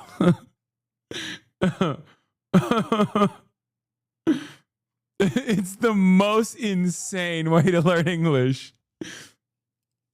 Oh, Jesus Christ. Oh, so good.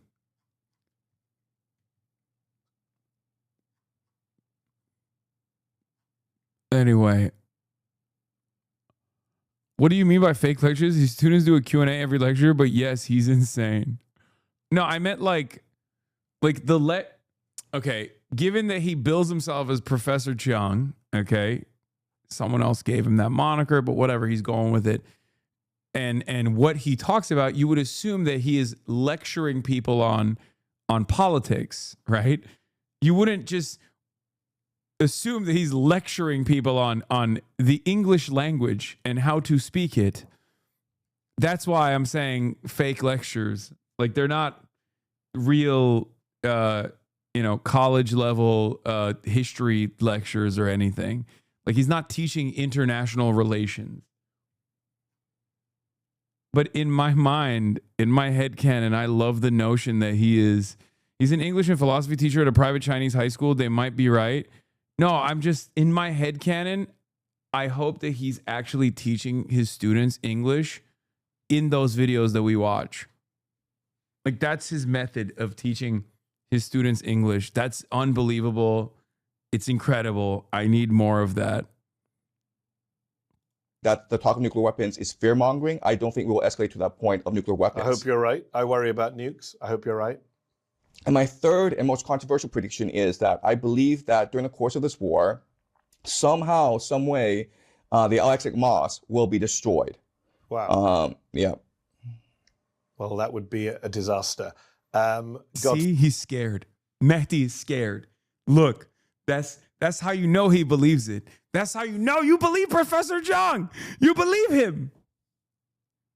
Look how scared Mehdi got.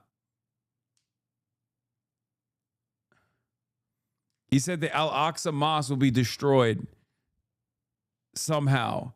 Which, again, like, how is that a prediction if you don't? That's just kind of you making stuff up, right? Like, if you don't have any, like clear assessment on how that happens, right? Game theory? No, that's not how that works. Jang is gonna blow it up. That's a parlay? True.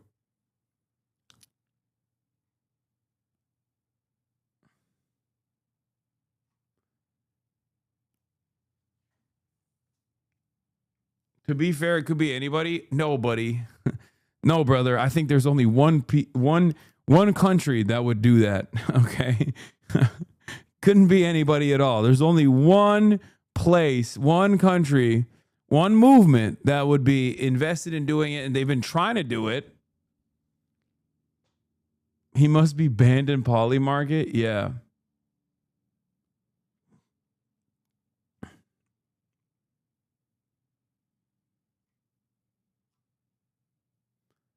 I'm not going to say which country. It's Israel.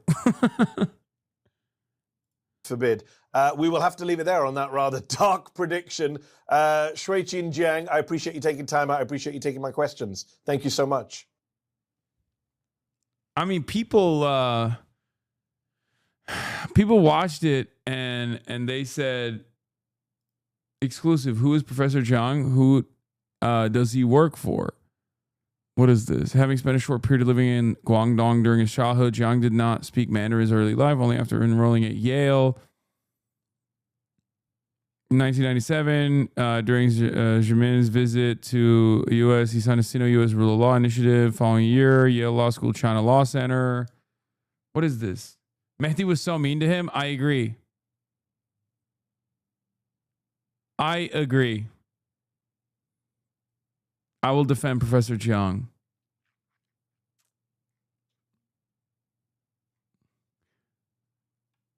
Someone needs to check Professor's Kalshi account. I know a gambler when I see it. No, he would never. That's unethical, bro.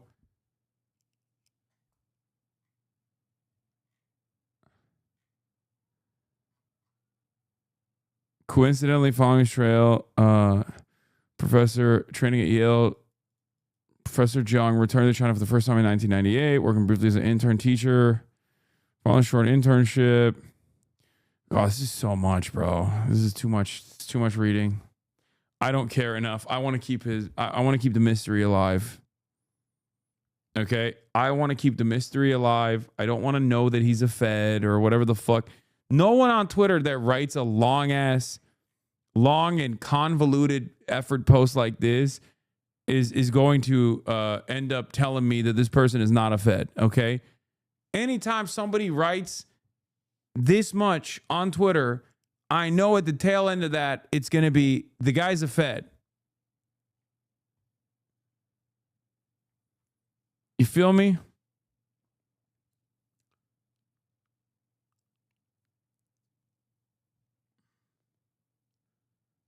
Anyway, I'm tired. I'm doing the Chapo show tonight.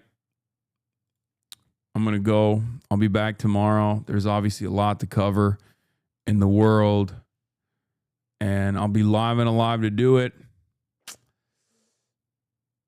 Wrap it up. B, going to the Chapo show? Yes. Yes, I am.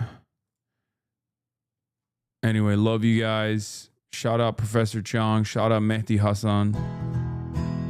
See you tomorrow, everybody. Bye. Bye. Starting off the day. All the chatter's trickling in. Hostile people hate. Sunny Los Angeles, California, says Hasan. Stun luck to the stun luck to the topics just begun. 'Cause there he is again. Hasan is streaming. Hasan is streaming. There it is again. Hasan is streaming. Hasan is streaming. Reviewing a Chinese train, telling Kyle place. Sun and Asmin chatter loves, giving Greening's grace. Zoran winning NYC, woke two back with the force. The Rogan of the left, to me a dumb himbo still of course. The Charlie Kirk assassination, the Fear and Online show. 8 full fucking years of this, and plenty more to go. Doing fun stuff tomorrow, throw PBS up on the screen. A man-made horror reaction brought to you by this life's dream. 'Cause there he is again, Hasan is streaming. Hasan is streaming. There he is again. Hasan is streaming. Hasan is streaming. Kicked out of the DNC, IRL we march the goat. Combating the propaganda that shoved down people's throats. CBS Israeli news, a coup, a regime falls. A full-blown fascist takeover, and still the duty calls. Total radicalization coming out to sea. The system will always fail, it's up to you and me. On these daily streets, whether short or whether long,